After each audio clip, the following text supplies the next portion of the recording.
Imagine being an orphan struggling with life and then getting kidnapped at the age of 7.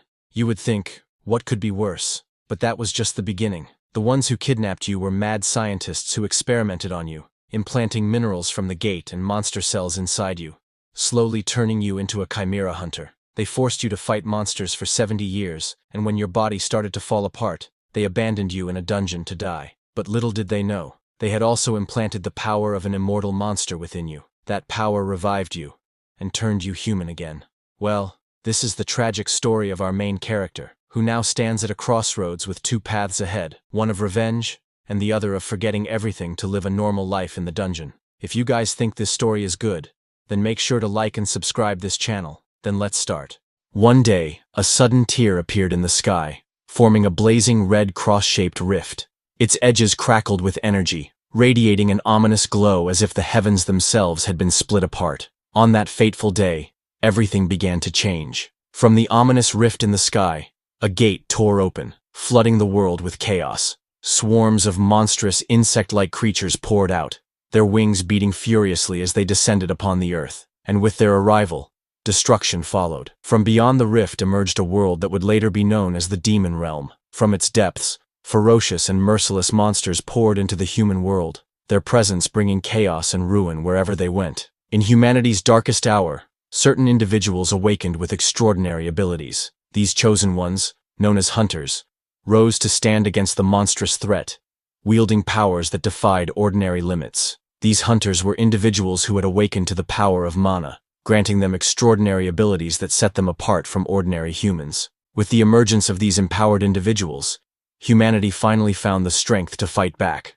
launching a counterattack against the monstrous invaders. As the years went by, the scars of war slowly began to fade. Cities rose once more from the rubble, rebuilt under the warm glow of a new dawn. Though countless challenges still lingered, life gradually found its rhythm again. At the very least, some people were able to reclaim and enjoy a semblance of normalcy. Peace was fragile. The threat was never truly gone, as monstrous creatures continued to emerge, forcing humanity to remain vigilant and ready for battle. To combat the relentless waves of monsters pouring into the world, warriors fought fiercely, determined to hold the line and protect humanity from annihilation. With a fierce cry, the warrior swung his weapon, striking at the monstrous abomination before him, its gaping maw lined with jagged fangs and filled with unblinking eyes. Every blow was a desperate attempt to keep the horrors at bay. Despite their bravery, there was a critical problem. The number of hunters who naturally awakened their powers was far too few to match the overwhelming tide of monsters. Thus, in response to this dire shortage, something new was created, a force born out of necessity to stand against the relentless threat. It was none other than artificial life, beings created by human hands, their glowing eyes and formidable presence signaling a new weapon in the fight for survival. This creation was known as the Chimera Hunter, a powerful artificial warrior, forged to annihilate monsters with unmatched precision and devastating force. The experiments utilized grim materials, corpses of death row inmates and animals, serving as the foundation for creating these artificial warriors. They also incorporated rare minerals harvested from deep within the gates, their otherworldly energy serving as a vital component in the creation process. Monster cells were added to the mix, infusing the creations with the power and ferocity of the very beasts they were designed to hunt. In a desperate bid for survival, humanity pushed the limits of science and morality, fusing the remains of beasts and humans within ominous laboratories to forge weapons capable of turning the tide. These advancements made it possible to mass-produce chimera hunters, ensuring a steady army of artificial warriors to confront the monstrous threat. This alliance was hailed as the perfect fusion of the scientific and hunter communities, combining intellect and combat prowess to create humanity's ultimate line of defense. This collaboration significantly reduced hunter mortality rates and saved countless lives, marking a turning point in humanity's battle for survival. Decades later, under the quiet of night, an illegal chimera research lab operated in secrecy. Inside, a weary worker sighed, muttering to himself that he only had one last subject to check before he could finally head home. In the B-18 high-grade chimera storage, two researchers moved cautiously down the dimly lit corridor. One of them stopped, shining his flashlight on a particular cell, number 17. "His arm looks a little rotten," he remarked with concern. One researcher shouted urgently, "Hey, don't go near him." The other, unfazed, replied calmly, "It's fine. His brain is damaged. He won't move without orders. A monstrous creature was chained to the ground, its body twisted and unnatural. Its right arm was grotesquely deformed, oozing with strange growths. One of the researchers shined a light on it and said, "His right arm is completely messed up. Could this be a side effect of the experiment?" One of the researchers scoffed and said, "Why are you so scared of a guy who can't even see properly?" But as he spoke, the creature's golden, slit-pupiled eyes suddenly snapped open. One of the researchers stammered, "Let's just roughly pass it. At this rate, he'll be discarded anyway." The other gave a casual nod and replied, "All right, man." The chained creature sat silently in the dimly lit cell, its piercing eyes locked on the two researchers. Neither spoke, the heavy atmosphere pressing down on them as the sound of chains subtly echoed in the air. Inside the lab director's office, a cold and detached voice declared, "Number 17 is now useless," sealing the creature's fate without a hint of remorse. One of the scientists reported, "His body is too badly damaged. If it were any other one, it would have died already." The lab director, seated behind his desk, responded coldly, "How much longer does it have?" One of the scientists replied, "A month at most." The other nodded in agreement, adding, "I agree." The man smirked slightly and said, "Deploy him in this gate blockade operation. Have him guard the rear when the hunters retreat." Under the dim, cold light, the chained beast lay battered and bloodied. Directors commanded researchers to do not input a return command. Far away, in the scorching skies of the Demon Realm's Rocky Mountain region, the ground cracked beneath a lone figure. Golden streaks of power burst through the air. From the red sky above, a massive golden-scaled beast dove with its jaws wide open, teeth glinting menacingly. Its roar shook the heavens as it descended upon the horned figure below. Number 17 braced himself, his clawed legs digging into the ground as golden energy swirled around him. Blood ran down his back, but his eyes were fierce. The golden beast lunged, but Number 17 swung his massive claw and ripped it apart in midair. Suddenly, the ground around him shattered violently as fiery projectiles rained down. Explosions filled the battlefield with smoke and fire, but Number 17 stood tall, his eyes fixed ahead. From the cracked earth, a monstrous plant-like beast erupted, roaring as venomous vines whipped outward. The ground shook, but the white-haired Number 17 didn't flinch. His massive, clawed limbs crushed the earth as his glowing eyes radiated killing intent. With a burst of power, he launched into the sky, leaving a blazing trail behind him. The plant beast recoiled in fear, but it was too late. Mid-air, Number 17 twisted and struck, his claws slicing the monster apart, chunks of red flesh raining down across the battlefield. Explosions shook the battlefield, debris flying everywhere. Number 17 opened its jaws wide, rows of sharp teeth gleaming as blue lightning sparked around them. In its mouth, a glowing sphere of energy formed, building up for a deadly attack. A flash of blue lightning blasted from its maw, shooting down like a spear of pure destruction. The beam struck its target directly, scorching everything in its way. The creature was swallowed in the blinding light, its body convulsing as it let out a terrible scream. Sparks crackled across its frame until it looked ready to tear apart from the inside. The battlefield lay in ruin, streaks of lightning still crackling in the air as the dust settled. The group stared at the lone figure ahead, their gazes filled with awe. "Amazing," one of them breathed, unable to hide their astonishment. "To annihilate so many monsters with a single attack," another remarked, his voice tinged with respect, as expected of an S-class chimera hunter. The man glanced at the swirling, fiery portal in the distance, his expression tense. "By the way, there's no sign of the gate closing. It's the third day," he said gravely. But then, another guy in a calmer tone told him to don't worry too much, saying, "No matter how many monsters pour out, as long as we have that S-class chimera, we can hold out indefinitely," he declared confidently. But as he spoke, a towering mass of monsters surged upward like a dark tidal wave, racing toward Number 17 standing defiantly at the peak. That man gripped his weapon tightly, the steel gleaming under the ominous crimson sky. "We just have to," he muttered, bracing himself for what was to come. "We just have to," he said, before swinging his blade in a swift, deadly arc. Green blood splattered as the monster was cleaved apart. "Deal with the stragglers that get through." The gate pulsed ominously, its swirling darkness framed by a blazing crimson glow. An unsettling hum filled the air, as if the portal itself was alive and waiting to unleash what lay beyond. A voice rang out urgently. "Red gate disappearance signal confirmed." The tension in the air thickened as the man in the long coat tightened his grip on his weapon. His eyes locked forward. "It's here," he said, his tone calm yet edged with anticipation, as the last remnants of slain monsters littered the ground around them. "All right, retreat!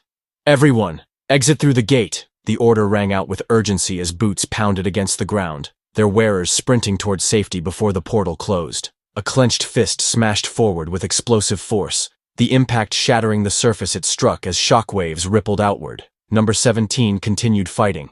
A massive red and blue creature attacked fiercely, its claws striking down at number 17 on the ground. Two hunters sprinted away from the scene. One of them, a red-haired woman, called out, "Wait, aren't we taking that number 17? The dark-haired man beside her replied without slowing down, "They said not to retrieve him." The red-haired woman questioned in disbelief, "Isn't that expensive?" Meanwhile, number 17 with piercing yellow eyes struggled under the crushing grip of the massive red and blue claw. "They said its lifespan was over anyway," the man's detached voice replied. As they sprinted toward the gate, the red-haired woman's voice wavered with guilt. "I feel kinda bad. If it weren't for him, the damage would have been immense this time." The dark-haired man shot her a sidelong glance and replied bluntly, "Why worry unnecessarily? You know those guys are practically inorganic." His words were cold, stripping away any sense of individuality. Number 17 was trapped in a crushing grip, blood dripping where the claws dug into its flesh. The enemy's hold was unyielding, as if determined to never let it go. But with one brutal strike, number 17 tore the limb free, spraying white fluid across the air. The blood-soaked figure, hair whipping wildly, stood tall despite the chaos. In the silence that followed, only one truth rang in number 17's mind: they're monsters. The mission was simple: protect the hunter's rear at all costs. The battle raged on. Number 17 tore through enemies, severed limbs flying across the ground. It stood firm, holding the line so others could move forward safely. A monstrous jaw lunged toward it, glowing eyes filled with hunger.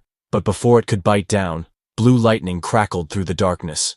Power surged from number 17, a sphere of energy blazing in its grasp. Its golden eye gleamed fiercely under its horned crown, as it unleashed a colossal blast of blue and white energy. The ground split open, debris flying high as the destructive beam ripped everything in its path apart. Even as smoke and lightning filled the battlefield, a calm voice echoed in its mind. "Do you understand?" Wrapped in a green poisonous mist, number 17 staggered forward, bleeding heavily. Blood dripped from its jagged teeth, its claws still raised, refusing to surrender. Through the haze, the words pulsed in its head: "There is nothing else. When the mission ends, you don't return." The comms crackled with number 17's cold report: "Retreat route secured." Its severed claw fell heavily to the ground, lifeless. The mission was complete. Around it, the battlefield was covered in green monster blood, bodies piled in broken heaps. At the center, number 17 lay battered and dying, while the remains of a severed claw rested beside him. With massive, slime-covered number 17 loomed in the light, its jagged teeth bared as thick green fluid dripped from its body. In his mind, a voice instructed him that return is not permitted. On this day, the final mission report for Chimera Hunter number 17, who met its demise, was recorded as follows: number of hunter deaths, 0. The battlefield was littered with the corpses of countless monsters, their twisted forms sprawled in heaps across the cracked earth. In the foreground, the massive segmented body of a slain creature lay still, green blood pooling beneath it. At the center of the carnage, a lone figure remained motionless, surrounded by the remnants of the brutal fight. The once towering threat had been eradicated, leaving only silence in its wake. Total number of monsters subjugated, 1,823. The staggering count was a testament to the scale of the battle. One hunter against an overwhelming tide of monstrosities, leaving behind nothing but carnage. At the moment of death, in number 17's mind,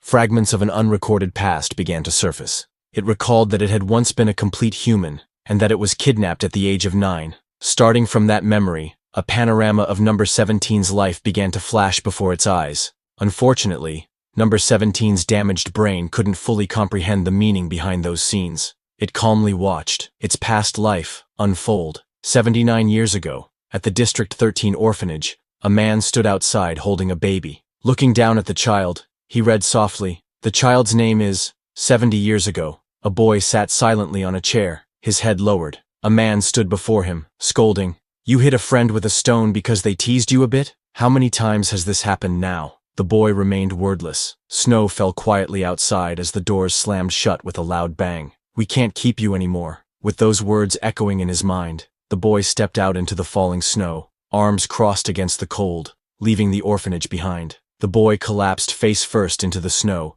his breath visible in the cold air. a looming shadow stretched over him, hinting at someone, or something, approaching. One of the men scoffed, remarking on how, in the slums, children could be found rolling around in the snow. Another voice followed, cold and transactional, asking, "How much is all this?" Strapped to a cold metal table, the boy lay motionless, his limbs bound by restraints and electrodes fixed to his skin. His mouth was gagged, preventing any cry for help. A gloved hand loomed over him, holding a syringe filled with a mysterious purple liquid. From somewhere in the room, a voice questioned with chilling detachment, "Is it a new experimental subject?" In a dimly lit laboratory, several scientists stood around the restrained boy, discussing his identity with clinical detachment. "What number?" one asked. "It's number 17, another replied without hesitation. A quiet observation followed, laced with grim certainty. Spells must have been cast to ensure there was no chance of escape. One of the masked scientists gave a curt order. "Okay,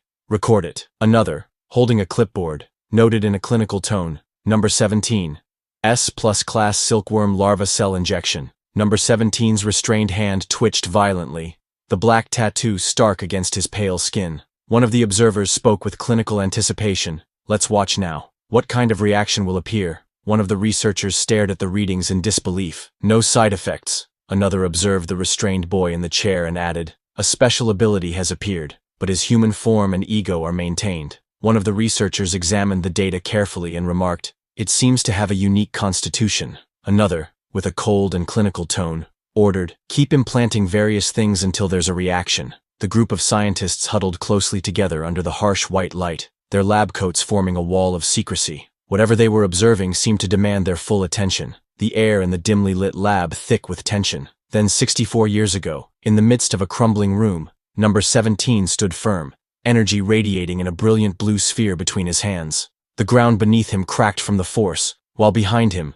two figures struggled, one coughing on the floor, and another cowering in fear. In front of him, a beast with golden fur and a spiked crest loomed, the tension between them crackling in the air. A massive, horned insect-like creature with a yellow and black armored body charged forward at full speed. Its jagged jaws were wide open in a feral roar, sharp fangs bared, and its bladed wings cut through the air as it hurtled toward its target with deadly intent. The blurred cityscape behind it made its speed and ferocity even more terrifying. The monstrous hornet lunged forward with blinding speed, but suddenly a brilliant sphere of blue energy comes towards it. The intense light illuminated its snarling jaws and menacing stinger, moments before the inevitable impact. Number 17 extended his gloved hand toward the incoming force, blue energy swirling violently at his command. Sparks of flame danced along his arm, and the ground beneath his feet cracked and splintered from the sheer power radiating outward. The woman, clutching a young girl tightly in her arms, looked up with a relieved smile. Her voice trembled with emotion as she said, "Thank you for saving me." The fear in her eyes was slowly replaced by gratitude, while the child held on to her quietly, still wary of their surroundings. One of the uniformed men, his shoulders heavy with guilt, looked at the number 17 and said, "I'm sorry to put such a burden on a child like you." Number 17, his face calm and voice steady, simply replied, "It's fine." The scene shifted to a pair of sturdy black boots stepping onto the cracked ground, the words, 59 years ago, marking the moment. Number 17 stood in the middle of a ruined battlefield, surrounded by shattered debris, the severed limbs of monstrous creatures, and craters embedded in the ground. His mind felt clouded, his thoughts fragmented. Why am I here? The question echoed in his head as he struggled to recall anything. What was I doing just now? He wondered, staring blankly at the carnage around him, as if a crucial piece of his memory had just slipped away. From behind, a man in a white lab coat with round glasses called out, "Oh, number 17, why did you stop?" There was a faint, almost mocking curiosity in his tone as he added, "Did your memory get confused?" His calm demeanor contrasted sharply with the chaotic battlefield around them. The man in the white lab coat threw his arms wide, his face lit with unsettling excitement. "Your side effects have finally begun," he declared, almost gleefully. Standing a short distance away, number 17 stared at him in confusion. His thoughts clouded. "Side effects?" he echoed silently, unsure of what the scientist meant. The man in the lab coat carefully documented his observations, noting, "As a result of implanting over 500 types of monster cells for 15 years, 54 years ago, deep within a secret laboratory, relentless experiments took place. The result was extraordinary, a being with power beyond measure, possessing at least an S-rank hunter classification, his true strength practically incalculable. Now, bound in heavy chains and drenched in blood, Number 17 sat restrained in a chair, his monstrous aura radiating in the dim light. The scientist, unable to hide his manic pride, declared him the lab's greatest success. 20 years ago, a gloved hand held out a piece of raw meat, the gesture deliberate and coaxing. "All right, Number 17, good boy," the voice called out softly, as if speaking to something dangerous that needed careful handling. The young woman flinched back in shock as a large bird-like creature with sharp features and blazing orange eyes lunged toward her. "Whoa!" she exclaimed, instinctively stepping away from the sudden, aggressive movement. The woman crouched a short distance away, smiling in satisfaction. "See?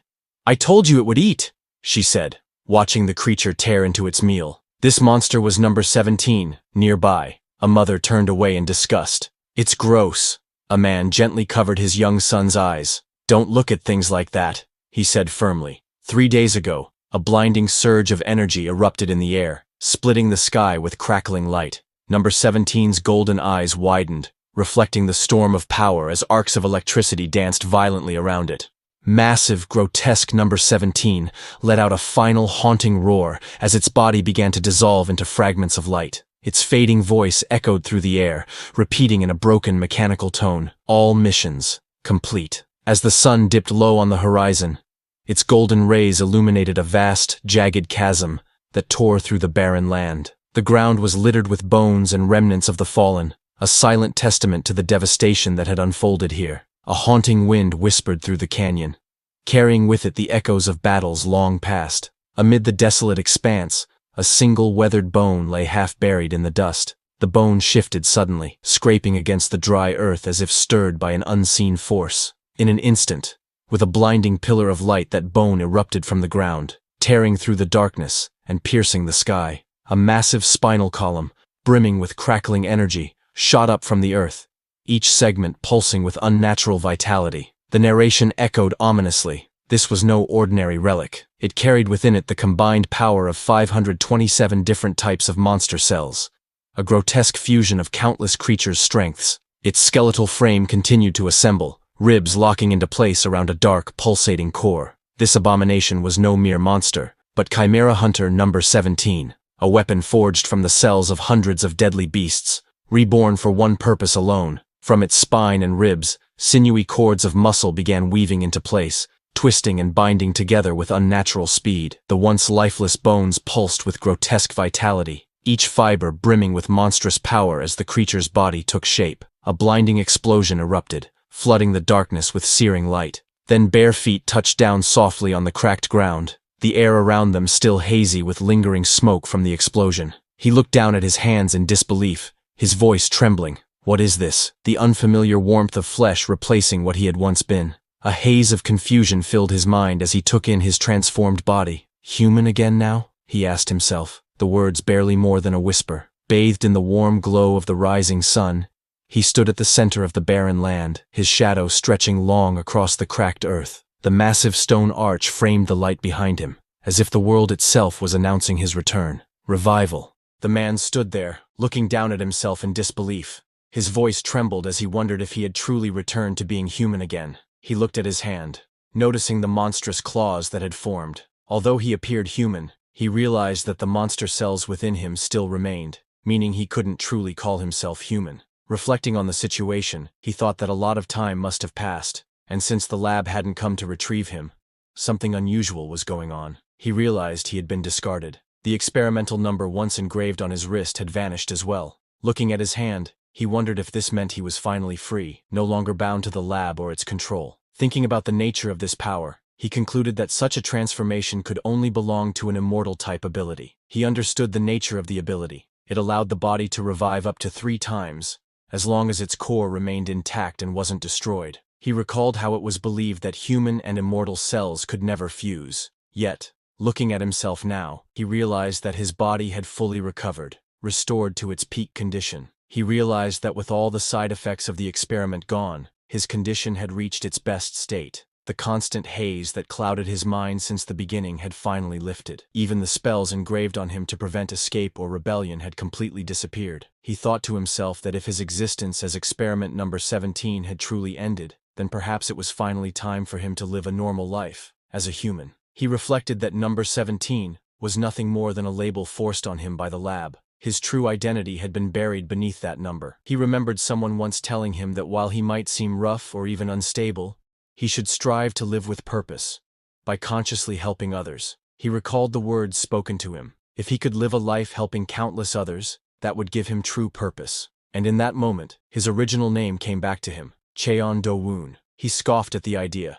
calling it nonsense. To him, the thought of helping others felt meaningless. After all, how could an orphan who grew up in the slums possibly be capable of saving anyone else? It didn't make sense. He stood at the edge of the cliff, staring into the vast horizon as the sun set. With his thoughts heavy, he questioned what path he should take now. The idea of revenge echoed in his mind, tempting him as a possible answer. He realized that revenge wasn't something he could pursue blindly. It required a clear target standing before him, someone to focus that rage upon. He admitted to himself that the events which had once fueled his hatred now felt so distant that his desire for revenge no longer burned as fiercely. Besides, there was no way for him to return to the human world at this moment. He decided that if he lived long enough, he would eventually cross paths with them again. For now, he pushed the thought aside, telling himself he would deal with it when the time came. He narrowed his eyes, his gaze firm and focused as he looked down on his lower body. He stood tall, his back to the setting sun as its light shone through him, casting a powerful silhouette. In silence, he faced the horizon, lost in thought about the uncertain path ahead. At last, he made his choice. For the time being, he decided to set everything else aside and try living, at least a little, like a human. As he took his first steps forward, a simple but important thought crossed his mind. If he was going to live like a human, the first thing he needed was clothes. As he walked across the barren land, he wondered to himself, when was the last time he had even worn clothes? The thought felt distant, almost foreign, after everything he had been through. As he wandered near the shimmering lake, he wondered what material he could possibly use to make clothes. The thought lingered in his mind. Whatever it was, it would need to be tough enough to last. Peeking through the bushes, he considered his next step. Perhaps it was best to look around the area for something useful, anything that could serve as material for clothes. As he searched, something caught his attention. With a curious look, he leaned closer and muttered, This is... He came across the fallen body of a large beast. Observing its state, he wondered if it had died in a territorial dispute. Judging by the lack of major injuries, he concluded that it must have been an exceptionally strong creature. Looking closer at the creature, he realized the truth. It hadn't fallen in battle. Instead, it must have died from poison. He smirked with satisfaction and raised his hand. Good, he muttered, relieved. It was perfect timing, just when he needed leather. Without hesitation, he drew his blade. As a sparks of energy flashed, his hand turned into a blade. This was another creature's power he got. Holding the curved blade firmly, he muttered with a faint smile, I guess I'll need a blade to make it easier, right? He recalled the lessons he had learned back at the lab. First, cut the belly straight, then make incisions along the limbs, right? He muttered to himself, visualizing the steps in his mind. With a determined look, he nodded to himself and said, Okay, let's try it. As he pressed the blade down, blood unexpectedly seeped out, making his eyes widen in shock, and the next second, his body was suddenly enveloped in a surge of dark gas that comes out of that bird's body. Eyes narrowing, he muttered in disbelief. This is... The air around him twisted violently as a sinister miasma spread out. His eyes widened in realization. Poisonous aura. The ground darkened, trees withered, and even the fallen beast nearby convulsed under the suffocating energy. Despite the poisonous aura swirling violently around him, his body remained completely unharmed, no damage. Glancing at the faint stench in the air, he muttered calmly, It smells. I'll have to wash it. After finishing his task, he looked at his handiwork with satisfaction. It's done. Not bad for a first try, is it? He remarked proudly. Then, without hesitation, he turned his gaze forward and muttered, Next. He stepped into the clear stream, the cool water rippling around his hand as bubbles rose to the surface with each movement. After cleaning it, he examined the hide in his hand. Puzzled, it looked soft when I saw it, he muttered, tugging at the material. But as he tested its texture, he frowned. Is it because it's monster hide? It's too stiff. It's not like it's a metal plate or something. His eyes widened as an idea suddenly struck him, a spark of realization lighting up his expression. Oh, in times like this, he exclaimed, clearly having thought of a solution. Without hesitation, he slammed his fists down on the monster hide repeatedly, using brute force to soften and shape it. The ground shook with each powerful strike. Panting slightly, he glanced at his work and muttered, "Is this how you tanned?" He wasn't entirely sure of the process, but reasoning aloud, he added, "Well, it must be, right?" He lifted the processed hide in his hands, giving it a gentle shake. A bright smile spread across his face as he thought, "Oh, it's done. It's soft." The once stiff monster hide had transformed into a smooth, pliable material, just as he had hoped. He nodded in satisfaction, holding the tanned hide. "Good," he murmured. "The size should be roughly this, right?" Everything seemed to be coming together just as he had envisioned. Just then, the bird beast which he just skinned, a small fire awaked on it, showing that it's alive. After cutting the hide roughly to size, he held it up with determination. But then, the fiery creature unexpectedly emerged from the ground, glaring at him with a fierce intensity. He didn't notice that, and with a burst of strength, he clenched his fist tightly around the pelt, the force radiating outward as the fabric tore under the pressure. Showing his sheer determination, he slipped the hide into place, adjusting it around his body with a firm pull. Looking at the result, he smirked slightly and muttered, "Not bad," clearly satisfied with his handiwork. Standing tall under the clear blue sky, he admired his handiwork. The rough, makeshift garment clung snugly to his frame as he tightened the belt around his waist. With a satisfied smile, he declared, "It fits my body perfectly." As he adjusted his rough new clothing, he noticed a strange sensation in his shoulder. Pulling the fabric aside, his eyes narrowed at the sight of a dark purple mark spreading faintly across his skin. Examining it closely, his expression turned serious as he realized, the poison hasn't fully drained. He let out a thoughtful hum, knowing this was something he couldn't ignore. As he sighed in annoyance, deciding to just wear his makeshift clothes despite the discomfort, a strange sound caught his attention.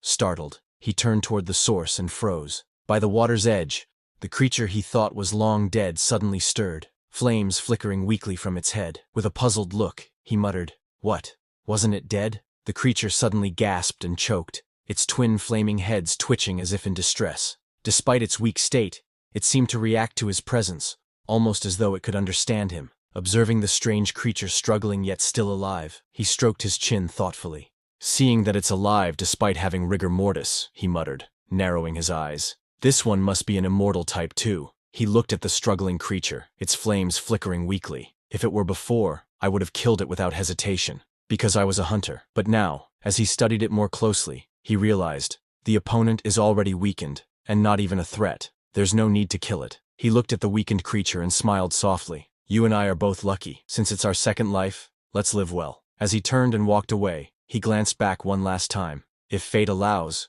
we'll meet again somewhere," he said calmly. The weakened creature lay in silence, its fiery gaze following him as he disappeared into the distance. Bare footsteps echoed softly against the rocky ground as he slowly emerged from the shadows, each step carrying an eerie weight in the silence. Now that he had managed to take care of his clothes, he walked forward with determination. What he needed next was clear. "I need a house," he thought, already planning his next step for survival. Suddenly the ground beneath him began to crack, faint sparks flickering out as the stones split apart. Something was about to emerge from below. With a deafening screech, a colossal centipede-like monster burst forth, its sharp mandibles snapping and its many legs clawing at the ground. The man stood calmly, hands folded behind his back, staring up at the towering creature without a hint of fear. The monstrous centipede loomed high above, its razor-sharp claws glinting menacingly as it prepared to strike. From below, the man stood firm, gazing up at the towering beast with unwavering calm, his posture unshaken despite the terrifying sight.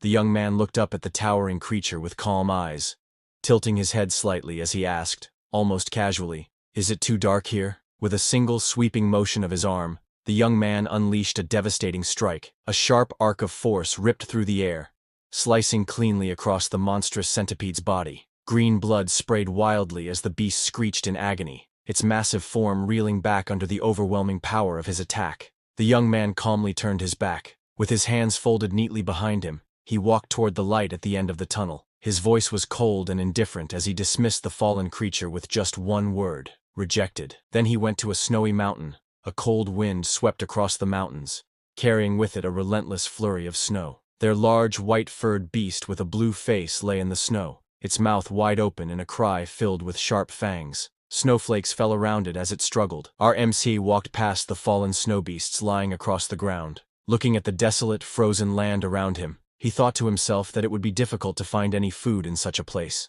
So this place was also rejected. He then walked through the dense forest, and suddenly he wrinkled his nose in disgust. The foul odor in the air made him frown, and he muttered to himself about how unbearable the smell was. This was also rejected. He then stepped into a dark cave. Noticing the damp walls and the sticky green liquid dripping down from above, the air felt heavy and wet, making him frown in discomfort as he muttered to himself that the place was far too humid. This was also rejected. He left the damp cave behind, only to step into another place where streams of lava glowed brightly. The intense heat pressed against him, and with a weary sigh, he muttered that it was unbearably hot. He also rejected it. Stepping out into the open, he was met with a clear blue sky and warm sunlight pouring down. Standing tall on the edge of a rocky cliff, he looked around in surprise and quietly muttered, "Oh," as the brightness washed over him. Standing atop the cliff, he gazed at the breathtaking sight before him. Lush greenery, cascading waterfalls, and a rainbow shimmering in the sunlight. With a hint of surprise, he admitted to himself that the scenery was quite impressive. He never thought he would one day find the demon realm beautiful. Looking out at the peaceful scenery, he wondered aloud if he should explore further. Without hesitation, he leapt gracefully from the cliffside, ready to look around a bit more. He landed with force, the ground cracking beneath him as dust and debris scattered. The impact shook the earth, showing the sheer strength behind his leap. He stood by the water's edge, gazing down at the clear surface. Beneath the gentle ripples, schools of fish swam freely.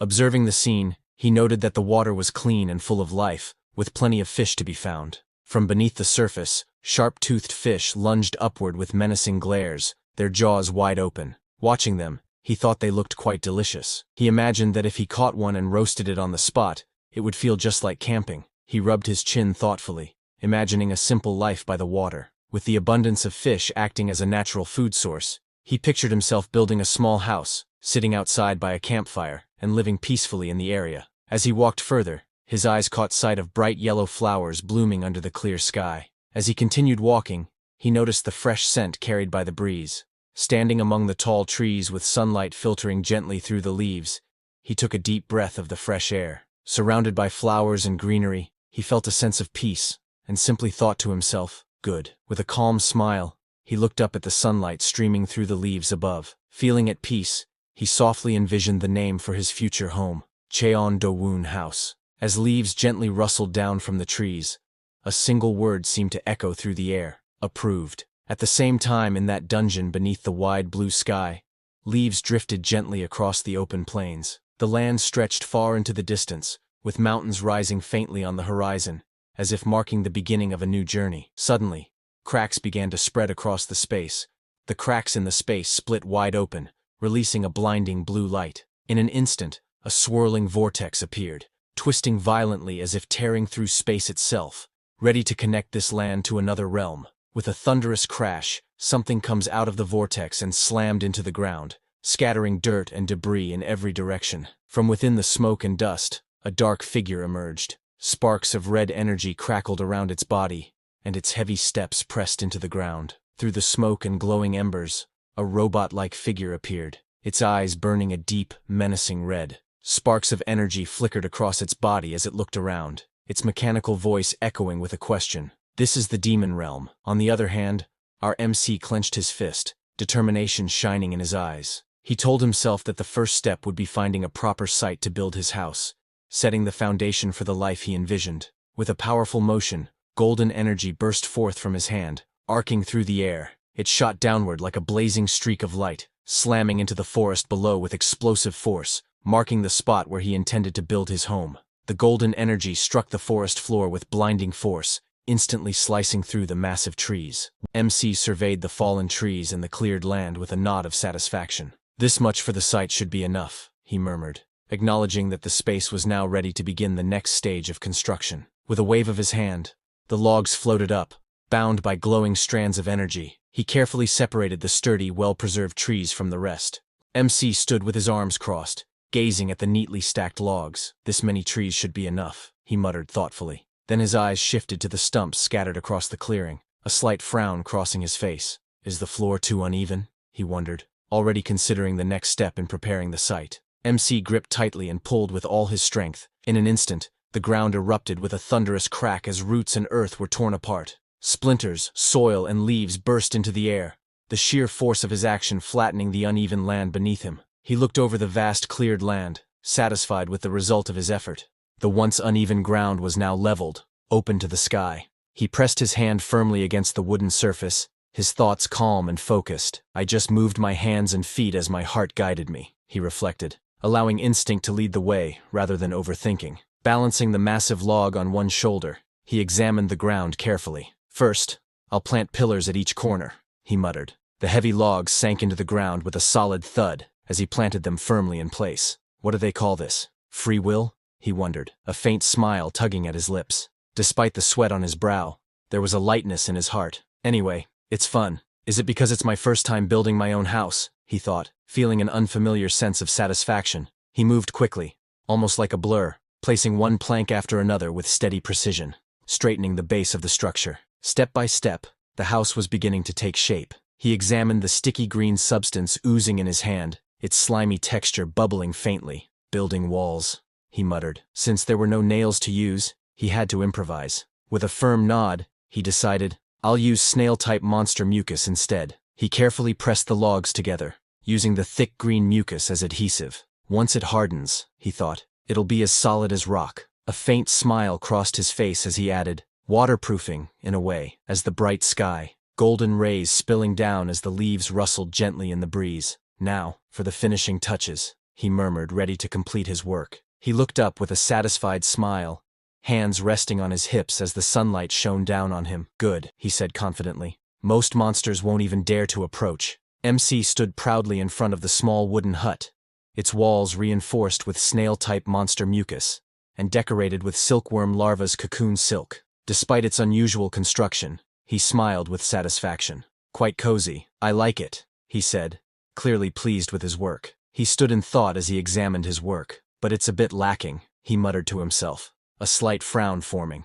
It felt like something was missing, though he couldn't immediately put his finger on what it was. He pondered to himself, what was a normal human house like? His mind drifted back to a memory of a classroom. A teacher stood at the front, pointing to a projection on the screen. See, this is what a regular house looked like before the gate opened, the teacher explained, as the students watched an image of an ordinary home with people and a dog in the yard. He recalled the images from the educational videos he had seen back at the lab. In those recordings, families often gathered happily in their yards, children laughing, parents smiling, and even pets playing around. He glanced into the distance, watching the empty yard. That said, I can't raise human world dogs in the demon realm, he admitted to himself, realizing the harsh reality of his situation. Kneeling down and pressing his hand against the ground, he muttered to himself, plants? Should I make a vegetable garden? But what can I even plant in the demon realm? His eyes widened in realization, and with a sudden spark of inspiration, something had just come to his mind. He suddenly remembered something important. There was a snowy mountain nearby, he thought, eyes lighting up at the idea. Then, with a spark of excitement, he wondered aloud, should I plant mandragora? As snow whirled fiercely around the towering peak, the mountain shrouded in a relentless blizzard. The icy winds howled as if warning anyone who dared to approach. Mandragora's habitat lies in the deepest, mana-dense peaks of snowy mountains. But our MC trudged barefoot through the icy terrain, snowflakes swirling all around him. He muttered to himself with a shiver. Speaking of which, it's really snowing a lot. As expected of a snowy mountain, snow fell heavily around him as he looked up at the gray sky. A distant memory surfaced. It was snowing this heavily the day I was kidnapped to the lab too, he thought, the bitter recollection weighing on him like the icy flakes settling on his hair and shoulders. The memory replayed vividly in his mind. At that moment, back then, it was so cold he actually thought being kidnapped was a relief. Looking back, there are some good points about becoming a chimera, he thought. Unlike before, when the cold could strip away his life, now he felt none of its bite. Hunger and freezing, once constant threats, were no longer concerns. It was a grim sort of comfort, but a comfort nonetheless. The snowfall began to ease, the once blinding flurry now reduced to drifting flakes that swayed gently in the wind. Anyway, judging by the mana I'm feeling, I must be almost there, he thought. He stopped in his tracks, his gaze falling on the small cluster of vibrant green plants pushing through the snow, their leaves glistening despite the cold. Found it, he muttered with relief. Luckily, it wasn't a wasted trip. MC knows that plants in front of him has fragile nature. Mandragora are sunfish-like monsters, highly vulnerable to stress. They can die from even the smallest environmental changes. MC crouched in the snow, carefully examining the plants. If I'm going to relocate them, I guess younger, more adaptable individuals would be better, right? He muttered to himself. With a measured decision, he concluded, just 3 roots would be enough. As he yanked the mandragora from the ground, the realization struck him immediately. They're going to scream. I should have covered my ears. As he pulled the plant from the ground, instead of a scream, the little mandragora let out a soft sound. The small creature wiggled in his hand, its leafy head swaying and its round body covered in bits of soil. He blinked in surprise and thought, huh? What is this? He carefully pulled out another mandragora. The tiny creature blinked and let out a soft sound. He looked at it in surprise and thought, one more. He stared at the tiny creature in his hand and thought in disbelief, this one too. The little mandragora wriggled loudly, surprising him even more. He looked at the little creatures in disbelief and thought, no way.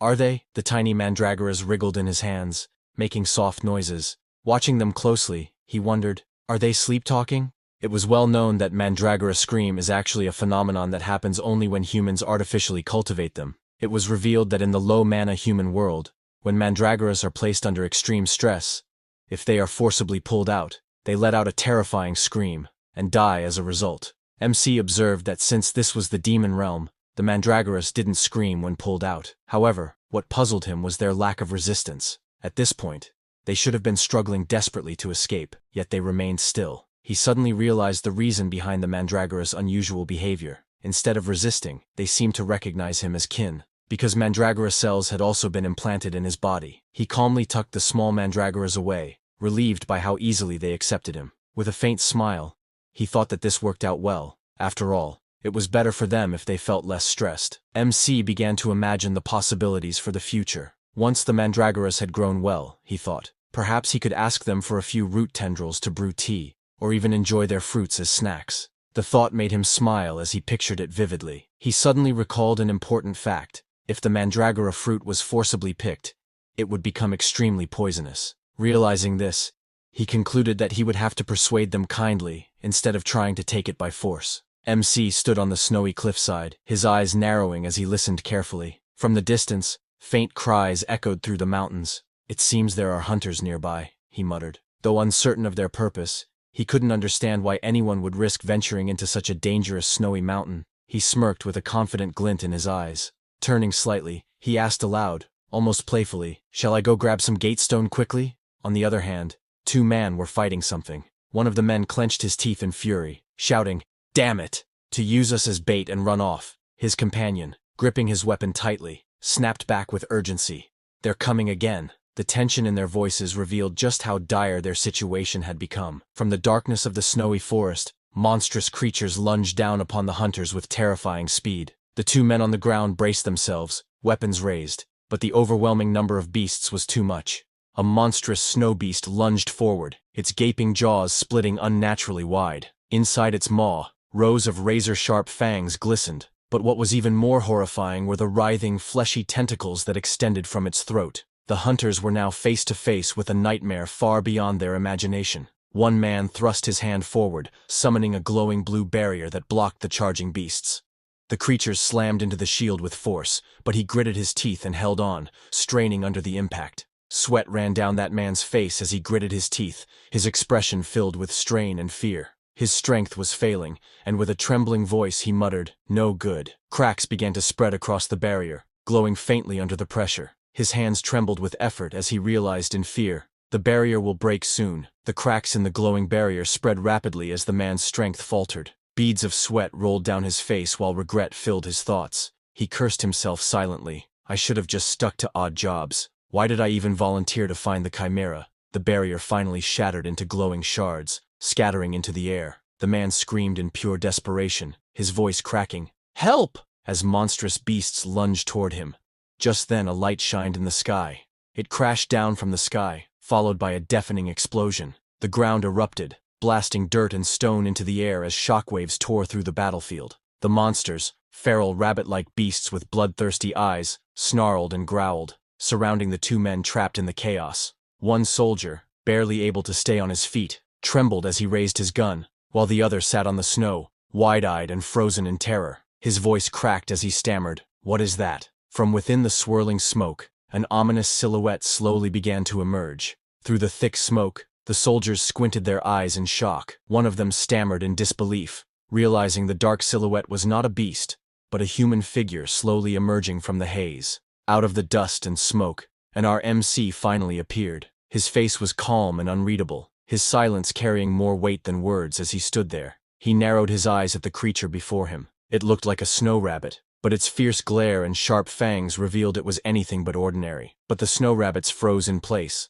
as an ominous presence loomed above the MC. He released his killing instinct, and a massive, shadowy figure with glowing eyes appeared, its terrifying aura filling the air. The snow rabbits screamed in terror, their cries echoing through the frozen forest. Panic spread among them as they leapt and scattered in every direction, desperately trying to escape. The two hunters stared in shock, disbelief written across their faces. One clutched his wounded arm, his voice trembling said, "It's impossible. A B-class monster, running away as soon as it sees him." In the quiet moment that followed, one hunter expressed gratitude, saying how thankful they were for being saved. One of the hunter introduced himself as Kim Tae-hoon, and pointed to his companion, Oh Seong-ju. With a respectful tone, he asked MC for his name. MC calmly replied that he is Cheon Do-woon. Kim Tae-hoon's mind raced as he studied the MC before him. Cheon Do-woon? I've never heard that name before, he thought. The MC's ragged outfit only deepened his suspicion. What's with those clothes? Could he be a reclusive hunter? MC couldn't help but question. Why are they here? From their appearance, they clearly seemed like a D-class hunter. There was no way they didn't know how dangerous the snowy mountain was. One hunter hesitated before replying that this is because of money. They told MC that a request had been issued to capture a chimera alive. The reward offered was said to be substantial. Hearing this, MC's eyes sharpened as he muttered softly to himself, "A chimera." One of the hunter explained with a laugh that a test subject had escaped from the lab. It was said to be some kind of machine creature, and while fleeing, it supposedly jumped into a gate. Hearing this, MC thought to himself with relief, if it's a machine creature, then they're not looking for me. MC made up his mind, thinking to himself, I should grab the gate stone and go. MC then questioned suspiciously, but where are your bags? You didn't come to the demon realm empty-handed, did you? The gate stone. One of the hunter quickly made up an excuse, stammering. Those team members, those guys took everything and ran off. Clutching his wounded shoulder, the man gritted his teeth and shouted, they intended that from the start. Inwardly, he regretted not realizing it sooner, thinking, I should have noticed when that B-class hunter offered to let me join. Those traitorous hunters laughed and fled, leaving monsters in their wake. Hearing that MC thought to himself, then the gate stone is with them. The nervous hunters, their bodies trembling from exhaustion, pleaded with MC, don't you have any plans to return? We're almost at our limit, you see, one stammered desperately. The other added, you know well what happens when you're contaminated by mana, don't you? They looked at him with a mix of fear and urgency, hoping for mercy. Well, the time a hunter could endure in Demon Realm varied greatly depending on their awakening grade. If they failed to return to the human world in time to purify the mana within them, most would inevitably die. But there was one anomaly. Our MC was the exception. Both of the hunters' desperate voices echoed. One asks that, can't he please take them to the human world, adding that his pregnant wife is at home. But MC wasn't listening to them, and was using his powers to search the other hunters.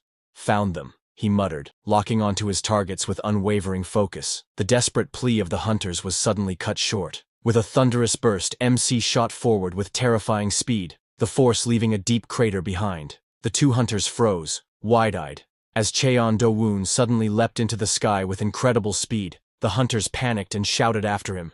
Mr. Cheon Do-woon! One of them cried out in shock. Where are you going? The other yelled, their voices filled with confusion and desperation. On the other hand, the little robot was running away, its glowing eyes fixed on the bright streak. It didn't say a word, only a quiet pause, as if processing everything it had just witnessed. The little robot reached at the edge of the snowy cliff, its small footprints trailing behind it. From above, it gazed down at the dark, thorn-filled forest below. Snow fell gently, but the eerie sight of the twisting shadows made it cautious. The robot quietly noted to itself that this place seemed very dangerous. From behind, a group of hunters spotted the small robot standing ahead on the snowy cliff. Seizing the moment, one of them shouted that this was their chance, and urged everyone to capture it quickly. Without hesitation, they all charged forward, shields and weapons ready. The small robot turned its head slightly, its glowing eyes steady as faint sparks lit up around its frame. In a calm yet ominous tone, it muttered, dangerous things. The robot's transformation was sudden. Its once warm yellow eyes now burned with a sinister red glow. Crimson sparks and violent energy crackled around its body as its form shifted into a darker, more menacing version of itself. The robot system activated, its cold voice echoing just one command. Its only purpose now was clear: to eliminate everything in its path. 4 warriors attacked the robot together. One leapt from above with a shield in hand. Another swung down with a glowing purple sword. A woman surrounded by a magical aura rushed forward, while a man with a heavy blade slashed fiercely from the ground. The robot, its body shining with red energy, raised its arm to defend against their combined assault as the battle exploded around them. Sometimes later, our MC arrived at that place. He looked ahead with surprise.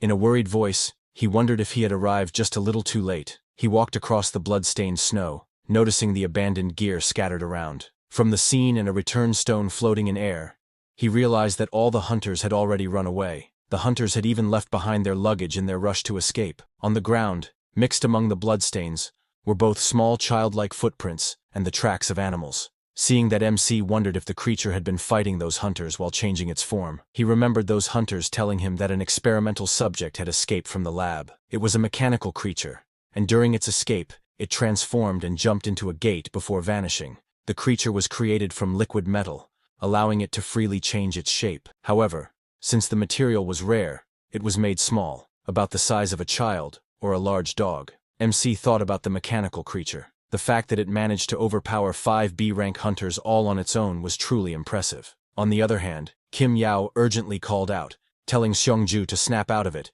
Xiongju, weak and trembling, said he is done for, explaining that his whole body was contaminated with demonic energy. Kim Yao refused to accept it, shouting at him not to talk nonsense, and reminding him that his child was going to be born next month. With blood dripping from his mouth, Xiongju weakly begged Kim Yao to tell his wife that he was sorry. Tears streamed down Kim Yao's face as he cried out desperately, pleading with Xiongju to hold on just a little longer. As despair filled the air, Kim Yao questioned if miracles truly existed. At that moment, a glowing figure stepped forward, their foot touching the ground like a sign of hope breaking through the darkness.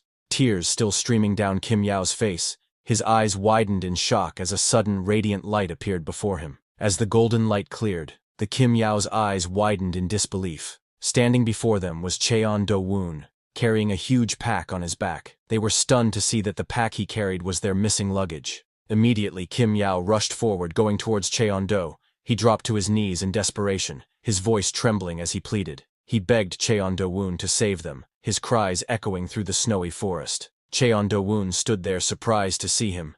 Kim Yao said he know that in the lawless demon realm, once it's taken, it's over. So he fell to his knees, and takes out money with trembling hands, explaining that he and Seong-su had brought 2 checks worth 10 million won each, calling it the value of their lives. With desperation in his voice, he pleaded, begging to buy just 1 gate stone. Kim Yao's words echoed. He told MC that if they didn't return now, death was certain. Cheon Do-woon's eyes shifted to the checks trembling in the man's hands. 20 million won? He muttered, his expression unreadable. Cheon Do-woon thought to himself that he couldn't use the money right now, but it would definitely be useful once he went to the human world later. So Cheon Do-woon takes out a gate stone and broke it, releasing its energy. Kim Yao bowed deeply, holding on to Cheon Do-woon's hand with gratitude as the glowing return portal swirled behind them. With a trembling voice, he said that he would never forget this favor for the rest of his life. As chaos unfolded around him, Cheon Do-woon quietly looked at the stack of money in his hand, his face calm and unreadable, while Kim Yao turned to Xiongju, asking him to get up quickly, saying if they go fast, they might live. But before they leave, Cheon Do-woon asked them if a gate stone cost around 200,000 won in the human world. Kim Yao, supporting injured Xiongju, looked puzzled, and replied that gate stones now cost about 1 million won, and questioned why Cheon Do-woon was asking. Hearing that, Cheon Do-woon extended his hand towards Xiongju and grabbed his shoulder, saying, "It just feels like he received too much." Cheon Do-woon smiled as faint blue energy started swirling around his fingers. With a calm tone, he told them that he would give them something else as change instead. Just as he said that, a surge of bright blue energy erupted around Cheon Do-woon, swirling like flames and shaking the air. Both of the hunters stared at him in shock. Blue flames of mana swirled violently in the air as Cheon Do-woon released his power. Kim Yao realized that Cheon Do-woon is injecting mana, covering his face from the overwhelming energy. He shouted, asking him Cheon Do-woon to wait, because he knows that injecting mana was an act so dangerous that even A-rank hunters avoided it. If the flow of mana clashed and became tangled, the mana core could shatter, causing both individuals to die instantly. The danger was clear. Kim Yao knows that if this continued any longer, both of them would undoubtedly perish. But as the mana flow stopped, Xiongju looked down at his hands in shock. A warm glow surrounded him as he realized what had happened. The demonic energy within him had been completely purified. In excitement, he hugged Kim Yao, whose eyes wide with shock and relief.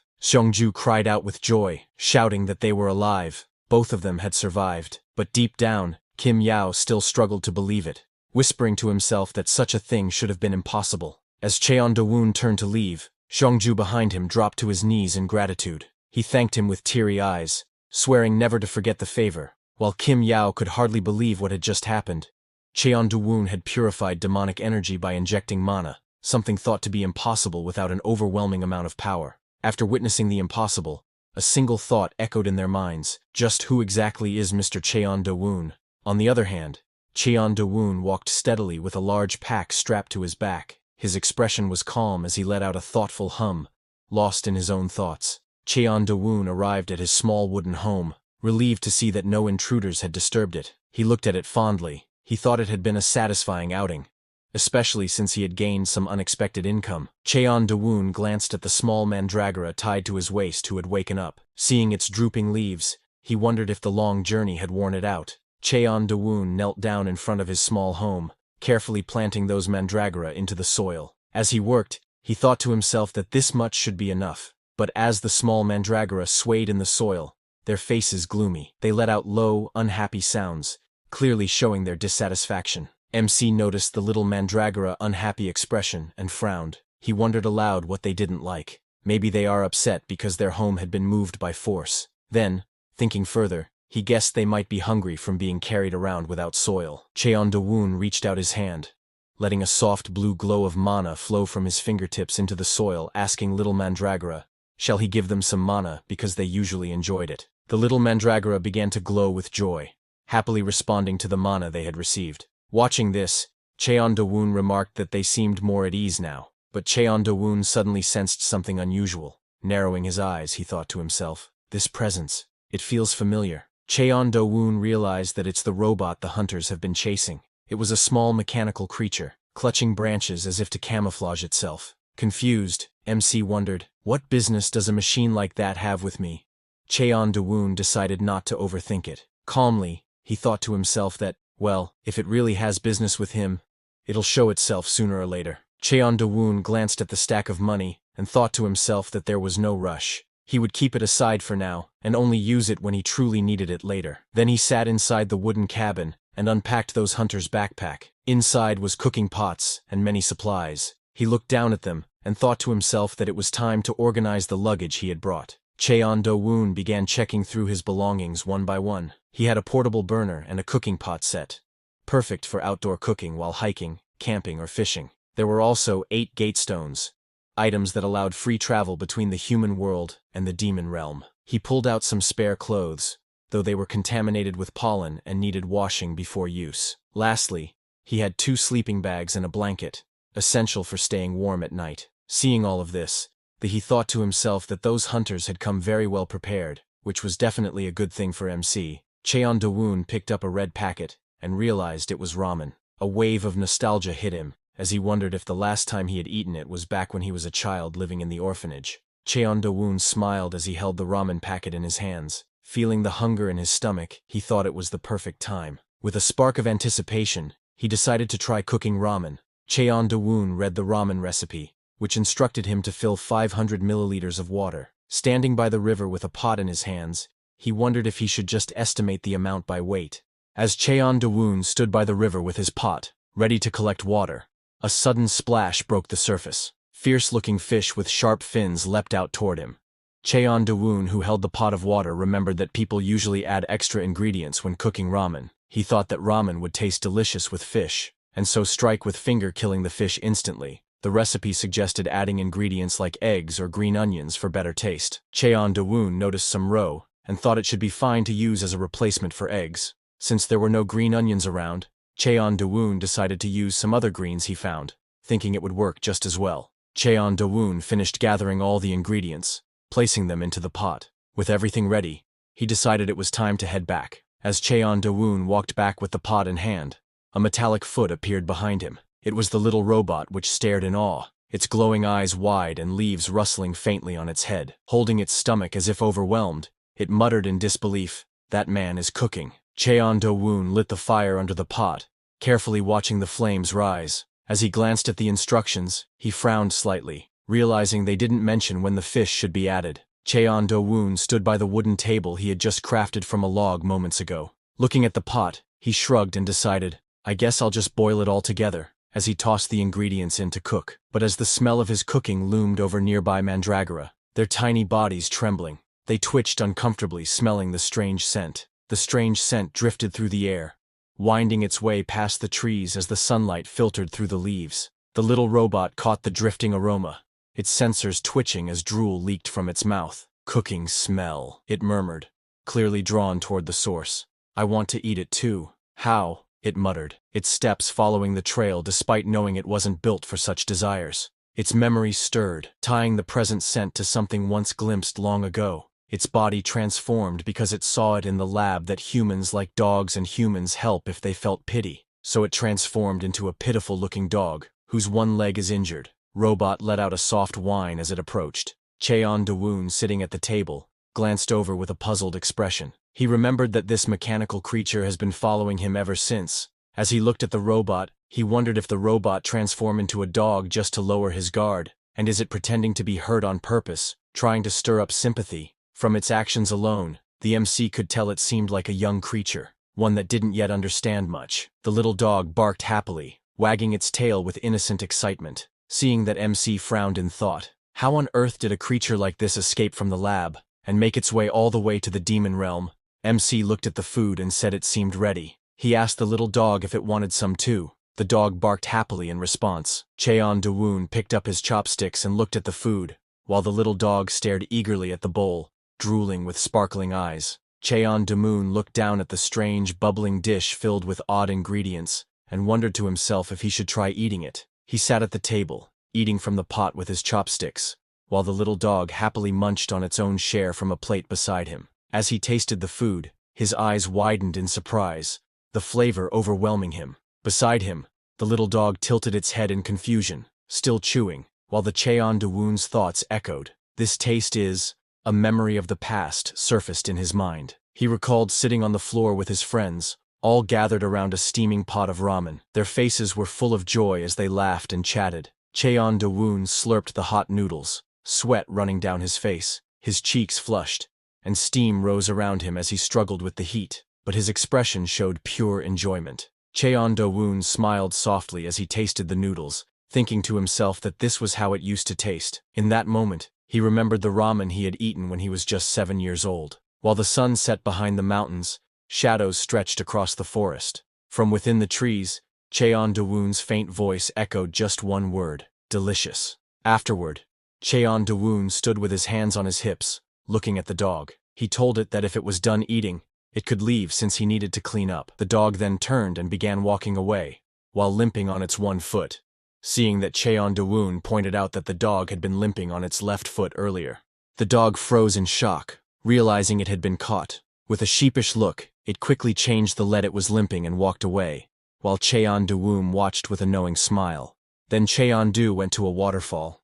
After finishing the dishwashing, he wondered if he should start the laundry next. As he scrubbed clothes by the water, he thought about how he didn't have good memories when it came to pollen. Still, he knew he couldn't keep living in only leather clothes forever. With a small sigh, he reminded himself that he wasn't a caveman. He thought carefully to himself that if he hit the clothes too hard with the stick, they might tear. So, he decided to strike gently while washing them. But despite his earlier thought of being gentle, he ended up striking the clothes with little too much force. The ground cracked, rocks flew, and the impact shook the riverbank, leaving him shocked at what just happened. The stick slammed into the ground with overwhelming force, leaving cracks and debris scattered everywhere. He stared silently at the destruction, speechless at his own strength. He cleared his throat and tried to stay calm. Though one cloth had destroyed, he reassured himself that it was fine, because there was still one more left. But he narrowed his eyes and looked in his side in confusion. This time, That little robot had changed its form into a rock. He wondered to himself why that little robot kept following him around. He remembered that, while he was eating ramen and washing the dishes afterward, the strange little robot appeared again, floating nearby as if it was watching him. Even when he stopped to admire the flowers that looked like forsythia, the little robot appeared once again. It changed its form and came closer, but it never really did anything special, just followed quietly. The little robot, disguised as a log, suddenly froze in surprise when a bee flew close to its face, making it flinch with wide eyes. It panicked as a bee buzzed near it. Terrified, it shouted, "Bee!" and ran away as fast as it could, clearly frightened by the tiny insect. The little robot screamed that it hated bees. Watching its reaction, it seemed like its mental age was no more than that of a child under 5 years old. The little robot spoke in a mechanical and clumsy manner, its words stiff and unnatural, making it clear that it wasn't fully developed in how it communicated. Cheon-du realized that the young chimera had been forced to have knowledge injected into it. Because of this, it showed clumsy behavior and odd reactions, which were common side effects in young chimeras. Cheon-du looked at the flowers and commented, though a bit awkwardly, that the forsythia flowers were pretty. He acted as if he didn't see the little robot. Little robot peeked from behind the flowers, watching shyly. Then something later, Cheon-du let out a sigh, realizing that doing laundry was harder than he expected. Still, he held up the clean, shining shirt with a small sense of accomplishment. He looked at the freshly washed shirt in his hands, and felt relieved. At least he had managed to save this one. He noticed the shirt looked a bit too small for him to wear. Since he had washed it so carefully, it felt like a waste. Deciding not to throw it away,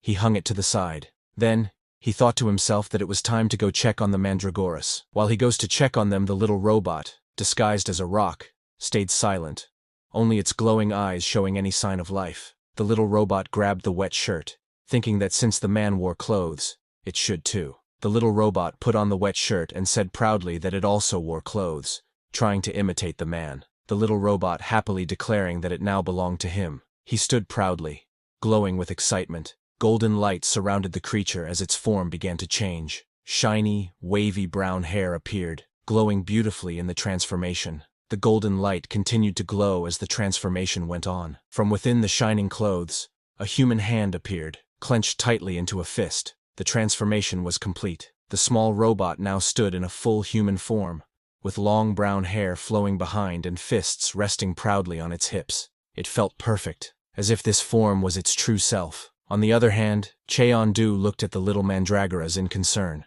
They kept acting weak, their leaves drooping as if they were wilting. Their roots also looked dry, making him wonder why they kept ending up like this. He found it strange, as he was sure he had pulled out all the weeds when preparing the field. While working, he suddenly noticed something unusual and muttered, "What's this?" As he tilled the soil, all sorts of things started coming out of the ground. He realized he should have been gentler while working through it. Shocked, he thought about how he had almost hurt the little mandragoras by mistake. He thought about making a proper vegetable garden in that spot. Estimating the size, he wondered if an area as big as his house would be enough. Just then, he noticed something appear behind him. He looked back and saw a young girl with long, flowing hair peeked out shyly from behind a tree. Her bright golden eyes widened with curiosity as she softly greeted, "Hello." Cheon-du looked surprised, immediately recognizing that it's the little robot. He thought to himself, "This time it's a girl. Is she finally talking to me?" Gathering himself, he responded softly, "Yes, hello there." The little girl looked at the wooden house with hesitation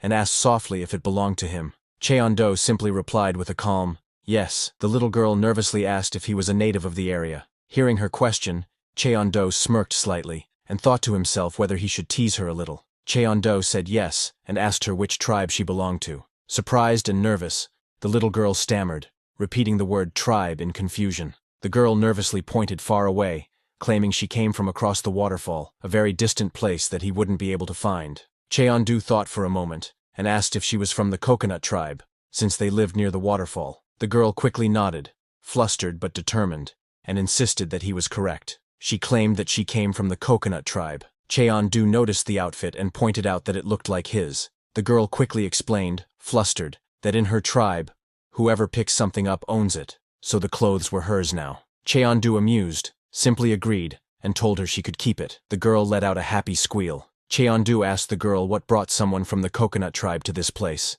The girl, looking nervous, admitted that she had been kicked out of her tribe. Then, gathering her courage, she said she had a request for him. the girl shouted nervously, her face red with determination. I want to live here too. Please. I hope you'll let me stay. She bowed her head deeply, showing her desperation as Cheon-du looked at her in surprise. The girl's eyes widened nervously and she stammered, "Here there are no bugs." Her face showed a mix of worry and desperation as she tried to explain her reason. The girl nervously fiddled with her hands and said softly, "And there's a house too, so it seems safe." She spoke timidly, trying to justify why she wanted to stay. The girl explained shyly, "That's why I want to live here." Hearing this, Cheon-du closed his eyes with a calm expression and thought to himself, so she just needed a place to rest after all. He agreed and said, "All right, but if you want to stay here, you must do your share of work." The girl's face lit up with excitement as she clenched her fists happily. "Understood. Just tell me what to do," she replied eagerly. Cheon-du explained, "First, I need to till the vegetable patch. Can you help with that? I need to make a new home for the mandragoras." The girl eagerly grabbed the tool and declared with confidence that she would handle it, proudly saying she was strong. The girl shouted with determination that she was confident in her strength. With incredible power, she charged forward, tearing up the ground and sending dirt and rocks flying everywhere. Cheon-du watched her run with overwhelming strength, realizing she had no intention of hiding who she really was. He thought to himself that maybe it was because she had only ever lived in a lab, and so she didn't understand how a normal child was supposed to act. Cheon-du introduced himself and asked the girl for her name. She froze for a moment, startled, and nervously repeated the word, "name," as if unsure how to respond. The girl thought to herself that she didn't have a name. She decided she would make a new one, choosing it based on the pretty flower she had once seen. The girl raised her hand proudly and announced with a bright smile, "My name is Kim Nari." Cheon-du tilted his head and asked, "Forsythia?" The girl stomped her foot angrily and shouted, "It's Kim Nari." Then few minutes later little Nari proudly announced that the work was all done. Cheon-du observed and commented that it was finished quickly. A stone fence, carefully made by Cheon-du, surrounded the tilled patch of land. Then he planted the mandragoras there. Little mandragoras jumped around happily with bright smiles, clearly excited and full of energy in their new home. Cheon-du watched them and thought he should have tilled the field more carefully. Meanwhile, Kim Nari stayed quiet, simply observing. Cheon-du suddenly turned his head, sensing something unusual. His expression sharpened as he clearly noticing something that caught his attention. Little Nari suddenly burst into tears, her eyes filled with sorrow.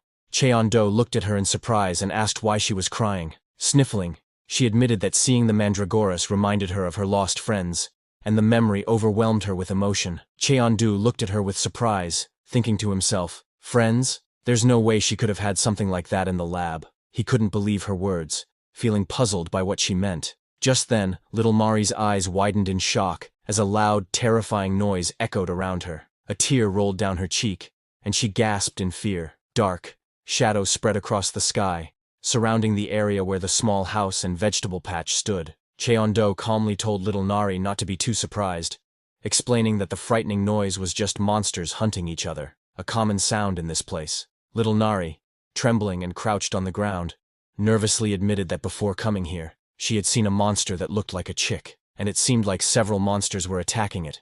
Hearing that, Cheon-du widened his senses and calmly confirmed, "It seems so." Little Nari trembled as she listened, her voice filled with worry. She said it sounded like the creature was in pain and must be hurting. She added that it seemed to have been bitten. Cheon-du, standing calmly beside her, explained without emotion that the creature would soon be eaten, for this was the demon realm after all. He asked her perhaps she saved that monster. Hearing that, little Nari clutched her head. Trembling, she shook her head and cried out in despair, insisting that she couldn't save monsters. Seeing her reaction, Cheon-du wondered if the side effects of the brainwashing command were still affecting her. It seemed she couldn't move according to her own will. Cheon-du thought to himself that he needed to be careful with his words so they wouldn't sound like commands. Smiling gently, he said to the little Nari, "If you help, the monster might survive. Do you want to go and take a look?" Hearing this, the little Mari's eyes widened in surprise, clearly moved by his words. She shouted, "I'll be back," as she launched herself high into the sky,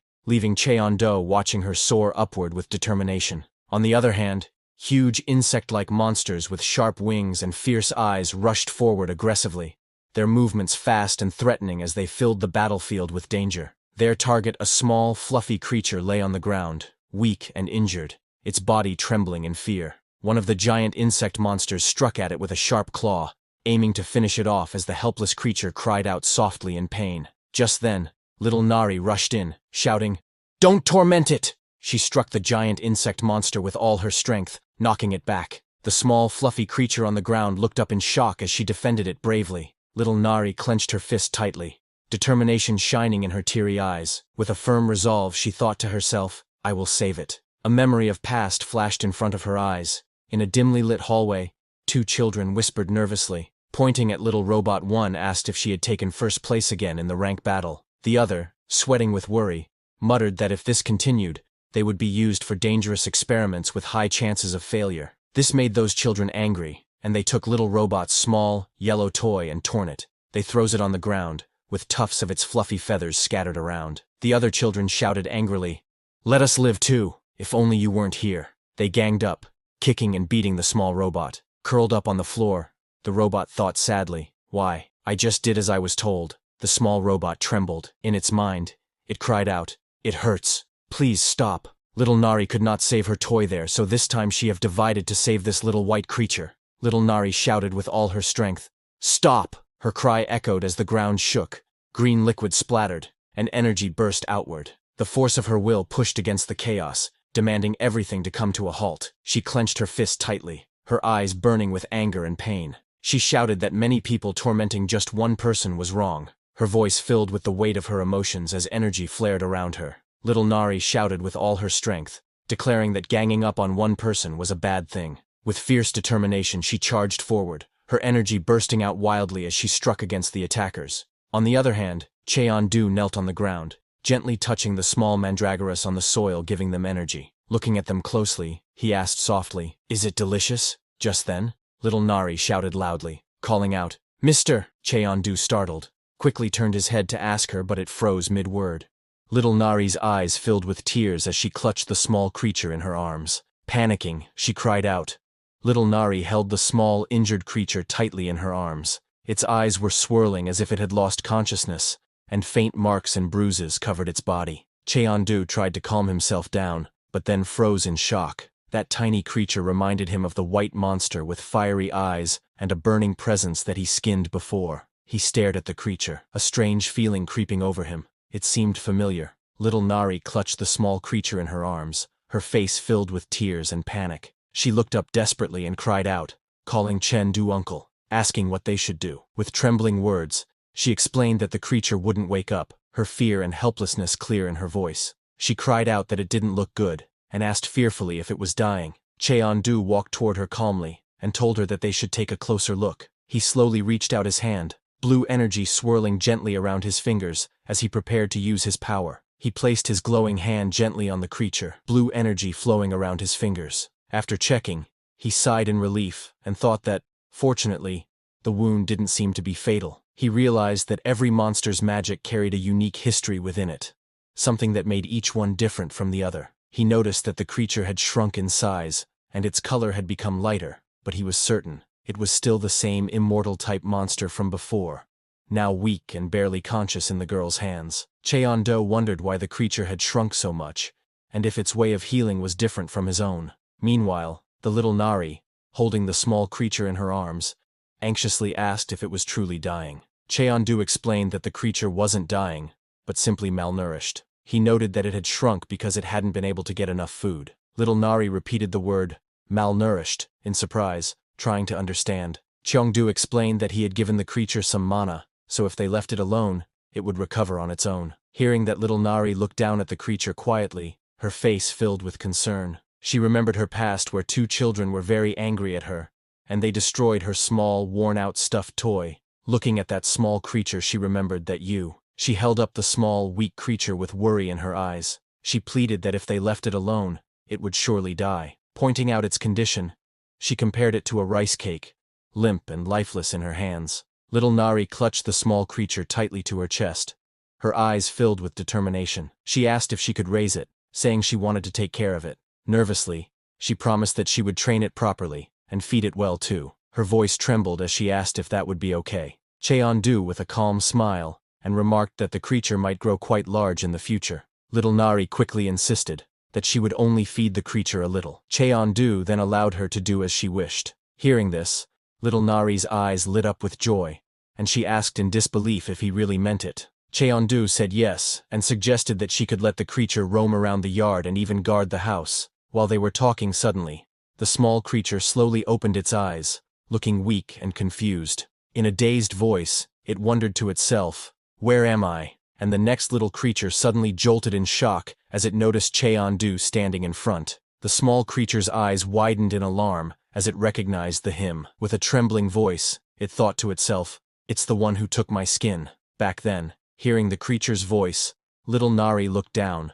Her eyes lit up with excitement as she hugged the small creature tightly. Meanwhile, the creature's face twisted in fear and shock, sweat dripping down as it realized the danger it was in. Little Nari lifted the round creature high into the air with excitement, shouting that it was awake and even making dove-like noises. Meanwhile, the creature, sweating nervously, was shocked and confused, wondering why a girl was in the demon world. Little Nari hugged the little creature tightly with hearts in her eyes, happily shouting that it was finally alive. The creature, however, struggled and begged to be let go. Cheondu, watching this scene unfold, looked confused. The small creature screamed angrily, demanding to be let go. Hearing that, Cheondu's eyes widened in surprise as he realized he could actually understand what the creature was saying. Then something later, little Nari proudly announced that the small creature's treatment was complete.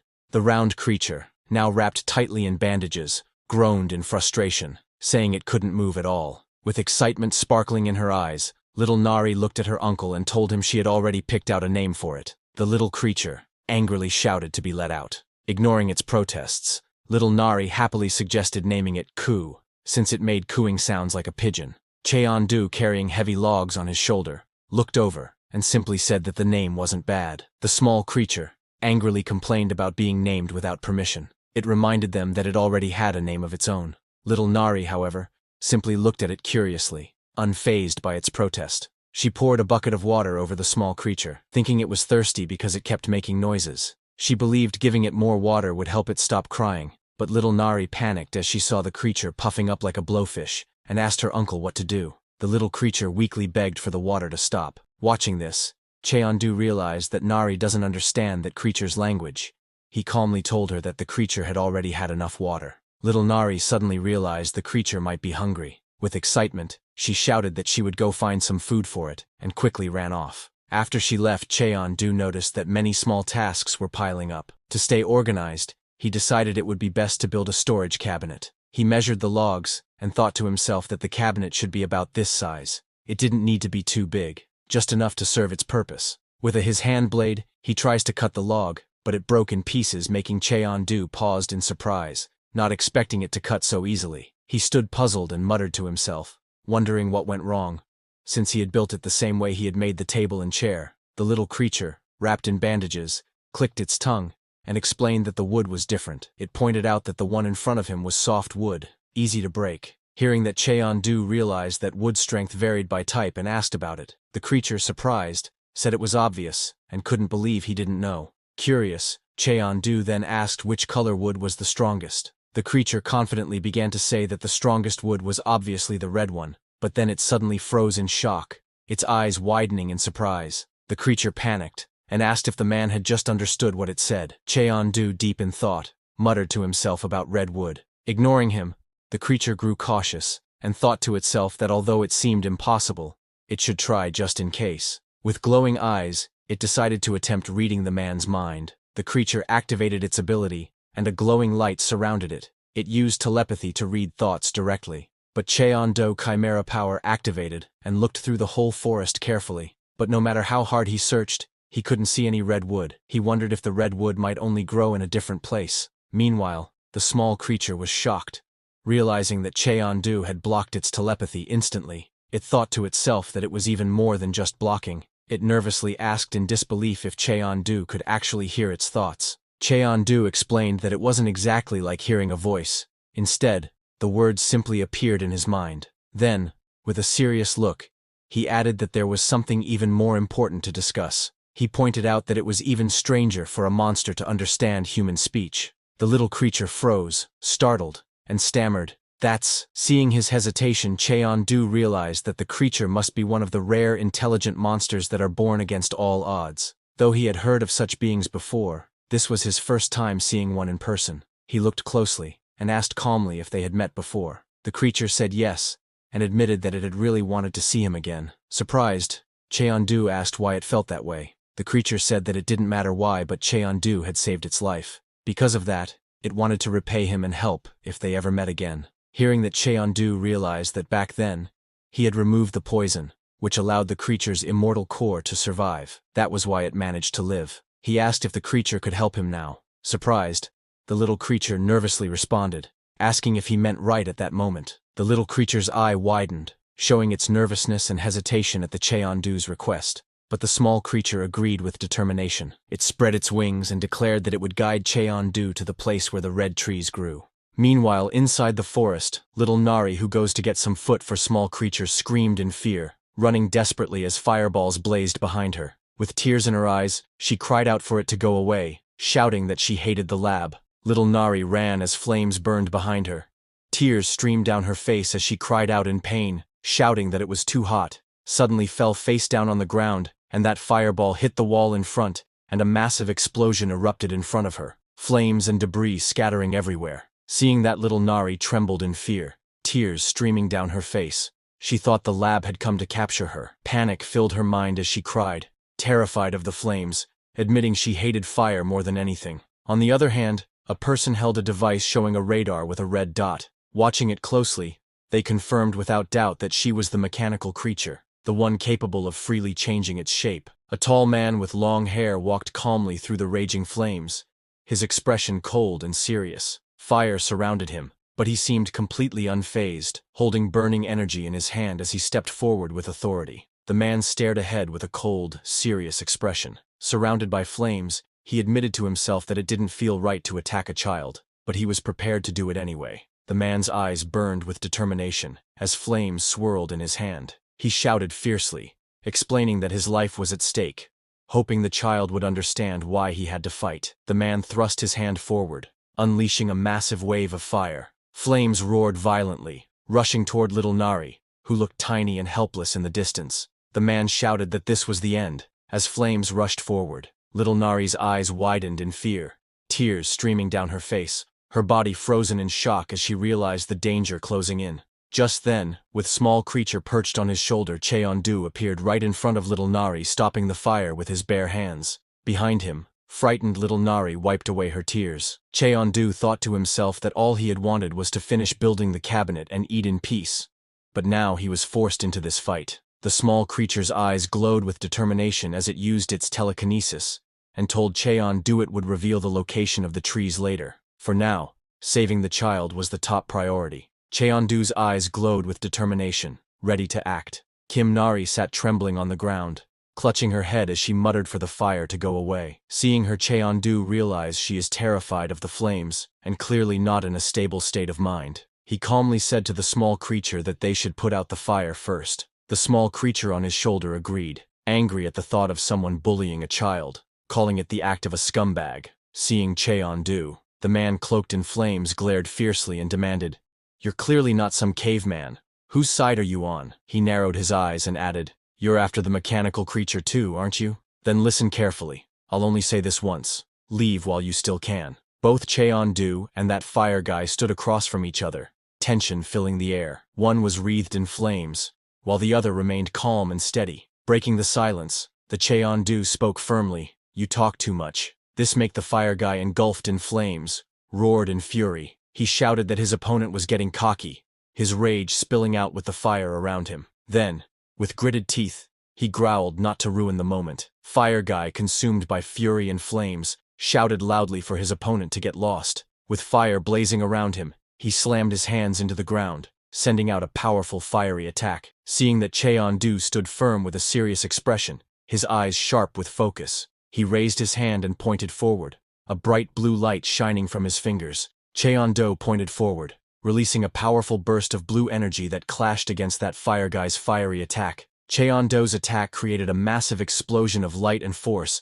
as it hit the mountain behind the fire guy. An explosion erupted with a blinding light, shocking the fire guy. His eyes widened in disbelief as he muttered in confusion, "What the?" The fire guy's face twisted in shock as debris rained down around him. His eyes widened, and sweat ran down his face as he gasped in disbelief, too stunned to speak. Only a cry of alarm escaped him. As the dust and debris settled inside the massive crater, Cheon-do asked little Nari gently if she was okay. Little Nari replied she was fine now. She wiped her tears, her voice soft with relief. She said that uncle had put out the fire, feeling safer now. Looking at Kim Nari, Cheon-do spoke calmly. He told her that whenever she felt scared, she should face it directly and defeat the fear itself. Meanwhile, the fire guy lay battered and motionless on the ground. Cheon-do grabbed the fire guy by the hair and said firmly that when they woke up, they should knock it off, saying that he swung up that fire guy into the air. But just as he held the enemy up by their hair, paused, his eyes widening in surprise as he realized something was off. Cheon-do looked back and saw that the fire guy lay on the ground and his head now bald. Cheon-do looked at him in confusion and exclaimed, "What the heck is this?" Looking at the fire guy's bald head, Cheon-do wondered if he had always been bald. The small creature sitting on little Nari's head was very annoyed and called the fire guy a little brat. Even little Nari looked at him with wide eyes, clearly confused, as the sunlight reflected off the smooth surface of a shiny head, revealing it to be completely bald. Little Nari quietly muttered the word, "bald," in surprise. She burst into laughter, holding her stomach and tearing up from how hard she was laughing. She found the bald head hilarious and shouted that being bald was funny. Little Nari laughed loudly, calling the fire guy Baldy. She said she wasn't scared of him anymore. Hearing this, the Cheon-do looked at her in silence. He was confused because while he was fighting that fire guy, he realized that the opponent was not strong enough to defeat little Nari. Just then the small eyes glowed brightly as it prepared to use its power. It explained that this would make everything clear. The ability, called mental resonance, allowed him to look into another person's memories. Suddenly Cheon-do's eyes also glowed with a golden light as the power flowed through him.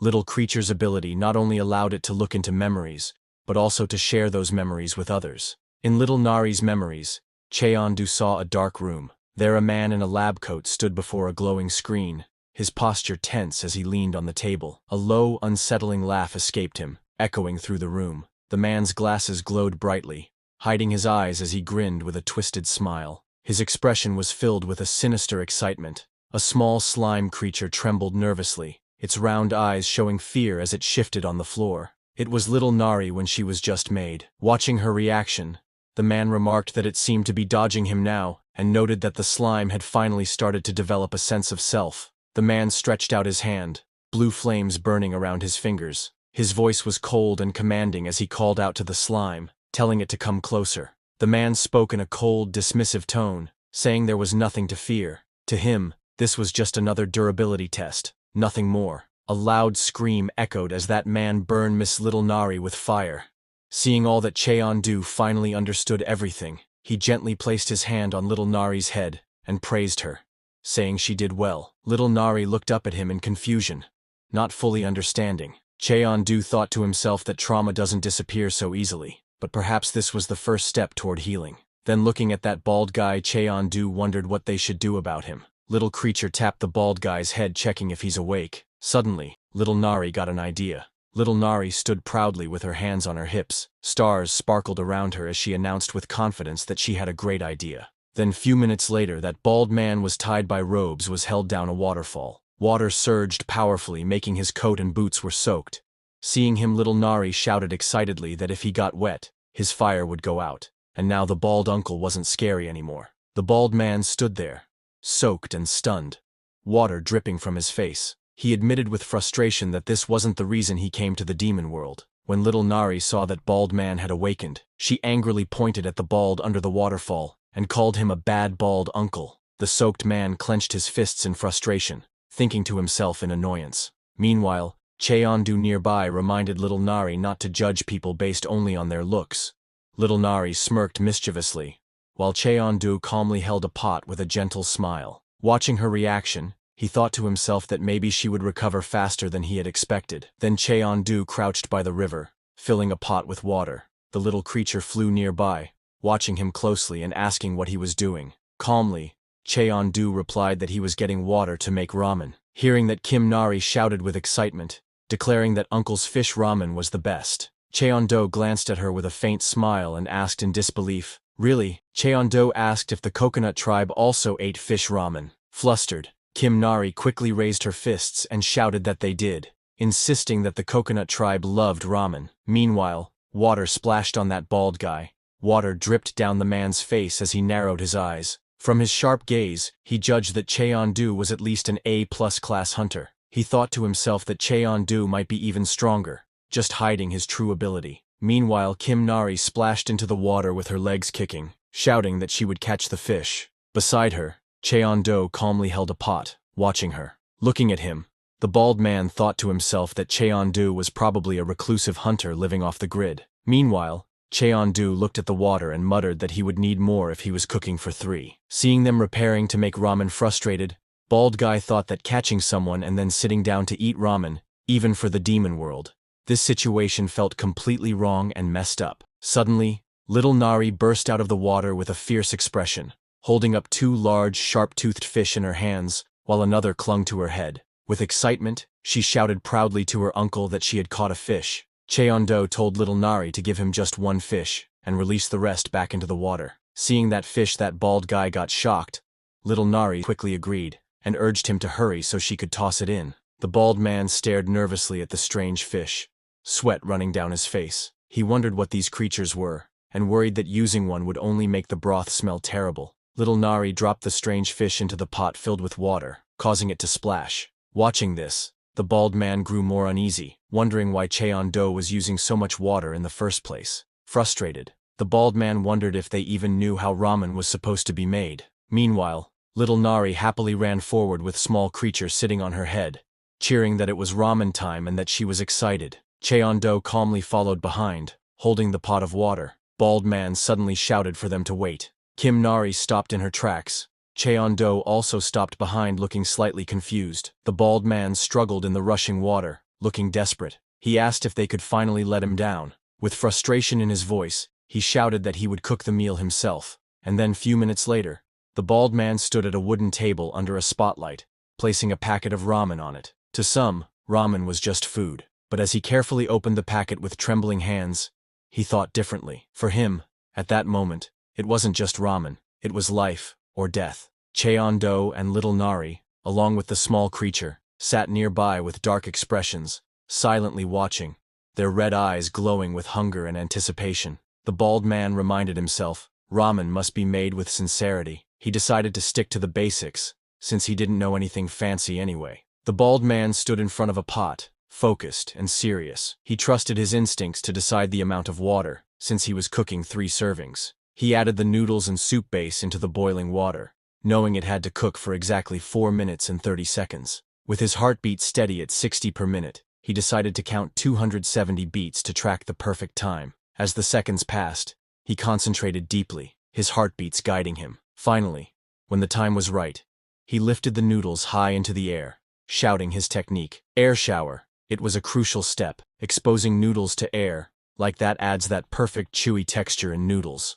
Sweating but determined, the bald man thought how kimchi would have made the dish complete, but reminded himself that this was the demon world. Still, he smiled, knowing he gave it his best. The ramen was finished, and he had no regrets. The pot of noodles gleamed, labeled as Nam-gi's sincerity. Ramen. It had 90 flavor scored, 24 carbs, 18 protein, 20 calcium, and 20 fat. The bald man carefully served the ramen, offering it to the others, and asking them to give it a try. Little Nari looked surprised, noting that it felt different from the uncle's ramen. Cheon-do agreed, and prepared to taste it. Cheon-do took a bite, saying he would see how it tasted. Soon, the 3 of them, including the small creature, sat at the table together, eating the ramen. As they tasted it, their eyes widened in shock. Cheon-do, the girl, and the small creature all realized something at the same time. This taste was special. They were overwhelmed, as if transported to another world. Well, basically they were in another world, but it felt completely different world.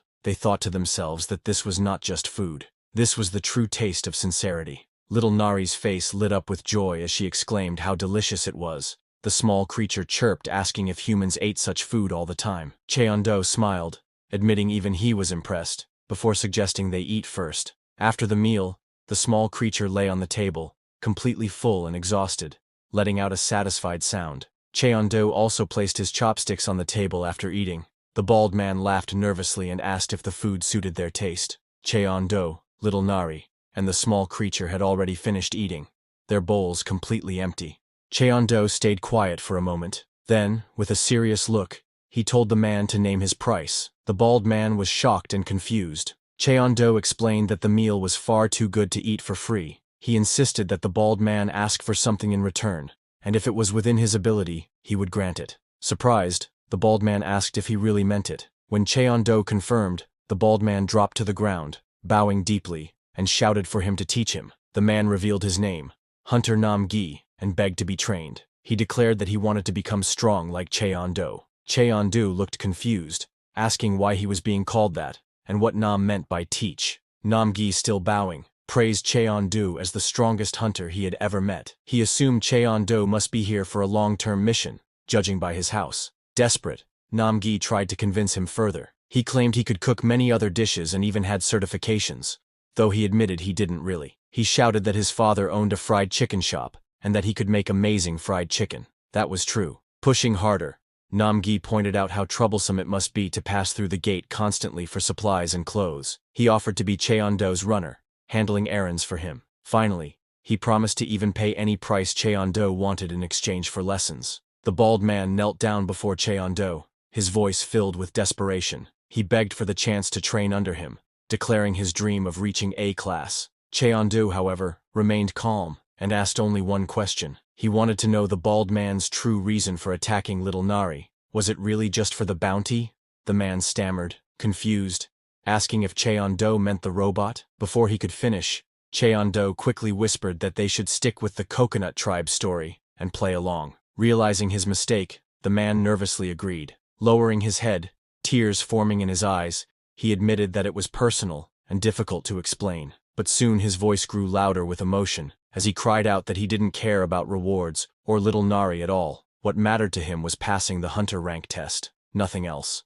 Cheon-do studied him for a moment before giving a simple command. He told the man to stand. Startled, the man asked why, but Cheon-do stood up, his body glowing faintly with energy. He explained that after enjoying a good meal, sparring was the least he could offer in return. The bald man's face lit up with gratitude as he bowed deeply. He thanked Cheon-do with all his heart. Just then, the little Nari suddenly spoke up. She slammed her small hands on the table and demanded to spar instead. Cheon-do turned to her and asked if she was certain. With fiery determination in her eyes, she recalled the lesson he had once given her. When you're afraid, knock it out. Holding on to those words, she declared that she wanted to face the challenge herself. Hearing that, the bald man chuckled nervously, trying to lighten the mood. He reminded little Nari that while Cheon-do was certainly strong, he himself wasn't exactly weak either. But little Nari's piercing gaze and unwavering silence made it clear she wasn't going to back down. Cheon-do looked at Nam-gi-seok and asked if he could break the giant black stone in front of them. Nam-gi-seok froze in shock and quickly explained that the stone was obsidianite,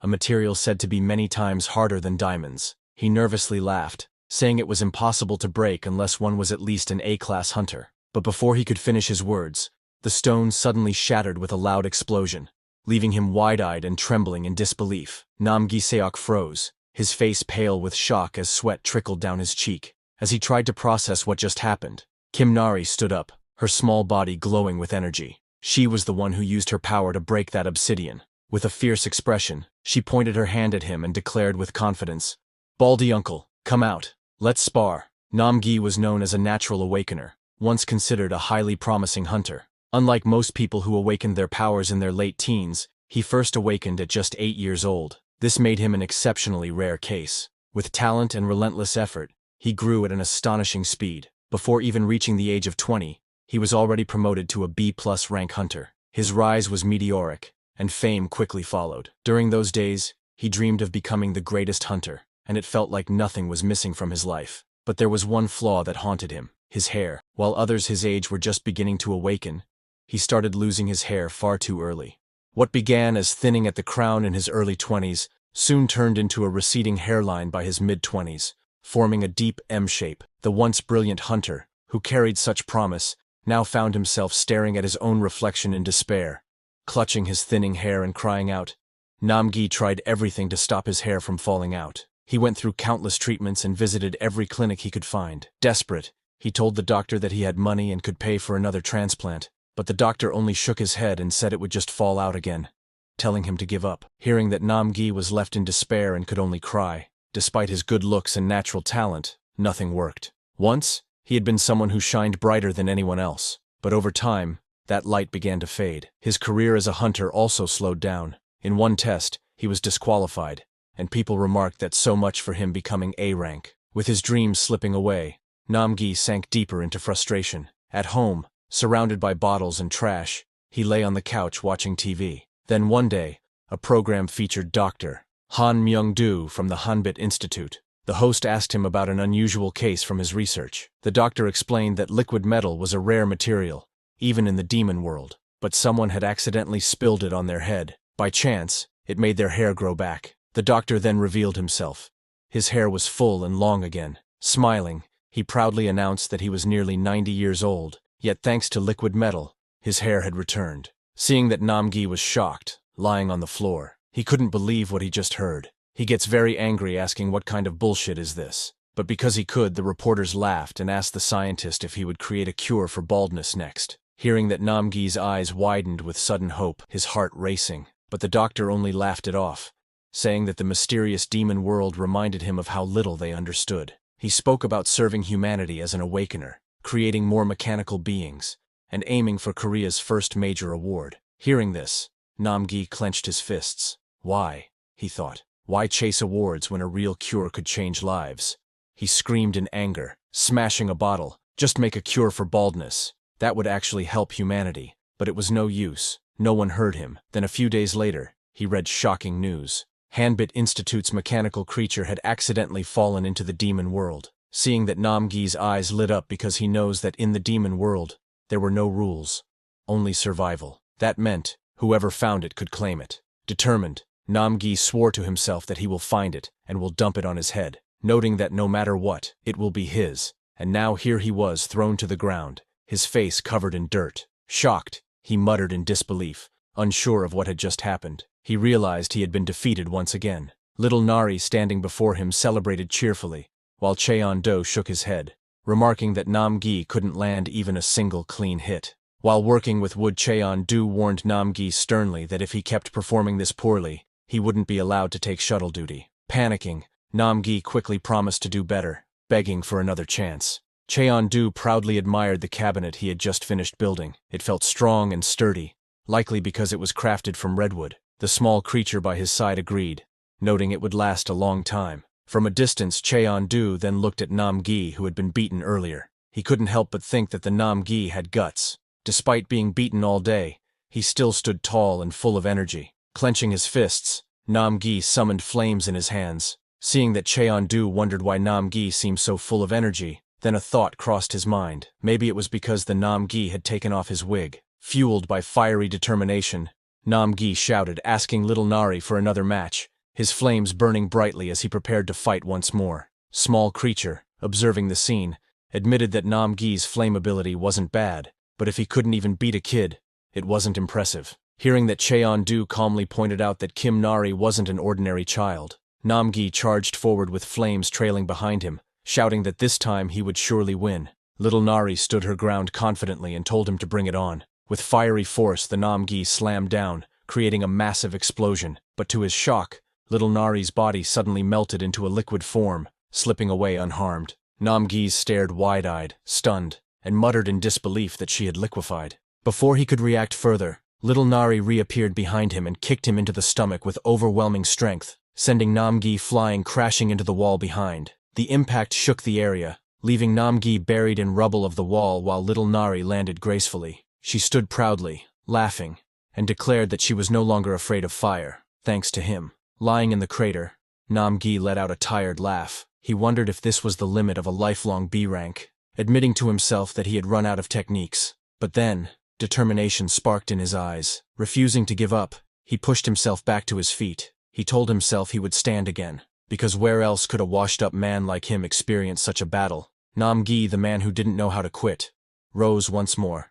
Smiling through the pain, he shouted for just one more match against Kim Nari, refusing to back down. But Namgi suddenly felt something warm drip from his nose. Startled, he touched his face and realized he had a nosebleed. Seeing that, Cheon-do asked him how long it had been since Namgi arrived in the demon world. Namgi thought for a moment before replying that, "Today makes day 9. Hearing that Cheondu's expression grew serious, he warned that at Namgi's current level, staying in the demon world any longer might kill him because of the demonic energy. Namgi hesitated, but eventually admitted that it made sense. Still, Cheondu looked at him with confidence, and told Namgi that he saw A-rank potential in him, encouraging him to give his best. Shocked, Namgi pointed at himself in disbelief, but Namgi lowered his head, confessing that he had failed the A-rank test for 6 years straight. He explained that most people considered it hopeless after failing the same test for 3 years, and there had never been a case in history of someone succeeding after so many failures. But Cheondu disagreed. He told Namgi that he still had room to grow,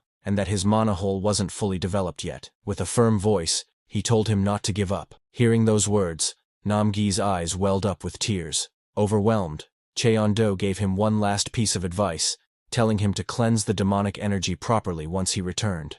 Nam bowed deeply, his heart burning with determination. He shouted his thanks, vowing to give it his all. As Nam's voice echoed, Cheondu thought to himself that he will make Namgi into an A-rank laborer, that is. Then few minutes later, Namgi, carrying supplies, asked if there was anything else they needed. He mentioned that they were out of ramen. At the sound of the word, the little Nari's eyes lit up, and she jumped happily. Cheondu nodded calmly, saying that was enough for now. Namgi with the backpack agreed, and said he would go grab some. Before leaving, little Nari wished Namgi safety, while he shouted back that he would definitely win next time. Suddenly, he asked the Cheondu if he had seen his wig. Cheondu shook his head, and replied that he hadn't. With a nervous laugh, Namgi decided to head back anyway, still wondering where it had gone. Once he disappeared, little creature looked uneasy. It asked if things would really be okay. Cheondu turned to it, puzzled, and asked what it meant. Little creature explained that if Namgi betrayed them,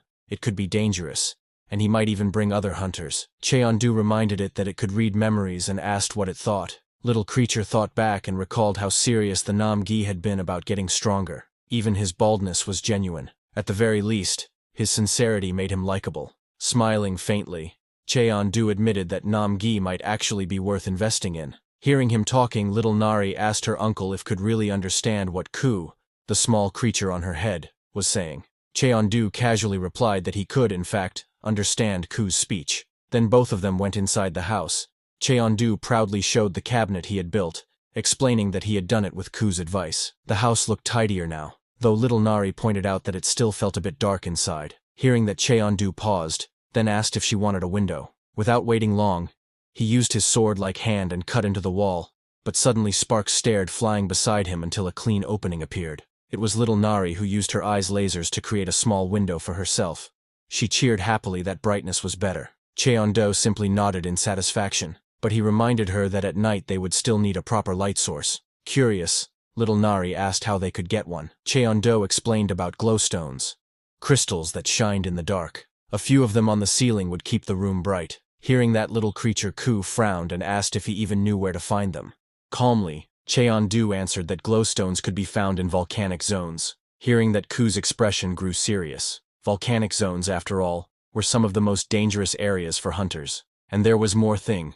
Ku lowered his head, his voice heavy as he admitted that the volcanic zone was where he came from.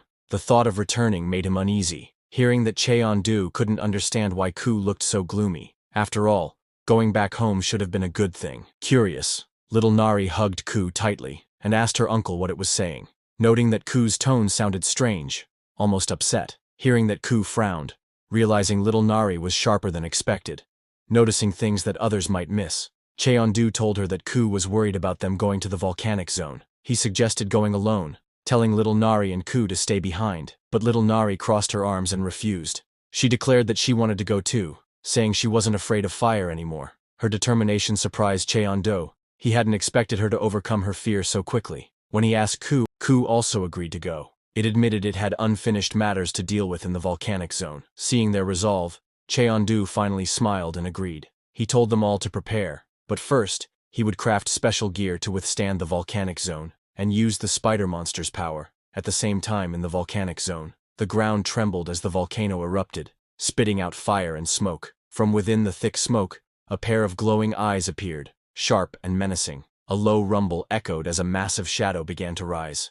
shaking the entire volcanic zone. Something terrifying had awakened from the heart of the volcano where Cheondu, little Nari and Ku are headed next. The group entered the volcanic region, one of the 3 most dangerous places in the demon world. Hunters usually avoided it because of the flying volcanic ash, toxic gases, and the heavy demonic energy in the air that made breathing difficult. Ku explained that very little was known about this place in the human world. As he spoke, he noticed little Nari happily playing around the lava, treating it like a game. Ku could only stare in disbelief at her reckless behavior, asking what that child was doing right now. Cheon-do acted normal, and told Ku that she was just playing with fire. Ku remarked that it was normal for little Nari since she was originally a mechanical creature, but then turned to Cheon-do, wondering how he was perfectly fine in such a deadly place. Cheon-do revealed that he was a chimera hunter. Ku had guessed that much, but asked him why he looked so human since chimera hunters normally didn't. Cheon-do told him that he used to look like that too, but after regenerating, he had ended up with a human appearance again. Cheon-do then asked if Ku was truly comfortable being with them, reminding him that he was still a monster, and hunters usually hated monsters. But Ku simply answered that it wasn't so bad. He said it was nice to have someone to talk to, and Cheon-do didn't seem like bad people. Hearing that, Cheon-do gave a small smile, saying that's a relief. Then little Nari returned to them. Her small feet stepped on the hot surface, but she didn't seem bothered because of the custom-made shoes that Cheon-do made for her. Little Nari called out, asking if Cheon-do was speaking with Gu again, and eagerly said she wanted to talk with Gu too. Cheon-do reminded her that earlier she had asked about his identity, hinting he was about to explain. Excitedly, little Nari declared that since Cheon-do was a native of the demon world, she was one too. But Ku quickly corrected her, grumbling that he was the true native here, calling her a cheeky kid. They pressed on, heading deeper into the volcanic region. Ku explained that the luminous stones they were searching for would likely be near the lava's eruption point. That meant they had to reach the crater. As they climbed higher, little Nari's eyes widened when she saw the great summit. Overjoyed, she rushed forward and shouted that they had reached the top, raising her arms in triumph. Ku perched on her head while Cheon-do calmly followed behind. From the summit, they spotted the luminous stones glowing near the crater. But before they could get closer, something unexpected appeared. Out from the smoke and heat emerged a large fire toad, its skin glowing with bright patterns. Cheon-do narrowed his eyes, recognizing the creature. He muttered that it was indeed a fire toad. Strangely, the toad's eyes were filled with tears, and as they looked closer, they realized it was crying. Little Nari pointed ahead with urgency, her eyes wide. She shouted for Cheon-do to look, warning him that there was another creature up ahead. Ku, sitting on her head, also looked in the same direction. Down by the crater, they saw the truth. A female fire toad had collapsed and died while moving. Its back was covered with eggs, showing it was carrying young. Ku explained in a serious tone that female fire toads always carried their eggs on their backs after laying them. Only females in the breeding season had a sunken back like that. But since this one had died, all of its eggs were doomed as well. The heat of the crater was far too intense, and none of the eggs would survive. The sight was grim.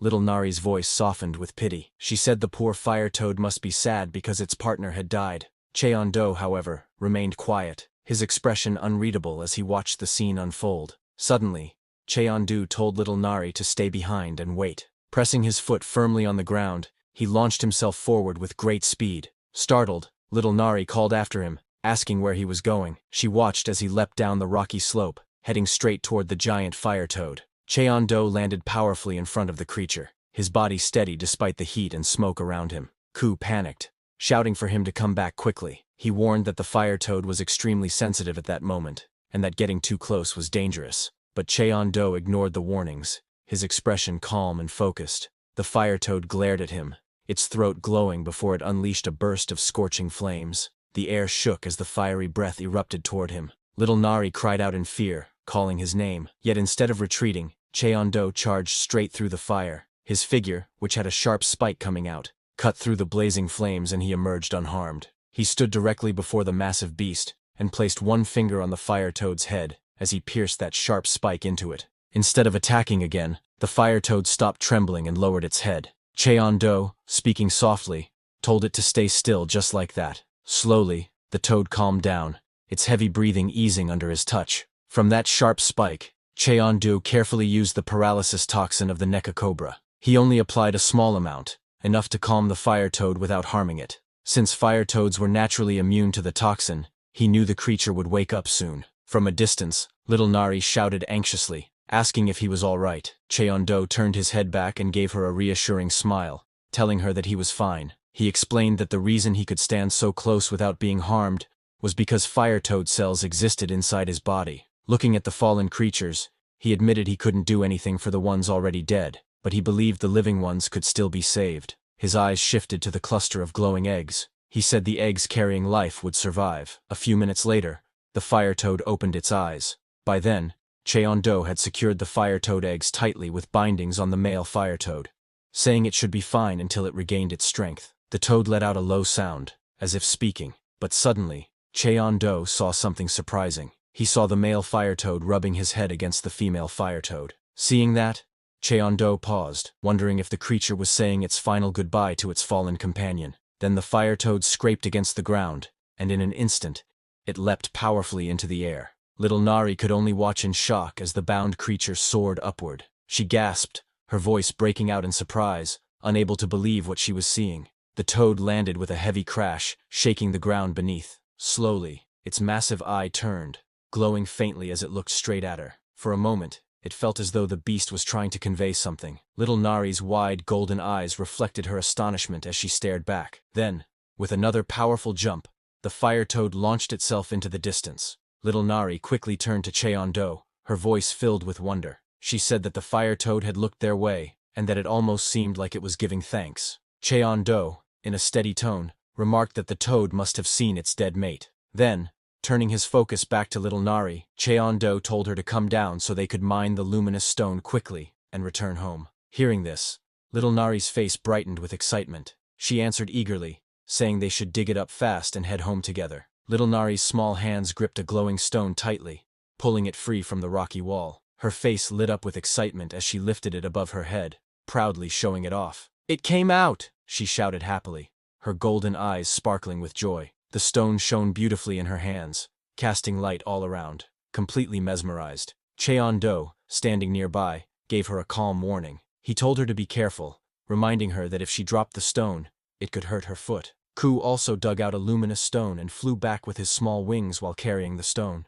He placed the glowing crystal carefully into the bag, its light shining through the fabric. Ku fell on the ground, and Cheon-do, noticing its weariness, asked gently if it was okay, pointing out that it looked tired. Ku muttered with frustration. It recalled how it used to toss such stones around playfully without effort, but now, in its shrunken form, it could barely manage. Cheon-do reassured it, saying it didn't have to help. He suggested Ku could focus on its own errands instead, adding that the gifts Ku carried were probably meant for the friends it was planning to meet. Flustered, Ku puffed up angrily. "What friends does a monster like me even have?" it snapped, insisting it didn't plan to meet anyone. It explained the gifts were just things it intended to leave behind, nothing more. Hearing that, Cheon-do smiled, realizing that Ku was just shy. Cheon-do teased Ku for missing his own kind, saying intelligent monsters were different. Ku quickly denied missing them, insisting it only regretted not being able to say goodbye before leaving. Hearing that, Cheon-do asked it why it really left its group. Ku hesitated. It remembered the times when it first gained intelligence, how there were good things about it. It could think about everything, question itself. But there were also bad things too. It recalled moments with others of its kind, even as they argued over simple things. One of them carelessly ate something without thought, leaving Ku frustrated and realizing that communication didn't always help. Among groups like the one-eyed monkeys, it often felt out of place. Knowing their language only made the emptiness stronger. In the end, it chose to leave the group behind and live alone. Ku thought to itself that maybe its kind didn't even notice when it left. After all, they never had much sense of companionship to begin with. Saying that, it struggled with a stone and groaned in frustration, wondering why it wasn't coming loose. But suddenly, the stone came out, and Ku slipped, its eyes widening in shock as it lost balance. A loud crack echoed through the cave, making Little Nari's eyes widen as she exclaimed that she had heard a noise. When they looked closer, Little Nari pointed excitedly that it was an egg. Cheon-do observed carefully, and confirmed it was indeed a monster egg, though he wasn't sure what kind it belonged to.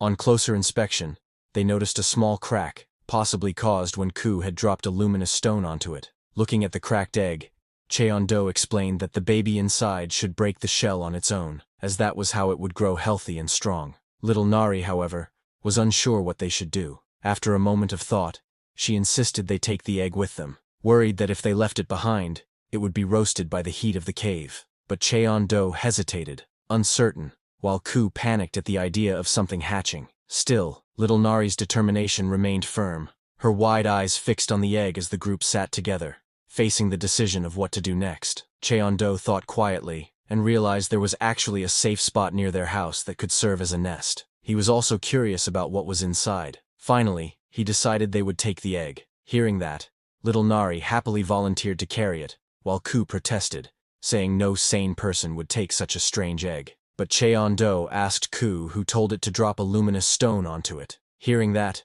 Ku got flustered but questioned what if little Nari got in danger. Cheon-do reassured it that everything would be fine, promising to protect them. Reluctantly, Ku agreed, trusting him. With the decision made, Cheon-do said they should finish mining more luminous stones. Little Nari cheered in excitement, eager to dig quickly and return home. After some time, the group finally returned home from their journey. Little Nari proudly announced their arrival while holding the mysterious egg tightly in her arms, excitement shining in her eyes. Ku rested on her head, looking wary but following along. As they approached the camp, Nam-gi called out, asking where they had been. Cheon-do was surprised to see that he had returned so quickly. Stepping forward, Nam-gi offered to carry the luggage, but looking at him, Cheon-do felt something was wrong. As Cheon-do gave him the bag, he warned Nam-gi that it was heavy. Trying to act strong, Nam-gi laughed and insisted he could handle it. However, as soon as he grabbed it, the bag fell to the ground. The weight was overwhelming, and Nam-gi struggled under the burden, nearly collapsing.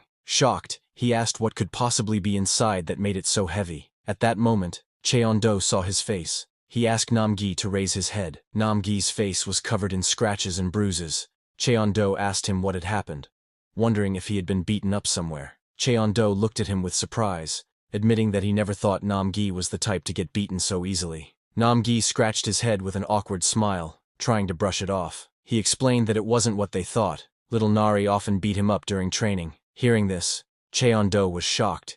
He couldn't believe Nam-gi said it so proudly. Before the conversation could continue, Nam-gi quickly changed the subject, running off in a panic and saying he would serve food right away. Cheon-do stood silently, arms crossed, watching him with an unreadable expression. Then Cheon-do sat at a small wooden table, carefully cutting and shaping a glowing stone with his finger blade. Seeing that, little Nari, curious as always, came up to him and asked what he was making. Cheon-do calmly explained that he was crafting a lamp out of glowstones. Little Nari's golden eyes widened in excitement when she heard he planned to hang it from the ceiling, imagining how pretty it would look. She watched him work with admiration, telling him she thought he was really smart. To her, he seemed knowledgeable, and always explained things so well. Remembering the toad incident, she also felt that he wasn't just smart, he was kind-hearted too, much like her father. With a bright smile, she said that Cheon-do reminded her of her dad. Hearing that, Cheon-do teasingly asked her if her father was doing well back in the coconut tribe. Nari's expression faltered, and she stiffened for a moment before forcing a smile. She quickly answered that her father was fine, though her unease showed in her trembling voice. As the sun set, the sky turned a warm shade of orange, filling the air with a gentle glow. Ku lay on the ground, feeling the heat. It wasn't as intense as the volcanic zone, but to him, it still felt like his body was melting. He soon dozed off, resting peacefully, until the ground trembled. From the horizon, Mandragora with glowing red eyes appeared, their heavy footsteps echoing against the sunset. They marched forward with intimidating force, surrounding Ku. Furious, they looked at Ku with their red, glowing eyes. Suddenly, the smallest Mandragora leapt, its attacks sharp and fast, but instead of a fight, it spun very fast and used its triple snuggle formation ultimate move. But as it hit, that little Mandragora bounced off Ku's round body in surprise as it flew back. Ku blinked awake, confused by the sudden chaos. Immediately all three of the Mandragora attacked him with their small hands that did no damage to Ku. Ku was surprised. "What's this? What's gotten into you guys?" he muttered, staring at the little Mandragora hopping around and making noise. From a distance, little Nari shouted, demanding to know why everyone was fighting. Cheon-do calmly explained that it looked like the Mandragora were angry because Ku had wandered into their territory. Just then, Nam-gi proudly revealed the dish he had prepared, saying the wait was finally over. He explained that it was sweet, sour, and addictive, something children especially loved. On the plate was yubuchobap, fried tofu pockets stuffed with rice. The food looked delicious, and came with its own description. Nam-ki-seok's heartfelt tofu pockets, praised for their taste and balance of nutrition. Nam-gi was proud and smiled as he noted that tofu pockets were simple to make but always looked impressive. At the table, everyone gathered around, their plates filled with the golden brown snacks. Little Nari was amazed, praising Nam-gi for his cooking, but Ku, not satisfied, said it looked decent enough. Nam-gi laughed cheerfully, telling everyone to dig in and enjoy the meal. But before they could continue, Cheon-do paused and asked about Nam-gi's face. He pointed out that the question had been avoided earlier, and wanted to know what had happened. Nam-gi scratched the back of his head nervously, and admitted that he had gone to the Hunter Association to apply for the promotion exam. There, he ran into some A-class hunters who mocked him for failing 7 times. The teasing turned into a fight, which explained his injuries. He explained that they had told him to stop wasting time and muddying the waters. They even mocked his shaved head, asking if his pride had fallen out along with his hair. Unable to hold back, he fought them. Hearing that, Cheon-do curiously asked Nam-gi if he had just shaved. He wasn't completely bald, right? This caused Nam-gi to suddenly defend himself, ranting that the real cause of hair loss was still a medical mystery. He claimed his follicles were still alive and insisted he wasn't fully bald. He said all that with just his eyes. Cheon-do, realizing he had touched a nerve, simply nodded and admitted it was his mistake to bring it up. He then asked Nam-gi when the promotion exam would be held. Nam-gi replied that it was scheduled for the month after next, in 60 days. Hearing this, Cheon-do suggested it was time for special training. Hearing that, Nam-gi grew excited and quickly agreed, saying he would do anything that was asked of him. But instead of intense combat training, Cheon-do told him to take over dish duty from little Nari, who looked exhausted and muttered that the food hadn't been enough. Shocked, Nam-gi shouted in disbelief about having to wash dishes. But Cheon-do pointed at the bag and told him to also clean all the leftover glowstones that were dirty with volcanic ash. Surprised, Nam-gi asked if he really had to wash all of them. When he hesitated, Cheon-do reminded him that if he didn't want to, he could just stay a B-class forever. Cheon-do then turned and told little Nari that she was going with him fishing to aid their digestion. Little Nari happily agreed to go fishing, calling it fun, while Nam-gi stood silently, disappointed and speechless. He just watched Cheon-do, little Nari, and Ku leaving, all the work left to him. Nam-gi then picked up the plates, trying to convince himself that there must be a reason behind these tasks. Deep down, he remembered how everyone always assumed he was a natural-born genius, but in truth, he was not. He clenched his teeth, recalling that he, Nam Ki-seok, had fought his way up to B-class purely through effort and determination. He saw himself as a man who was nothing without his persistence, someone who lived by diligence and perseverance alone. Once he chose to believe in something, he would see it through until the very end. He declared in his heart that he was the kind of man who could fall and still rise again, even if it was the 7th time. With resolve, he ran forward, determined to keep going. He thought to himself that he, Nam Ki-seok, was truly a man who had it all: hard-working, determined, kind, cool, and even charming in his own way. Then at the river, the scene continued with a calm moment by the water. A fishing line dipped into the glowing surface, rippling gently. Nearby, little Nari sighed, noting that no fish were biting. Cheon-do sat beside her, holding his rod. Ku was resting on little Nari's lap. She complained that all the fish seemed to be going to Nam-gi. At the same time, Nam-gi struggled as fish began leaping toward him, pelting him painfully. He shouted in panic, begging for help. He cried out that aquatic creatures were the worst match for his abilities, each hit stinging badly. Seeing that, Cheon-do simply thought to himself how much supervision Nam-gi always needed. Cheon-do then went to Nam-gi and asked him what he thought his mana was for. He reminded Nam-gi to use his mana to form a shield. Embarrassed, Nam-gi admitted that he had practiced during training, but it wasn't going well. Hearing this, Cheon-do reached into the bag of glowstones and pulled one out. He handed it to Nam-gi, instructing him to hold it. Confused, Nam-gi hesitated but obeyed, wondering why Cheon-do had given him a glowstone all of a sudden. But as soon as Nam-gi gripped it, a dark aura surged out of the glowstone, and it fell from Nam-gi's hand onto the ground. Shocked, Nam-gi realized the stone contained demonic energy, which drained his strength and left his arm powerless. Cheon-do explained to him that some glowstones indeed held condensed demonic energy. This revelation startled Nam-gi, but it was clear that this test was part of the training. Cheon-do then gave an explanation about power. He told Nam-gi that the demonic energy from the demon realm was raw and unrefined, something that couldn't be used properly on its own. To control it, one had to use refined mana to push it out first. Cheon-do placed one finger on Nam-gi's chest and told him that he already had plenty of mana inside his body, but he lacked skill in controlling it. Saying that, Cheon-do put his own mana into Nam-gi's body, opening his nerves. The energy within Nam-gi began to flow, lighting up his body from within and opening new channels of power. Namgi looked at his glowing hands in shock, realizing something had awakened. Cheon-do calmly explained that a path had now opened inside him, and he should follow it, channeling his mana through it. Focusing deeply, Namgi clenched his fists as energy surged around him. He was then told to direct that power toward the glowstone and try lifting it again. With determination, Namgi pressed his hands onto the stone, pouring his mana into it. His face tightened with strain, sweat dripping as he gave everything he had. Suddenly, with a burst of power, he managed to raise the glowstone high into the air. He shouted with joy that he had finally done it. Namgi suddenly realized something. Washing the dishes and cleaning the glowstones weren't just chores. It was all part of his master's plan to train his mana. Cheon-do, calm as ever,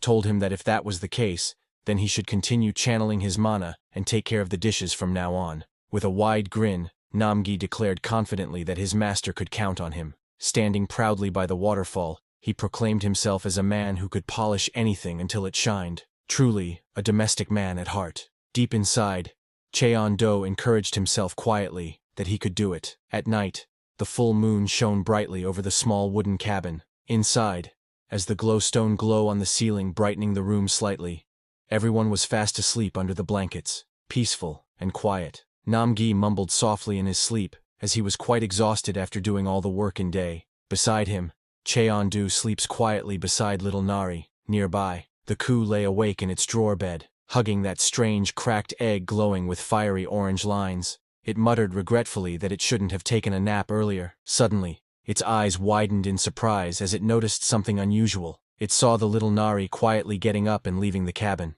Confused, it tilted its head while watching her sneak outside, wondering where that child could be going so late at night. Under the bright full moon, little Nari quietly stood in the river, her small hands clutching her clothes. She looked down with a worried expression, noticing how dirty her outfit had become. It was the same one Cheon-do had given her, and she didn't want to ruin it. Murmuring softly, she decided it would be fine once she washed it and began scrubbing it clean. From behind the trees, Cheon-do and Ku watched her. Cheon-do had finally found where she went at night, but he was confused and wondered why she was doing laundry so late. Ku, clearly annoyed, called him dense, reminding him that she was just a girl with no other clothes to change into. Back by the river, little Nari smiled proudly as she lifted her freshly cleaned clothes. She was happy to see the stains gone. Watching her, Cheon-do felt a bit of guilt. It didn't matter what he wore, but she was still just a child. He wondered if he had been too careless with her. After cleaning, little Nari came out of the water. She stood proudly with her washed clothes, smiling brightly. She declared that the laundry was done, and now everything was perfect. Just then, Cheon-do came out from his hiding place, saying that the night air felt nice. Little Nari was surprised to see him and quickly asked what he was doing there. Smiling calmly, Cheon-do explained that he was just out for a walk with Ku, and asked if she was walking too. Flustered, little Nari nervously agreed, pretending she was also out for a walk. Cheon-do then asked her to stay still for a moment. He gently tied a small belt around her waist and added a little flower to it. Looking at his work, he smiled and said it looked cute. Little Nari's face lit up with joy as she looked down at the flower and softly said that it was pretty. She noticed it looked similar to his own outfit. Cheon-do told her it was a forsythia flower, her favorite. But before little Nari could say anything more, a sudden rustling sound came from the bushes. Both of them froze. Little Nari clung to Cheon-do's arm, asking in fear what that sound was. Cheon-do stayed silent, his eyes fixed on the dark forest ahead. But as he closed his eyes and calmly listened to the sound, a faint smile formed on his face. He told little Nari not to worry, because it was just a grasshopper. Hearing that, little Nari sighed in relief, admitting that the noise had startled her. On a nearby leaf,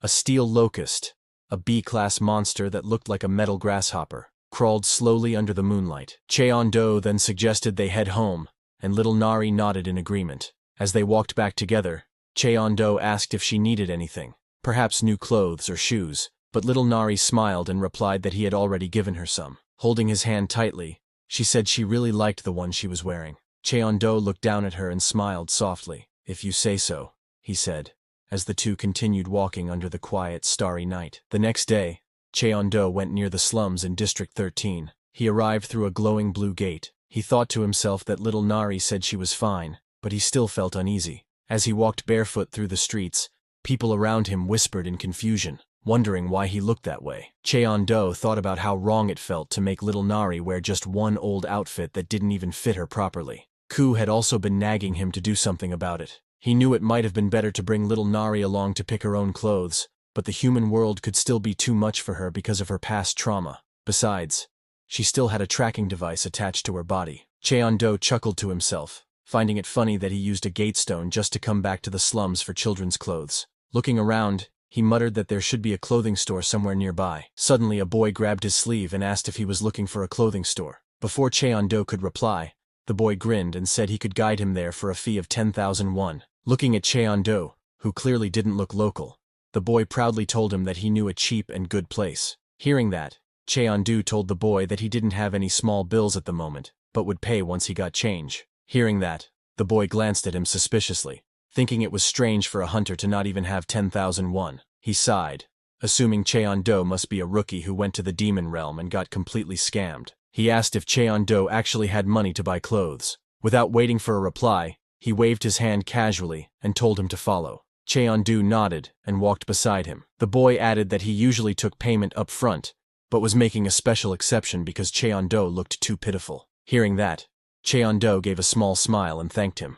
As they walked, the boy introduced himself as Oh Bong-soo, and Cheon-do replied with his name. Bong-soo grinned and said he'd just call him Hyung. Seeing police patrols nearby, Cheon-do thought to himself that the slums seemed much safer than before. Bong-soo glanced at Cheon-do curiously and asked if he hadn't been awakened for long. Surprised, Cheon-do asked if it was that obvious. Bong-soo stretched his arms and said that he could tell. Cheon-do came out of a gate with no equipment, which meant he probably spent all his money on gear only to have it stolen by thugs. Bong-soo told him not to get too discouraged since that sort of thing happened to everyone in the beginning. Cheon-do chuckled and commented that Bong-soo seemed to know a lot for someone so young. Offended, Bong-soo shouted that he wasn't a kid. He was just short because he hadn't eaten enough growing up. He proudly declared that he was 17. But suddenly, Cheon-do paused and stared to his side. He was looking at some thugs. When Bong-soo saw Cheon-do looking at them, he told him that even though the whole place was part of the slums, it would be better to avoid District 13 if possible. He explained that the district had become infamous for being dangerous. He went on to say that the Space Gang,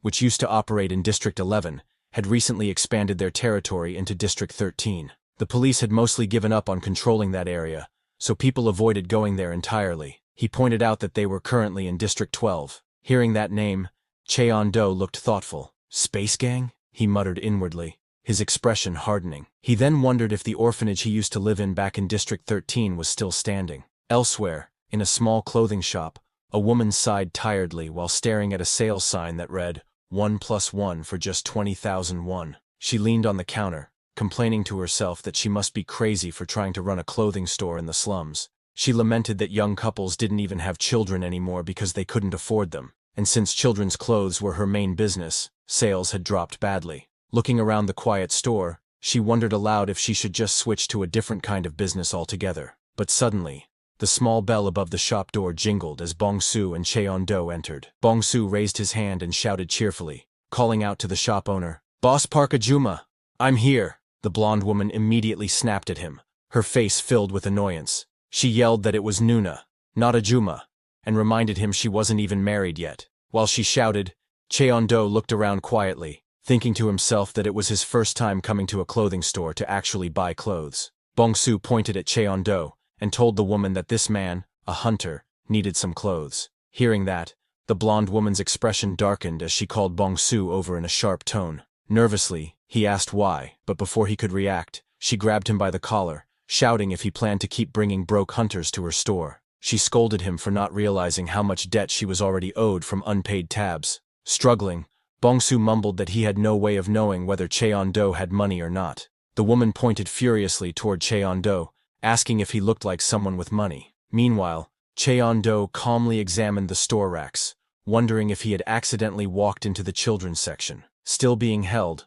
Bong-soo tried to defend himself, muffled, but insisting that Cheon-do was at least handsome. The woman glared at him but couldn't argue back. Then, Bong-soo shouted that she was the one who told him to help pitiful hunters, because they reminded her of her late younger brother. Embarrassed, she argued that she had only said that once or twice, and that if she kept helping kids like him, she'd end up homeless. Their bickering grew louder, with Bong-su shouting that she was the one who first helped him by buying him a meal. She replied that it didn't matter, and told him to clean up while she gave him some money. But before they could continue arguing, Cheon-do stepped forward and spoke politely. "Excuse me," he said. He took out a check and told them he wanted to buy some clothes, asking how much he could get with all the money he had. Hearing that, both the shop owner and Bong-su froze in shock as they stared at the check in Cheon-do's hand. Their eyes widened in disbelief. The woman stuttered, barely able to form words, realizing that he was holding a check worth 10 million won. Bong-su also gasped loudly, repeating the amount in shock. They both thought to themselves how unbelievable it was.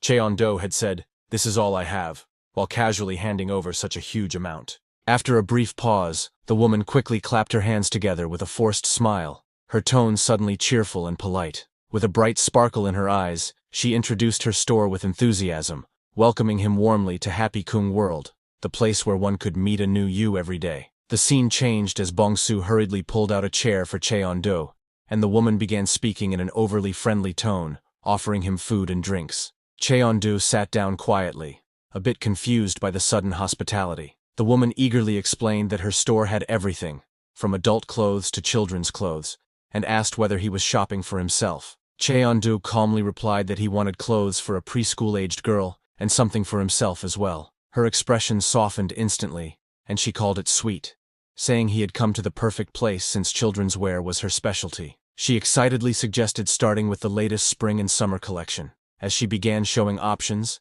she waved around bright frilly dresses, declaring that lace was an absolute must-have. Then she held up coordinated outfits, saying they were great for active kids since they were easy to move in. Finally, she held up a pink outfit, and said with full confidence that if he ever saw pink, he simply had to buy it. Cheon-do sat quietly at the table, while Bong-su stood behind him, both looking a bit overwhelmed as she continued showing outfit after outfit with unshakable enthusiasm. The receipt machine printed several long slips filled with text. The blonde shop owner looked down at the piles of clothes on her counter, exhaustion and disbelief on her face. Every item had been sold out.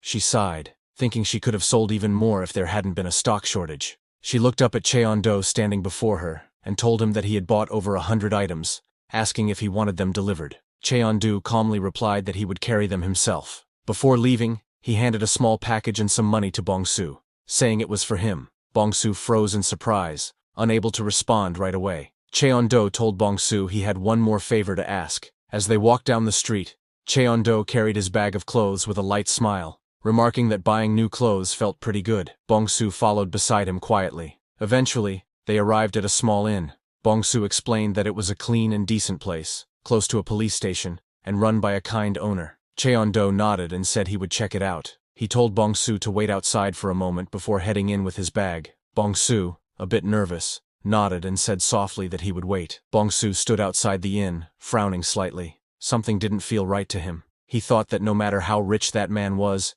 it didn't make sense for him to give a street kid like him 100,000 won, and even buy him clothes. He tightened his grip on the bag in his hands, unease growing inside him. He'd heard stories about people who lured homeless kids with money just to kidnap them later. The thought made him wonder if he should run away before it was too late. But then, another thought crossed his mind. What if Cheon-do was actually a good person, someone kind like Boss Park? The image of her bright smile came to his mind, softening his doubt. Just then, the door to the inn opened, and Cheon-do stepped out. He said the place was just as Bong-su described, clean and run by a kind owner. Then, he held out a key with the number 303 on it, and told Bong-su to take it. He explained that it looked like Bong-su had been living on the streets, so he'd already paid a year's rent in advance. Bong-su would live here from now on, and meals were also covered, so he should eat properly. Bong-su's eyes widened in shock. He looked down at the key in disbelief, struggling to process what he'd just heard. Cheon-do then turned to leave,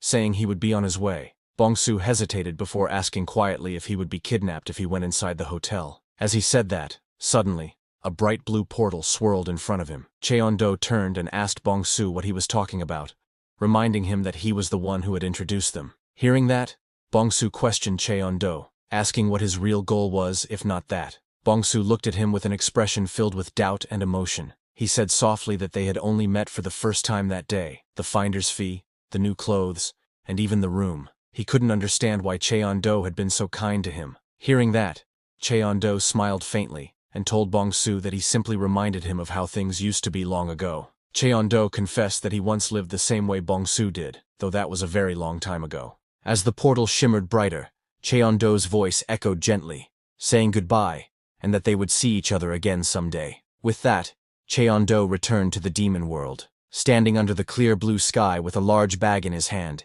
he announced that he was back. Little Nari ran up to him, her face full of surprise, asking where he had gone without saying anything. Cheon-do replied calmly that he had gone to buy them a present, and showed her the bag full of clothes. Little Nari's eyes sparkled with excitement as she peeked inside the bag. Seeing the pile of new clothes, she gasped and shouted in amazement. Ku looked into the bag too, and was clearly surprised by the amount. Little Nari quickly pulled out a bright yellow outfit, grinning widely and saying the clothes were really pretty. Nam-gi, beside them, nervously asked if there was anything for him, to which Cheon-do flatly replied that there wasn't. Little Nari didn't mind. She happily clutched her new clothes as Cheon-do told her that if she found something she liked, she could go inside and try it on. Excited, she ran off toward the cabin, saying she would do it right away. Inside the cabin, sunlight streamed through the doorway, shining on the strange egg resting in the wooden box. Cracks began to spread across its surface, glowing faintly with orange light. Outside, Cheon-do sat at a wooden table, folding clothes neatly into stacks. As he worked quietly, he thought to himself that once he started folding, it somehow relaxed him. Suddenly, little Nari called out for him, asking him to look at what she was wearing. She twirled happily in her new yellow dress and hat, saying she thought the outfit was cute. Cheon-do smiled and agreed, asking if that one was her favorite. Little Nari thought for a moment, then said she wanted to try on a few more. A while later, she came out struggling with a pair of jeans that were too big, asking how anyone was supposed to wear them. Soon after, she appeared again, draped in an oversized shirt, laughing and pretending to be a ghost. Cheon-do looked at her with an amused smile, realizing it was his shirt she was wearing. She kept showing different outfits, full of energy and excitement, saying there were so many cool ones to choose from. Watching her, Cheon-do couldn't help but chuckle softly, commenting that she was so hyped up, but also really cute. Finally, little Nari came running again, proudly saying she had chosen her outfit. She wore a hoodie with a small yellow chick printed on the front and shorts that matched her shoes. With a big grin, she said she loved it because the chick looked just like Ku. Hearing that, Ku, beside Cheon-do, stared in disbelief, asking if that was supposed to be him. Cheon-do smiled and told her that she had made a good choice, asking if she wanted to put the rest of the clothes away by herself. Little Nari eagerly nodded and ran off, saying she would take care of it. After she left, Ku floated nearby, looking at the pile of clothes with concern. It asked what Cheon-do planned to do with all of them, since there wasn't enough space in the house. Cheon-do thought for a moment, and said he had an idea. He planned to expand the house and add a dressing room with a walk-in closet. As he imagined the layout, Ku questioned whether that meant cutting down more trees. Cheon-do calmly told it not to worry, explaining that he already had someone else to handle chopping wood. Turning his head toward the field, he called out, asking if Nam-gi was ready for some special training. A loud crash shook the ground as Nam-gi suddenly appeared, landing with energy and confidence. Kneeling on one knee, he declared that he was always ready for special training. He then stood up straight and proudly said that he had even brought Cheon-do's training gear with him. Cheon-do got confused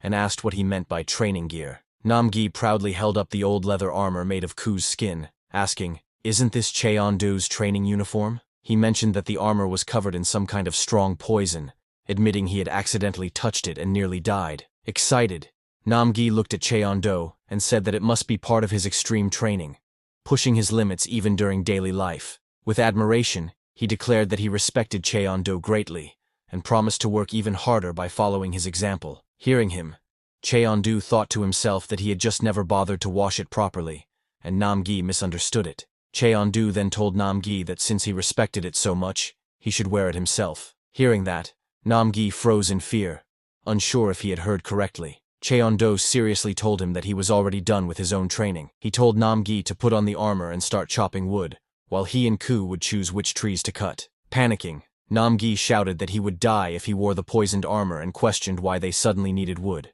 But before he could continue, little Nari burst out of the house, calling for Cheon-do in alarm. When he turned to her, she shouted that the egg was acting weird. Hearing that, everyone rushed inside and saw cracks forming across the dark shell of the egg. Glowing lines spread across its surface as the egg began to shake. Cheon-do observed the movements and said that judging from how it was moving, the egg was about to hatch. Hearing that, little Nari gasped in surprise, while Namgi watched with wide eyes, realizing that something incredible was about to happen.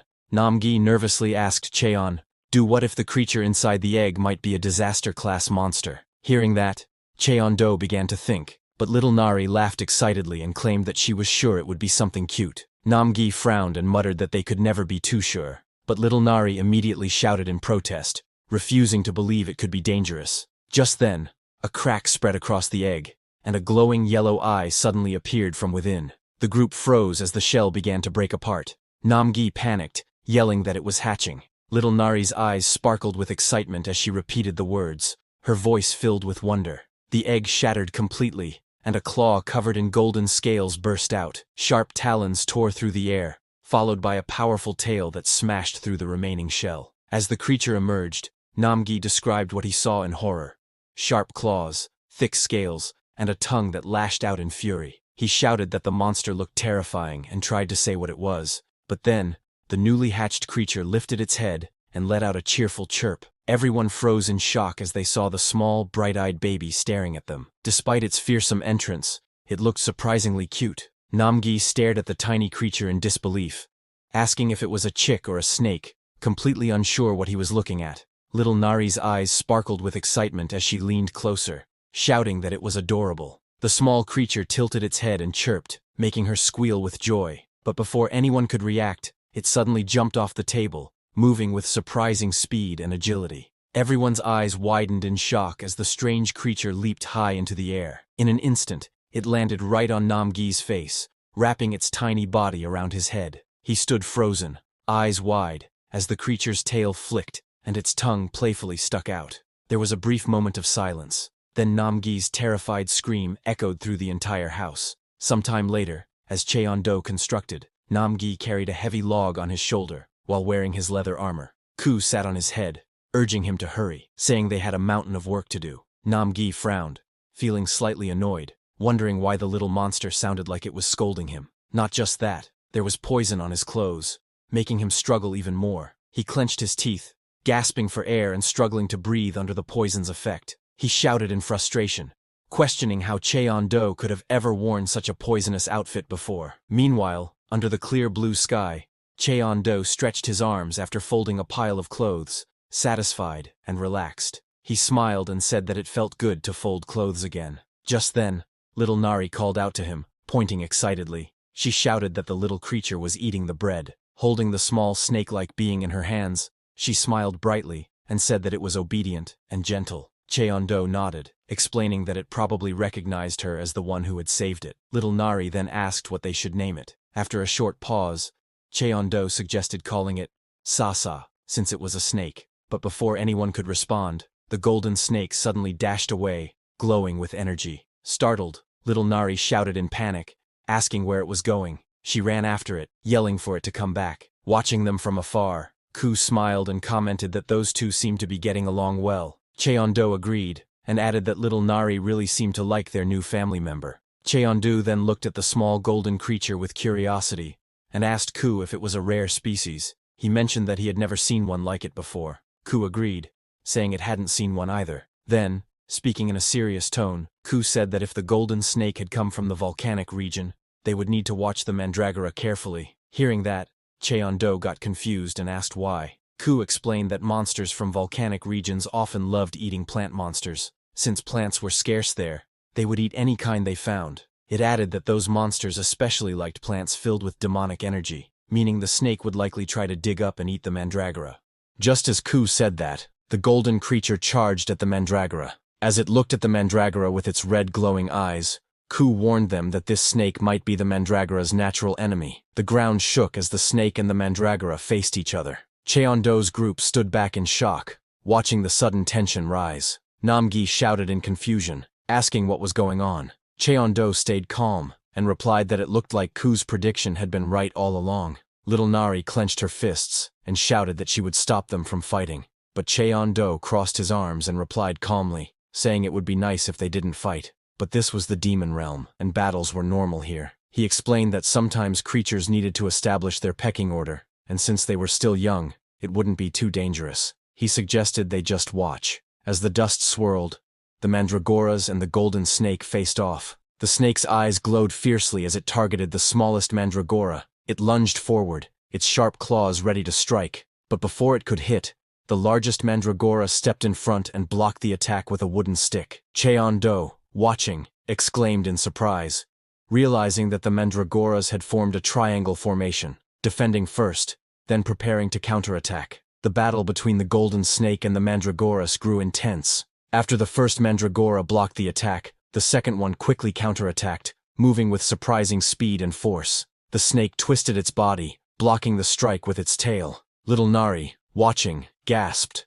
realizing that the snake seemed to be smiling confidently. But Ku beside her warned not to let their guard down yet. Then, the smallest mandragora suddenly leapt forward from behind, attacking with determination. The ground shook as it struck, and a flash of light filled the air. When the dust cleared, the snake was left stunned. The mandragoras stood in formation, their teamwork perfect. Tears welled up in the snake's eyes as it began to cry softly. The group watching was surprised.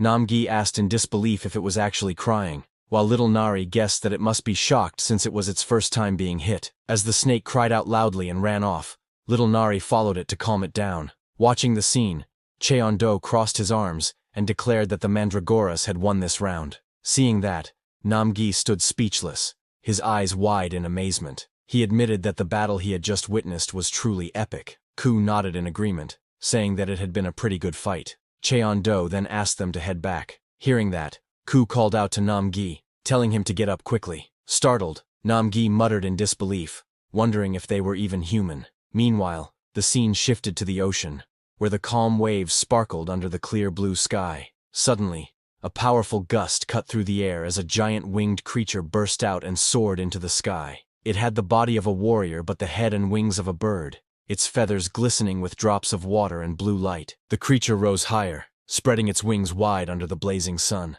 The next day, the sky was clear and bright. Their wooden house made of logs was being built. Namgi was carrying a large log while sweating heavily. The guy sitting on his head shouted for him to go faster and work more. Nearby, little Nari happily spread green paste on the logs. She said that applying a lot of it was fun. The small yellow snake beside her helped. Inside the house, Chinidole placed the new clothes he bought into the new cabinet they had made. Then sometime later, Namgi threw Chinidole's rolled-up fur outfit on the ground. He collapsed to his knees and shouted loudly that it finally ended. His eyes welled up as he thought about how he had not slept for 2 whole days. It felt like a terrible time. He wished for proper rest breaks. Even so, he looked at the wooden house he finished and said he made it exactly as he was told. But seeing the evil aura the house was releasing, he looked at it quietly and wondered if he did it right. Chen-du, who was standing behind him in a light shirt, looked at the house and smiled. He told Namgi that he built it better than he expected. Hearing that, Namgi was surprised. He wondered if it was really better than expected. Suddenly, little Nari appeared and stood near Namgi. She sniffed the air and said that the dressing room smelled like flowers. Hearing her, Namgi got confused and asked if it really smelled like flowers. But when he stopped for a moment, sat on the grass, closed his eyes, and relaxed, he also smelled flowers. He thought that the scent was calming, like lavender. Little Nari then asked why the place smelled like flowers. Cheng-du explained that Gyudu had chosen a special type of wood that had a nice scent. Gyudu added that with this, their clothes would also smell nice. The small mandragon plants swayed happily. They seemed to enjoy the scent too. The small snake was lying on the floor. It also looked relaxed and happy. Seeing that, Cheng-du smiled and told the others it looked like Sasa liked it too. Hearing the name Sasa, Namgi got confused and asked if they had decided to name the little one Sasa. Little Nari told him Chando had come up with it. Chando said they could change the name if there was a better one. Hearing that, Namgi proudly suggested the name Snake Chick. Chando stared at him silently, thinking that Namgi had no right to talk about naming sense. Then little Nari suggested the name Pikiaki. Hearing that, Chendo pointed out that it sounded too similar to Gu's name. Then Gu spoke seriously and suggested the name, the magnificent footprints in the drawer. Hearing that, Chendo got confused.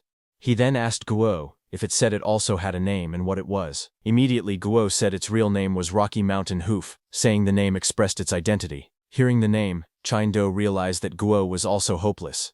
Finally, he suggested to just go with Sasa. They all agreed to name the snake Sasa, as Chondu and little Nari both said they liked the name. Akyu then asked Chondu what the next plan was. Now that the house extension was complete, Chondu was surprised by Gu's sudden question. He thought for a second and told them he had thought about something while visiting the human world. Looking at little Nari, Namgi, Gu, and Sasa, Chandu thought that before he had been alone, so he never needed to think about such things before. Then he closed his eyes and smiled softly, realizing that things were different now. He suggested building a strong fence around the house. He said that even if he left for a while, this would stop others from walking in easily. Namgi looked at the house releasing evil aura, and said he didn't think anyone would come here anyway. The house already looked dangerous and scary, but Shenbu explained they could not be sure. Looking at little Nari, he said a strong monster could appear, or hunters could come searching for something. Gusain then said that if they were going to build a fence, it should be made from a material filled with strong demonic energy and also be durable. He suggested going to the coastal area. He said he had heard that there were yellow crystals near the coast. It was harder than black stone. Kron imagined building the fence with that crystal and placing glowstones at the bottom. Hearing that, Chengdu thought it would look nice at night, like a campsite. He then decided they should go to the coastal area right away. Hearing this, little Nari became very excited and said they were going to the beach. But Namgi was shocked and stuttered upon hearing they were going to the coastal area. He shouted inside his head, asking if they even knew what kind of place the coastal area was. He began to panic and said that place was dangerous. But suddenly, blood dripped from his nose as he trembled. Seeing that, Namgai thought the timing was good. He quickly pretended to be ill and knelt down. He told Chandu that he needed to go release his demonic energy. Chandu agreed and told him to take care of the mandragoras if they returned late. But before they left, Namgie told Chandu that even for him, the coastal area was dangerous and he must be careful. Chandu asked him why. Namgi explained that the coastal area was almost off limits to anyone A-class or below. He said that 2 disaster-grade monsters ruled that whole region. Chilon was surprised to hear that. Namgi explained that those 2 monsters were chimera hunters, who had escaped a lab long ago. They had heads like birds, but their bodies were still human. Meanwhile, one of the creatures Namgi was talking about was flying above the coastal area. It was large, with a bird's head and wings, and it flew through the sky.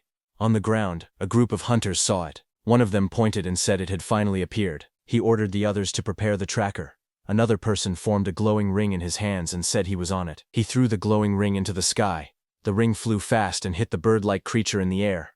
The group said it was a direct hit, but the creature did not fall. Instead, it quickly flew away. One of the hunters commented in surprise, asking why it was running away so fast. Another person said that people had called it a disaster-grade monster, but maybe that was just a rumor. A young guy asked if they should chase it now. But a man with a black beard said no, because there were 2 of those creatures. He said they should wait until the creatures returned to their shelter. He explained that the tracker had already hit, so there was no need to hurry. With curiosity, the younger guy asked that after 60 years, the creatures should have died by now or fully turned into monsters. He wondered why their bodies were still human. The black-bearded man said they should be seen as a kind of failure. The man with the black beard looked confident as he spoke. He said that no matter what others thought, creating chimera hunters was humanity's greatest success. He said they should not allow a failure to stain that achievement. He declared that today they would erase that failure. But suddenly, a soldier nearby was using binoculars. He called out nervously to the team leader. The team leader asked what was wrong. The soldier looked through the binoculars again. He saw the winged monster in the sky. He realized that the monster was not running away. Instead, it was flying straight toward them. The soldier shouted in panic that the monster was coming their way. The team leader quickly yelled for everyone to raise a defensive barrier. A green barrier formed on the ground, but the winged monster came down at high speed and crashed into it with great force. The barrier shattered. The impact pushed the hunter team back. The leader and the soldier were hit by the shock, and both cried out in pain. The bird-headed monster flew up high into the sky. From above, it looked down at the people on the ground. Someone shouted in shock that the barrier had been broken in just one hit. The bird-headed monster flipped in the air and came diving down again. The people on the ground became nervous. One person wondered if their judgment about the monster had been wrong. The monster rushed toward them with strong power. The leader yelled at everyone to stop the monster immediately. Just then, little Nari jumped in and kicked the monster with force, shouting loudly for the monster to stop picking on weak people. The monster stared at her and immediately realized that she was also a chimera. The monster swung its arm, but little Nari blocked it. She returned to Chain's side and watched the monster carefully. Little Nari said that the sparrow-looking man was bullying others, but Chen Ag looked at the monster and quietly told her that it seemed to be the other way around. Behind them, the soldier called out to his team leader urgently. He said to the team leader that he sensed a mechanical creature nearby. The surprised team leader asked what he was talking about all of a sudden. The soldier hesitated and said the commission fee was good, so he accepted a tracking device. Hearing them, Chayan placed his hand on little Nari. He remembered that little Nari had a tracking device on her. He thought this situation was getting annoying. He looked ahead at the birdman and thought that he didn't expect to see this person again. As the creature with the head of a bird landed on the ground, Cheon spoke casually and asked if it remembered him. He told the bird-headed creature that they used to be roommates and asked what number it was again. Hearing that, the bird-headed creature was shocked. Chain continued speaking, saying he didn't expect the creature to still be alive. He said it was strange how things turned out. Hearing that, the bird-headed creature started trembling, slowly remembering Chenru High School. But suddenly, Chen heard the soldier telling his team leader that this new man seemed suspicious. Hearing this, the team leader suggested that they should leave for now. He asked his group to prepare to retreat and regroup later. Hearing them, Cheon told the bird-headed creature that if these hunters went back now, it would cause trouble for both sides. He suggested that they should clean this up. Hearing Cheon speak, the bird-headed man recognized him and said that it was really him. The bird-headed man remembered Cheon's scent from the past. He thought that he could forget many things, but he could never forget that smell. He remembered the time when he and Cheon were in a lab together. They were lying on cold metal tables with wires attached to their bodies. Only they knew that experience. That smell came from the chimera cell combination drug used in the TDA research lab. The bird-headed man looked at Chen, who had a small owl on his head and a small snake around his neck, and with a smile said, "It has been a long time." Number 17. The scene shifts back to 66 years ago, near the TDA laboratory. Bright searchlights cut through the dark forest as people shouted directions, telling each other to chase the escapees. A small boy with a bird's head ran through the trees while carrying a girl on his back. The girl shivered and told him she felt very cold. Sweat dripped down her face. The bird-headed boy realized she was having a seizure from the drug's side effects, and he worried that it was happening at the worst possible moment. Branches scratched his body as he ran, and he wondered if he was making the right choice. He thought that even if he died to the lab agents chasing them, he had to keep moving. But doubt crept into his mind. He wondered if it would have been easier to leave Jai behind. He looked at the girl on his back and thought that if she had fully turned into a bird, she might have been able to fly away. But with only her small weak wings, she could not do anything to help. Still, he kept running through the dark forest, even as blood dripped from his injuries. As the bird-headed boy ran through the dark forest, holding his little sister on his back, she shivered and weakly said that her brother's wings felt warm. She told him she was fine and begged him to keep running. He rushed through the trees, panting, telling her that once they escaped the forest, everything would be okay. He thought desperately that if they escaped this place they might meet someone who could help them. But suddenly, a bright light shone in front of them. A young boy stood there, holding a glowing light in his hand. The bird-headed boy froze in shock and called out to the boy he knew. Number 17. He asked why he was here. Number 17 said he had heard news at the lab earlier that day. The scientist said the bird-headed boy's side effects were getting worse, and that he would be disposed of soon, so he came to warn him. Hearing that, the bird-headed boy called number 17 a psycho who was always strangely helpful at the worst possible moments. Number 17 then warned the bird-headed boy that even if he escaped, a detonation spell would kill him if he didn't return to the lab within 3 days. He added that the bird-headed boy's sister did not seem to be scheduled for disposal yet. Number 17 asked why they didn't just stay at the lab and take the suppressants. That would help them survive at least 1 extra day. But the bird-headed boy became angry. He said number 17 would never understand because number 17 had no side effects. He said number 17 didn't know how painful it was to live like them. The bird-headed boy remembered how he held his head as his body trembled. He knelt on the cold floor and shouted that his head was hurting. His little sister hugged him from behind, her eyes full of worry as she softly asked him to run away with her. She cried and told him she wanted to live like they used to, even if it was only for 1 day. Tears streamed down her face as she held him tightly. The bird-headed boy placed his sister near a tree, as a question echoed in his mind, whether it mattered how long someone lived, or whether it mattered how they lived. Dark wings burst open from the bird-headed boy's back as green light flashed around him. He shouted that he wanted to live freely, even if it was just for 1 day. He spread his wings wide, his eyes glowing with determination. He faced forward and told number 17 to stop talking and come at him. But number 17 stood still and looked at him with a calm expression. Then suddenly, bright blue power gathered behind him.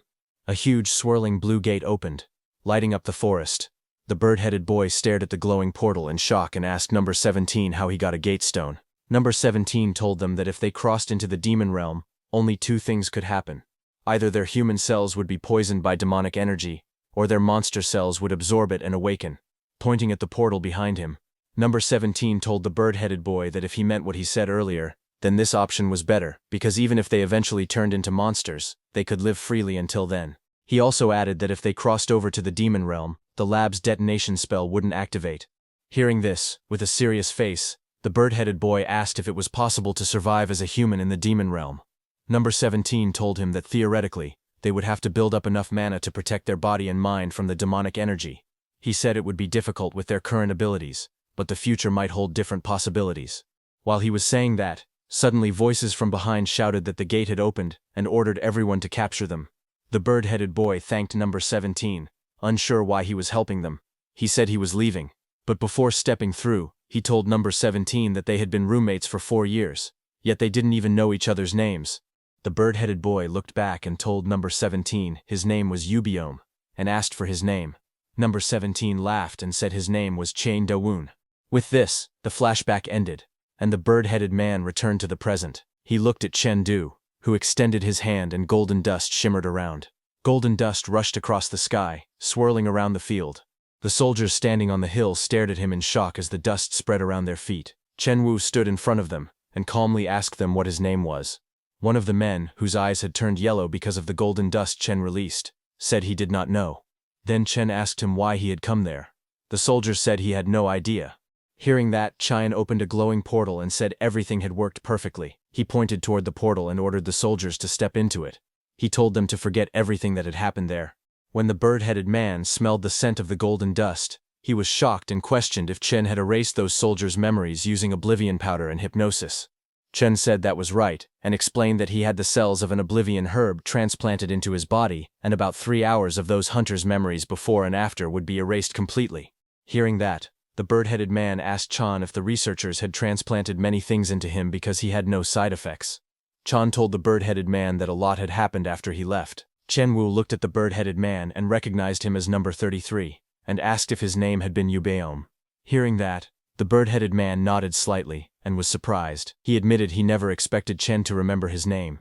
Suddenly, little Nari held Chaon's shirt and tugged it gently. When Chaon looked back, she asked him if he and that sparrow uncle were really friends. Chaon said yes, and told her that this birdman was from the sparrow tribe. Ubeom looked at them in confusion when he heard them calling him a sparrow. Chaon then asked little Nari if the sparrow tribe and her coconut tribe were allies. Hearing that, little Nari panicked and immediately agreed, saying they were allies. Ubeom watched them and thought he couldn't understand anything they were saying. Little Nari then bent down quickly and apologized to him. She told the sparrow uncle she was sorry, and that she had mistaken him for a bad person. While she was saying that, her stomach growled loudly.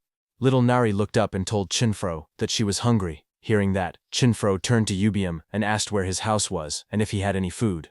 Ubeom stared at them in confusion. He wondered if the girl was Choen's daughter, or if the man was raising a child, or if this was some kind of roleplay. Then Ubeom led them to a quiet beach.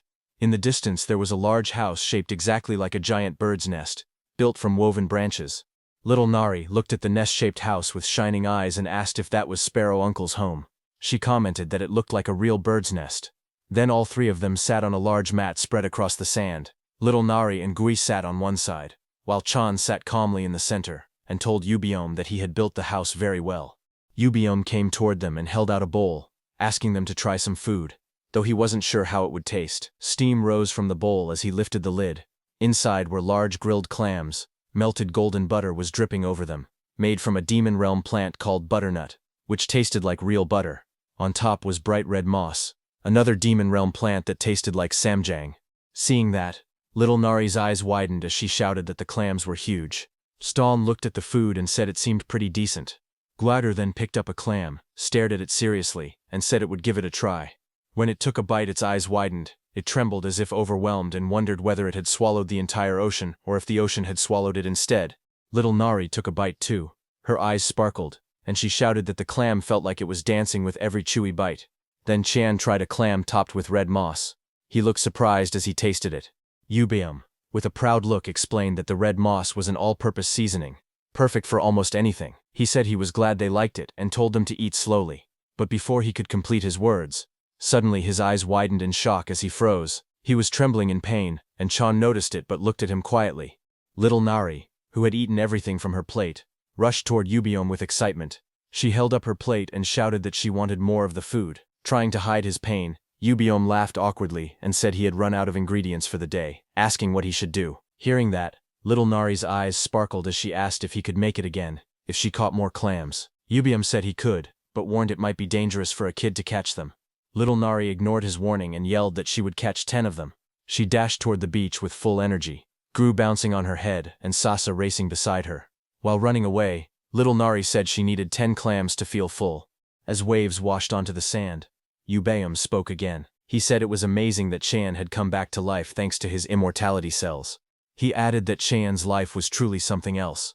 As they sat on the beach, Yubium turned and asked Chan if he was planning to take revenge on the TDA laboratory. Chan answered slowly. He said that sometimes, when he thought about it, he felt like wanting revenge. But then he looked out toward the sea at Little Nari, and said his current life wasn't so bad, so he planned to take his time before deciding anything. Chaeyeon then asked Yubium if he himself wanted revenge. Yubium pointed out that all the spells on Chaeyeon had disappeared when he came back to life, but the rest of them still had the detonation spell inside their bodies. If they ever returned to the human world, they would explode immediately. Chaeyeon listened quietly, and said it seemed like Yubium could now control his wings, then asked if his head would return to normal. Yubium closed his eyes and smiled faintly. He said he could change it back, but he didn't want to. He explained that his little sister Jaya's face had changed. If he was the only one who looked normal, she might feel bad. Hearing that, Chine looked at him seriously and asked one more question. He said Yubium already knew himself that he had only 1 month left to live at most. Yubium, who sat with his arms crossed, looked away, letting out a quiet breath.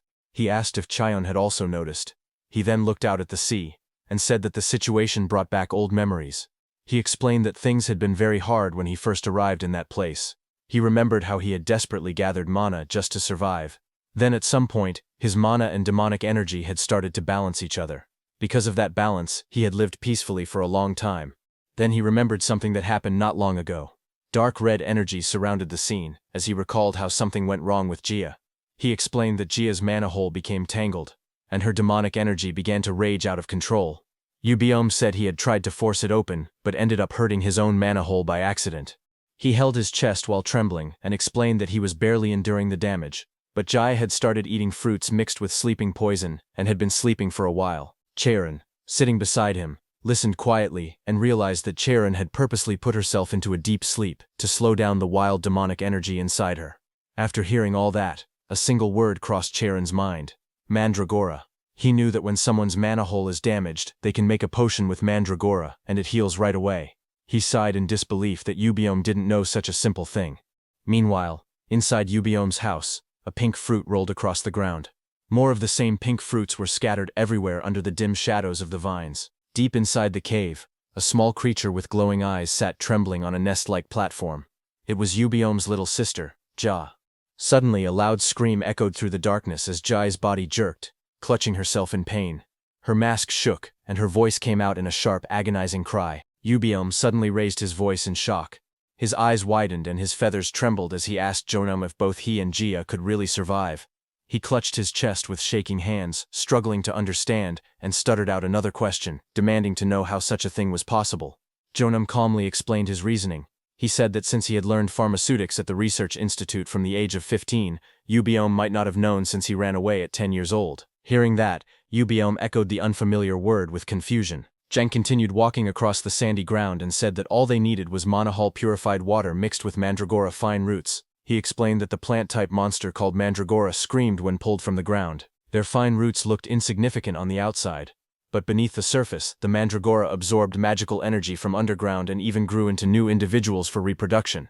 They were described as a source of life force. That's why purified water made from their fine roots had excellent effects on Manahal regeneration.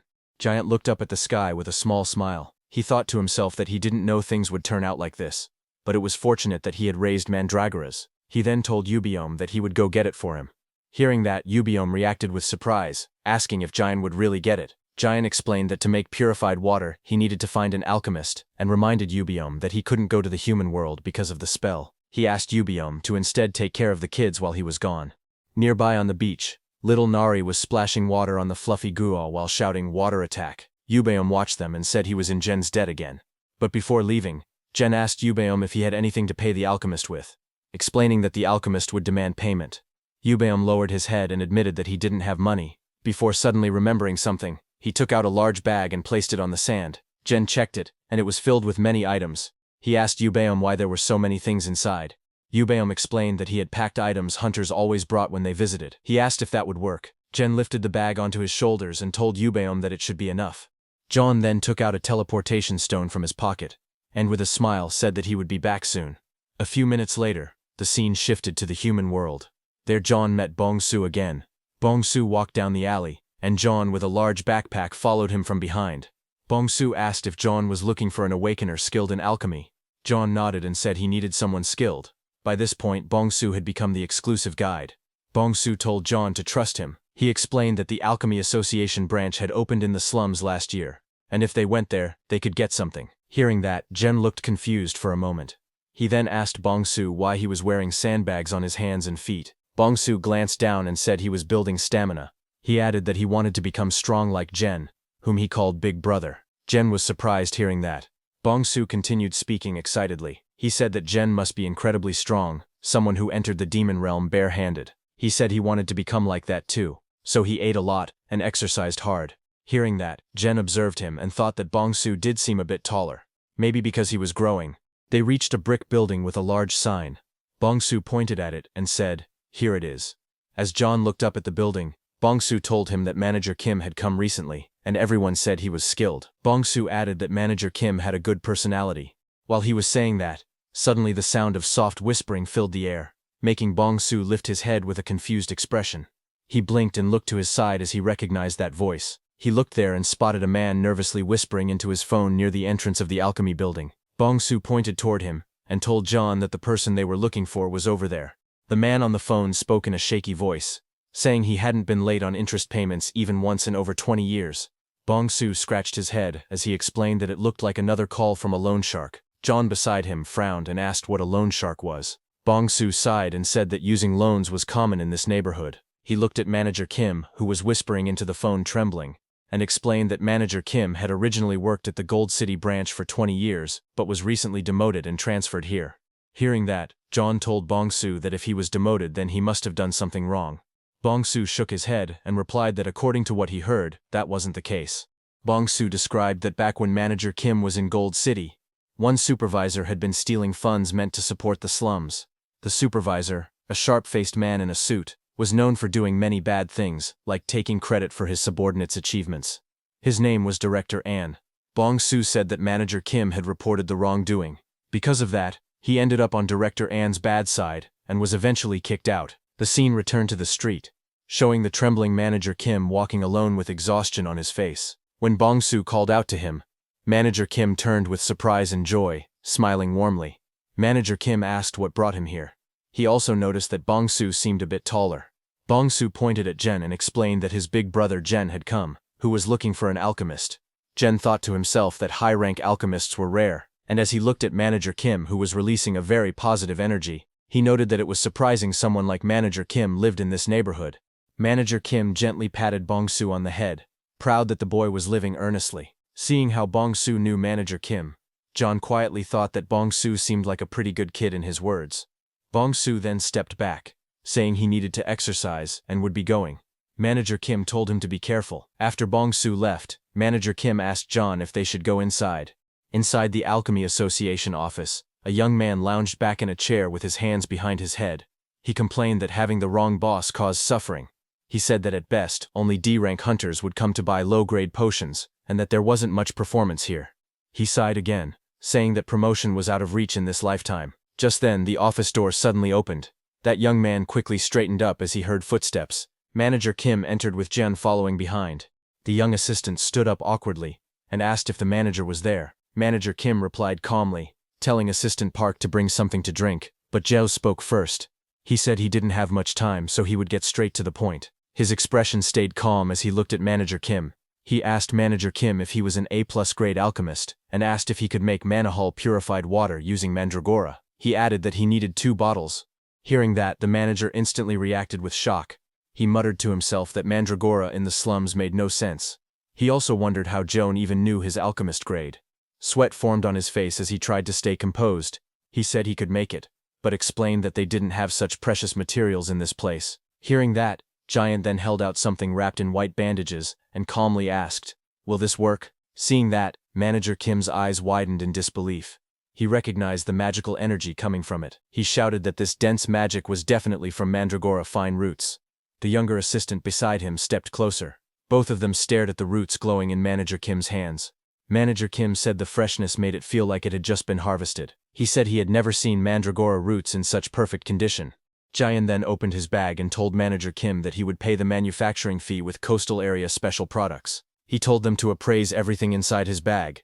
When the items appeared on the table, black pearls, red moss, and a giant clamshell, both Manager Kim and his assistant froze. Manager Kim asked in shock if Jayan had really gone to the coastal area. The younger assistant said it was impossible. Manager Kim then hugged the 3 glowing black pearls tightly and trembled with joy. He said they were S-grade black pearls, items so rare that even headquarters had never seen them. The assistant shouted that these were Demon Realm giant clams and that they were actually still alive. Just as he said that, the clams shot water on his face. Manager Kim then picked up the red moss and explained it was the core ingredient for high-grade potions. His assistant said this item had only recently been discovered, and it was considered ultra-rare. John asked calmly if all of these were enough for the manufacturing fee. Manager Kim replied that this was enough money to buy an entire building, not just pay a fee. Then the assistant said he needed to go to the lab to bring an appraisal device. Manager Kim agreed, saying appraisal devices were necessary for extremely expensive items. The assistant rushed out, saying he would be back soon. As he was going, Jayan suddenly noticed something. He pointed at a transparent container on the desk. Inside it floated a shriveled root. He said that Manager Kim claimed they had no mandragora, yet this one looked like mandragora. Manager Kim explained that the one in the container was dead, about 10 years old, and had already lost all medicinal effect. He said he originally had an interest in mandragora research, so he kept it. As he spoke, Jane lifted the container holding a fresh mandragora root, and pointed out that this one was alive. Hearing that, Manager Kim got shocked and asked in confusion what Jane meant. Jane looked down at the container in his hand and released some mana around the glass jar. Inside the jar, the small mandragora suddenly twitched. Jane pointed at it and told Manager Kim that this one was alive. He explained that when he gave it mana, it responded. Manager Kim, standing in front of him, screamed in shock, his face turning pale. Jane explained to him that its magical energy had been completely depleted, so it had been barely holding on to life in a comatose state. John looked at the jar again and mumbled that he needed to give it more mana. Shocked, Manager Kim yelled that this couldn't be possible. He insisted that he had already given it plenty of mana as well. Before he could finish, the office door opened behind them. Light shone in as several figures appeared at the entrance. The researcher froze and gasped in surprise. A tall man in a red striped suit stepped inside with 2 female assistants behind him. He smiled sharply and asked Manager Kim how he had been. Manager Kim stuttered, calling him director. The director walked further into the room and looked around with a mocking smile. He commented that, as expected from the slums, the office looked terrible. He added that it did not even look like a loan office. Manager Kim nervously asked what brought him here. The director's eyes moved to the table. He said he had received a tip that amazing items had appeared in the slums. On the table were the rare materials, the giant clamshell, the red moss, and the black pearls. Hearing that, Manager Kim got furious, realizing Assistant Park had contacted Director Ann. Manager Kim nervously said the director had come very quickly. Pointing at the 2 green-haired twins who stood side by side, the director spoke proudly and said that unlike the manager, he had excellent subordinates. He introduced the girls as twin teleportation awakeners. Across from them, Jane was watching all this. The director asked if he was the one who brought those rare items. Jane answered calmly and asked, "So what?" The director then introduced himself as An Ji-jung from the Gold City branch of the Alchemy Association. With a smug expression, he invited Jung to go to Gold City with him, promising to treat him properly. But Jung looked annoyed and thought to himself that he had been having a good conversation with Manager Kim before this interruption. It was very annoying for him. The director clicked his tongue and complained that proper prices couldn't be obtained in a place like this. He then added that if Jane signed an exclusive contract with him, he would cover not only the signing bonus but the taxes too. But Jane pointed at the side of the director's nose and asked if the small bump next to his nose was a wart. The director leaned forward with a sly grin and answered that it was. Hearing that, Giant asked the director about his relationship with someone named Eniopol Diok. The director burst into loud laughter, tilting his head back as he laughed in amusement. Asking if John knew his grandfather, he proudly explained that he was the grandson of a man who once won the Gold Peace Prize. Hearing that, John's lips smiled slightly, and he whispered the name, Anbok Diok. Suddenly, the scene shifted to a dark memory. Young Jeon knelt on a blood-stained floor, surrounded by 2 dead bodies. His small body was bruised and trembling as he held his arm in pain. Someone's voice echoed over the scene, saying, "What terrible genes! It was An Bok-deok, a cruel-looking scientist in a white coat holding a whip in both hands. His red eyes and twisted smile matched the violent words coming from him. He mocked the children, asking where these creatures who were neither human nor anything else were searching for their mommy. He continued his taunts, saying that now that they were chimeras, maybe they should go to the demon realm to find parents. The whip cracked as he pulled it back and laughed loudly like a demon. He suggested opening a gate and throwing them all into the demon realm. Back in the present, John released a bright blue energy that flashed across the room. The arrogant director in the red-striped suit was thrown backward, as John stood firmly on the floor. The director in the suit fell hard, groaning and trying to lift himself. John looked down at him, asking coldly if he was the same kind of human as his grandfather, who crushed others with power and took anything they wanted whenever they felt greedy. Hearing that, the director stared up in shock, sweating. He stuttered, asking what Jaeon meant. Jaeon stepped forward as blue aura swirled around him. He told the director to answer the next question carefully. His eyes glowed as he asked, "TDA Research Institute, is it still there?" The director trembled on the floor, staring up at Chen with shaking hands. He whispered the name TDA, in fear, saying he had never heard that name before. Blue energy circled the room as Chen stood above him, casting a shadow over the director. Chen asked the director if he didn't know the illegal Chimera Research Institute, the same place where An Bok-deok had worked as a senior researcher. Manager Kim, hiding behind a table, looked shocked. Sweat dripped down his face when he heard that the famous Gold Peace Prize winner An Bok-deok had worked in an illegal lab. The director pushed himself up, shouting desperately. He said Chen shouldn't insult the deceased. He trembled as he explained that his grandfather had devoted his whole life to research and to training future generations at the university. He shouted that after retiring, he donated all his fortune to the families of gate victims. For that he received the Gold Peace Prize. But Chen's voice cut through with a cold tone. He said that after killing so many kids in secret, maybe the old man had tried to repent in front of everyone. Chen stood tall over the director. He said he thought the old man would live longer since he was an awakener, but he died sooner than expected. Chen then asked if the old man's death was because of the after effects from falling out of the window. Hearing that, the director's eyes shot open in fear. He gasped, saying that the incident wasn't known to the public. He stuttered and demanded to know how Chen knew. A memory flashed right in front of Chen's eyes. A window shattered, and An Bok-deok fell through the broken window, screaming as he dropped from the building. There, young Chen stood in front of the broken window frame, staring down with empty eyes. In the darkness, his voice echoed one final truth, that he was the one who pushed An Bok-deok. With lifeless eyes, Chen said that An Bok-deok had turned kidnapped children into chimeras and threatened to push those children into gates, so young Chen pushed him instead. Then the scene shifted to the present. Chen stood staring down at the director with cold eyes. He said he would give the director a chance. Chen told him that as soon as he went back, he needed to investigate An Bok-deok and the TDA Research Institute. Chen made a mental note that when the time came, he would go find the director. Chen was feeling very strange because he didn't expect to meet An Bok-deok's grandson here. Chen's memories flashed in his mind. His arm was strapped to a metal table. A tube was inserted into it. He was only 9 years old when he first underwent chimera biological experiments. After that, his monsterization began in his 20s. His memories from that time were blurry. It felt like living in a world where civilization had disappeared. Without self or reason, he probably only followed commands and instincts. Chen stood in the quiet room with his arms crossed, thinking deeply. He muttered to himself that a long time had passed since then. So the Research Institute's name might have changed several times over the years.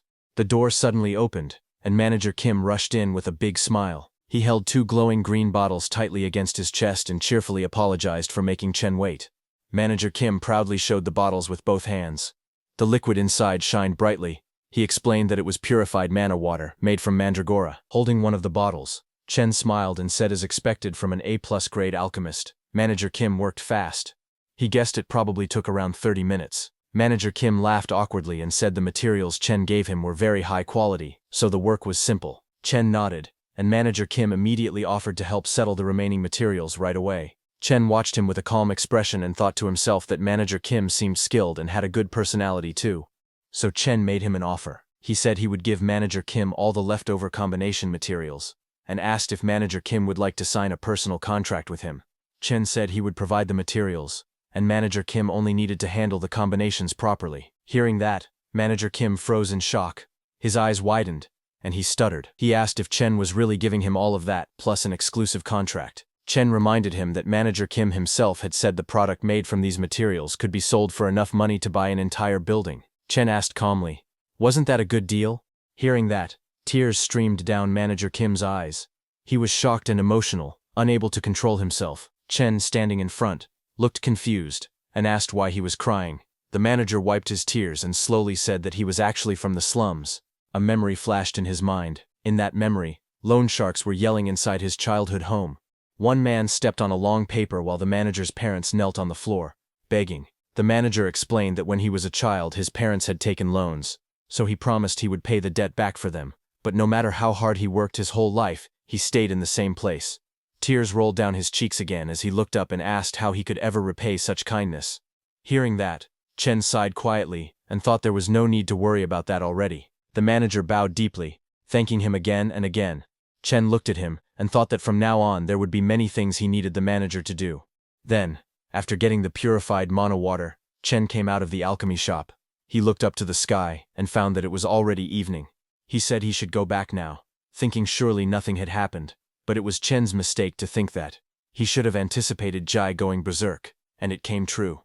In the dungeon, Jaya held Yubeom off the ground as feathers floated everywhere. Yubeom, pinned under a huge golden claw, looked up with trembling eyes and whispered to his little sister Jai, asking her to please come to her senses.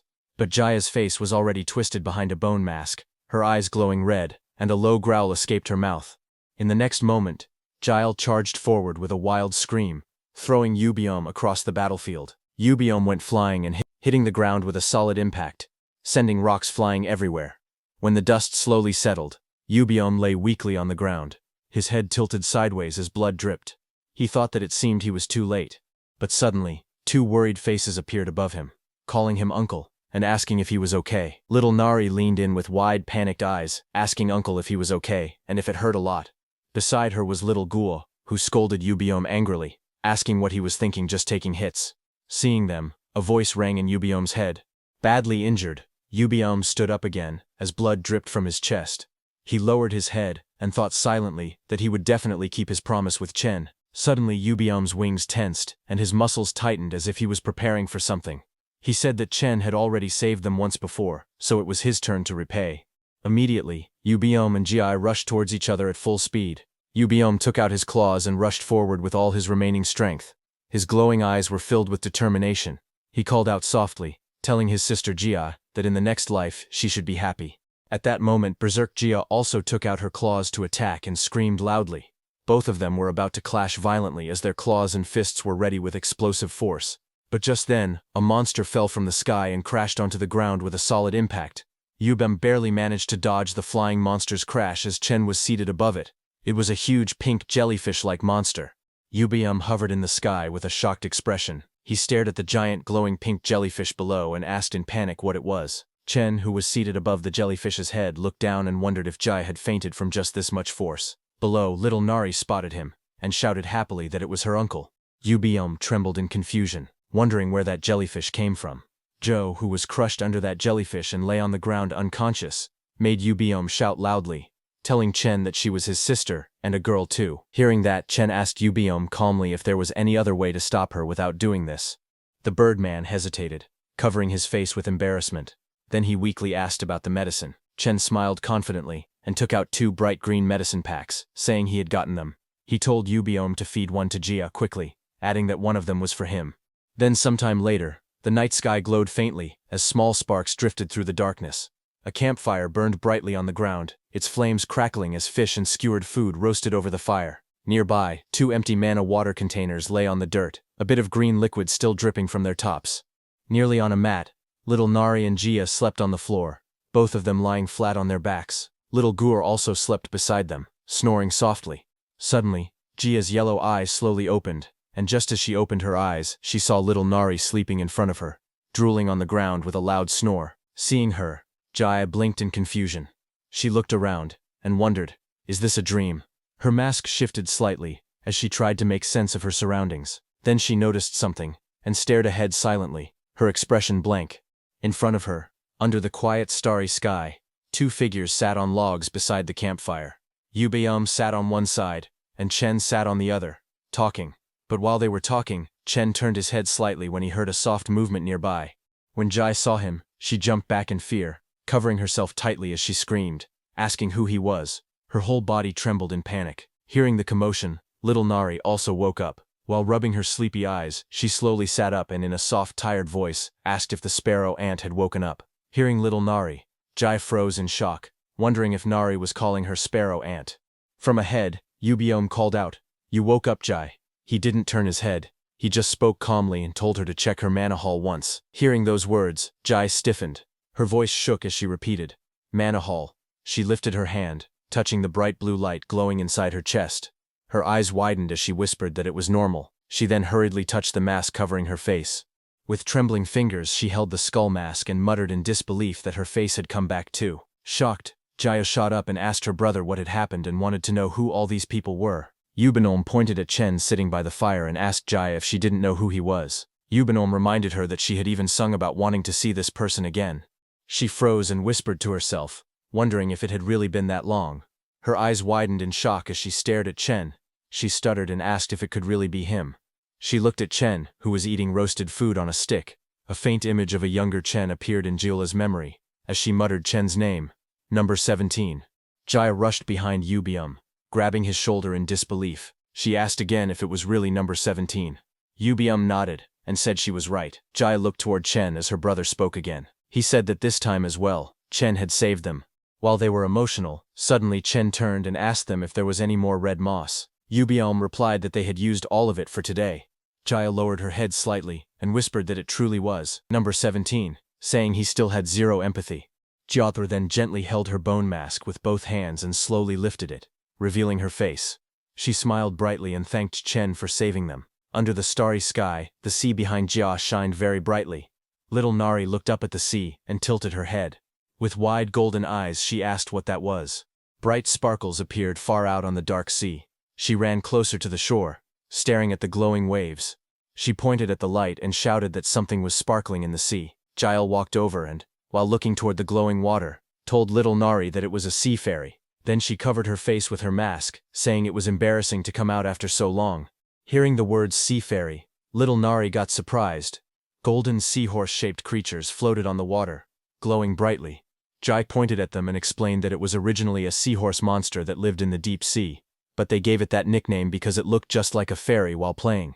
As the glowing seahorses danced and shimmered across the sea surface, Jael told the amazed little Nari that at night, these seahorses came up to the surface to play. The little girl's eyes sparkled as she whispered in awe. Jael continued and told little Nari that when the sun rises, they go back home, but if they follow the sea fairy then, they can see yellow glowing quartz. When Chen heard quartz, he suddenly remembered something. He admitted he had forgotten his original purpose. He then asked Ubiome how much time was left until sunrise. Ubiome blinked and answered with uncertainty, "Pretty soon." Hearing that, Chen looked up at the starry sea with a faint smile. A cool breeze blew across his face as he said that he would be swimming in the sea after a long time. Meanwhile, outside the dungeon, inside the meeting room, the same old man from little Nari's memories, with long white hair and glasses, sat at the head of the table. His hands were folded in front of his face as he looked forward with a serious expression. He asked in a calm but heavy voice about the whereabouts of the mechanical creature. The researchers standing around the long table explained the situation. They said that about 10 B-rank hunters had spotted the creature several times in the forest, but none of them managed to catch it. They added that it now seemed to be hiding somewhere in the coastal area. Hearing this, the old man was surprised that it had moved to the coast. The report continued. They said that recently, even A-rank hunters who went to the coastal area returned with memory loss. The hunters' faces looked blank and shocked in the scene. The researchers added that although the hunters lost their memories, the creature's location information was still recorded on their tracking devices. While they were talking, suddenly the old man's phone on the table began to vibrate. The screen lit up, showing the name Director A, calling. The old man looked at the phone in surprise. He picked up Director A's call, saying it had been a while. Director A replied in a steady tone that yes, it had indeed been a while, and said he had something to ask. He asked the old man if he happened to know anything about the TDA Research Institute. When the old man heard Director On asking if he had ever heard of a place called TDA Research Lab, he hesitated before replying that he had never heard of a lab by that name. Director On began explaining that it was an illegal laboratory that operated long ago, but before he could finish, the old man interrupted nervously, calling out to Director On. He became defensive. His tone turned sharp as he insisted that Hanbit was not that kind of research institute. Realizing how suspicious he sounded, Director On stammered and tried to correct himself, saying that wasn't what he meant. The old man lowered the phone and told Director On that Professor On Bokdiok had always taught him to be an upright and honest researcher. Then, with a twisted grin, he declared that he, Han Myungdu, had never forgotten his dear teacher's lessons. With that, he ended the call, saying calmly that he would be on his way. As the call disconnected, the old man stared at his phone in shock. His thoughts raced. Why would the name of an unrecorded, illegal lab come out of Professor On Bokdiok's grandson's mouth? Just then, a knock sounded at the door. The old man looked up and said in a composed voice, "Come in." A young researcher burst into the room, his face bright with excitement as he held a metal case tightly in his arms. He announced to the director that their experiment had been a success. The old man, Director Han Myung-do, looked up in surprise and asked if that was really true. The young researcher nodded eagerly, explaining that just as the director had instructed, the combination of liquid metal and mandragora had finally produced a result.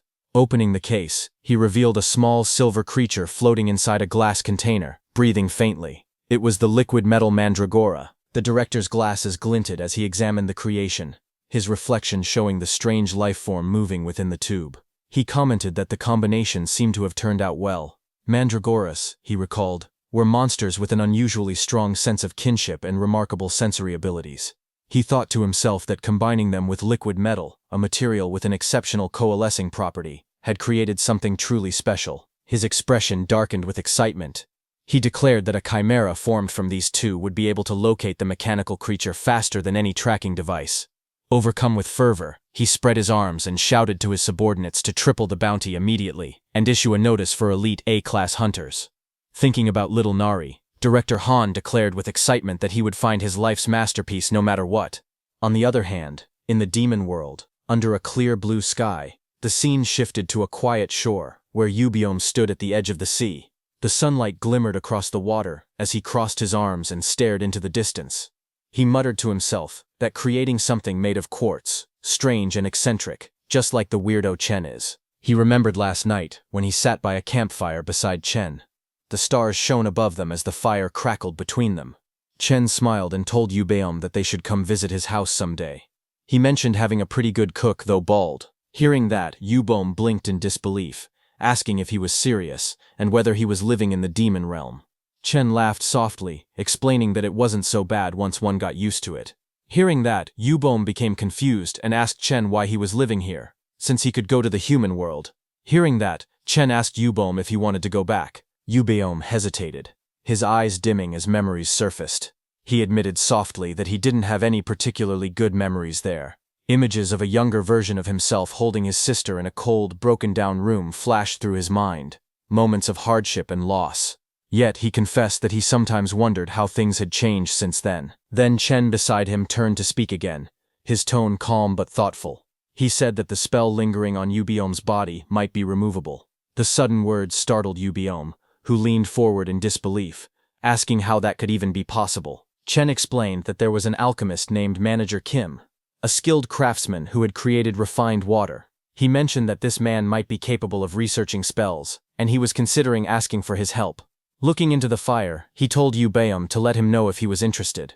He added that there was a big difference between not wanting to go and not being able to go, though he also cautioned him not to get his hopes up too high. Hearing that, Yubeom sat in silence for a moment and then started crying, surprising Chen. Under the quiet night sky, Yubeom sat by the fire, his large frame hunched forward as faint tears streamed down his face. His voice trembled as he asked why Chen had always helped them, even though they had never done anything in return. Chen looked into the flames and spoke calmly, saying that watching the two siblings had often made him wonder if there was something in this world more important than just surviving. As the flames burned brighter, their light reflected in his eyes. He admitted that by helping them, he had hoped to find that answer for himself. Yubeom stood at the shore, remembering all that, his eyes fixed on the horizon. Just then he saw some bubbles in the water. He immediately realized that they were coming up now. Suddenly, the water erupted upward as waves split open. From the depths something began to surface. The sunlight gleamed across droplets in the air as Ji emerged, breaking through the sea with a burst of power that sent water soaring toward the sky. From high above the beach, Jia flew through the air with excitement. Her wings spread wide as she shouted for her brother to catch what she was throwing. She threw a rock tied by a shining rope. It shot forward, spinning rapidly through the air. Down below, Yubeom caught it with a surprised expression. He blinked in confusion and muttered, asking what it was. Ji yelled for him to pull now, her voice filled with urgency. He gritted his teeth and began to tug on the rope with all his strength, but his body strained under the weight. He shouted in disbelief, wondering why it was so heavy. As they pulled hard, the rope tightened, and then a massive golden object burst out from the ocean, sending water crashing in all directions. The sunlight reflected off the surface, revealing a colossal net of shining yellow quartz. Ubiome stared up in shock, shouting in disbelief. He couldn't believe his eyes as he asked if they had mined all of that by themselves. Just then, little Nari and Chen burst out of the water, sunlight glimmering on the surface as they gasped for air. Little Nari laughed loudly, while Chen beside her stood calmly, droplets of water sliding down his face. He smiled faintly and said that it had been a while since he last went swimming. Little Nari grinned and cheerfully replied that she had fun too. She remembered that beneath the waves, glowing sea creatures drifted through the deep blue. She and Jia swam gracefully beside another small figure, crowned with a bright golden light. It was a seahorse monster, which they used as light. As they explored the depths, little Nari suddenly froze, eyes widening in surprise as something ahead caught her attention. In the distance, a warm yellow glow illuminated the ocean floor. She described how the sea fairy's house looked just like a golden palace, shimmering beautifully under the light. Remembering that scene, little Nari hoped that they could go again next time. Chen said all right, and asked if they should get going, but there was one big problem. Back on the beach, the group stood before the massive mound of golden quartz that sparkled under the sun. Ubiome scratched his head, sighing as he asked how they planned to move all of it to the forest zone. Chen stood quietly, his eyes thoughtful as he admitted that it was something he would have to start thinking about. But before he could continue, he paused, looking up at the sky with a puzzled expression. Above him, a large bird with shimmering blue and purple feathers soared gracefully through the sunlight. His eyes widened in surprise as he recognized it, a parrot-billed bird. He wondered why such a creature, known to live in flocks, was flying alone. Not far away, little Nari pointed upward excitedly, saying that the parrot looked pretty. Jai beside her shook her head and replied that it only looked pretty from a distance, warning that she would change her mind if she got closer. She explained that these birds grew over 4 meters long and were known for their violent tempers. They were so dangerous that even hunters tried not to provoke them. Then, as the bird circled overhead, Chen smirked slightly. Ubiome looked at him nervously and shouted for him not to even think about it. But Chen only smiled wider, saying that he had just been thinking he needed a truck, and that this was perfect. On the other hand, at Chen's house, 3 mandragoras peeked out of the soil, watching quietly from a distance. In the middle of a grassy field, Namgi sat cross-legged, his torn gray robe fluttering slightly as he meditated. A soft blue aura surrounded him, swirling like waves in the air. As he focused, a bright light pulsed within his chest. He could feel the flow of mana within him growing stronger. A confident thought crossed his mind. His mana hole had definitely become larger. Moments later, his serious expression turned into a cheerful grin. He laughed, thinking that at this rate, reaching A-class might not just be a dream anymore. While still smiling, he wondered when his big brother would return. Just then, a strange sound caught his attention. He turned around, spotting a gray mandragora-like creature with floppy ears bouncing toward him. The man's eyes widened in surprise. Startled, he jumped slightly and shouted, asking what that strange thing was. The creature stopped, glaring back with an angry face. Its body trembled with irritation as it puffed up, but suddenly something hit that gray mandragora, smacking it as it let out a frustrated noise. A group of masked men dressed in black stood in the forest clearing. The tallest among them looked down coldly at the gray mandragora trembling before his feet. With a mocking tone, he told it to wipe that expression off its face, or he'd melt it down. His companions laughed behind him, clearly amused by the situation. The man's sharp eyes narrowed as he caught something in the distance. His expression turned serious as he muttered in surprise. Not far away, Namgi, in tattered clothes, stood frozen. The group recognized him immediately. It was Namgi. One of them pointed out his shining bald head, confirming it was really him. They began to mock his ragged appearance, joking that he looked like a wild man now. Embarrassed and tense, Namgi clutched his head, beads of sweat forming on his face as he glared cautiously at them. He realized who they were, the same A-class thugs he had encountered before. Back when he went to apply for the exam, he remembered their laughter, their insults, and how they once mocked him for failing 7 times. Now, seeing them again here of all places, he couldn't hide his shock. Just then, the group of mandragoras suddenly stepped out of the ground in front of him, standing protectively with determined expressions. Namgi's eyes widened in surprise as he stared down at them, realizing what was about to happen. Seeing them, those men whispered among themselves in shock.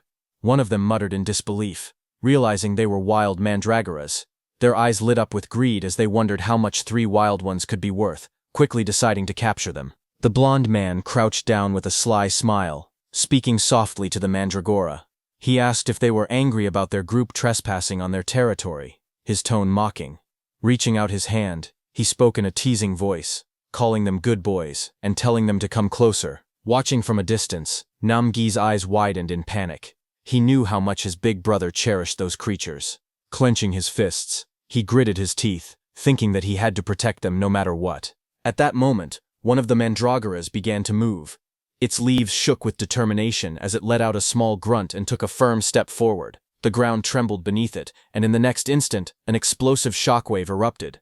The blast sent the masked men flying backward, their bodies crashing into the ground with force as dust and debris scattered through the air. A massive shockwave erupted across the clearing, shaking the ground and sending up thick clouds of dust.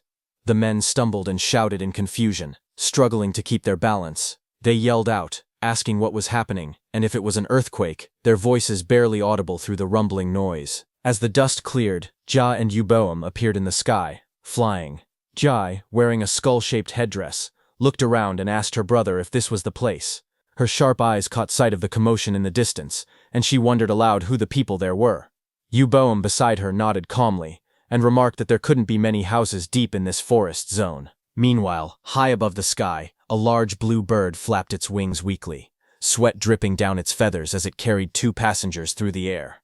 Little Nari, sitting behind, looked impatient and complained that the creature was too slow. Chen beside her scratched his head awkwardly, admitting that he might have been too rough while taming it, and was starting to feel a little bad about it.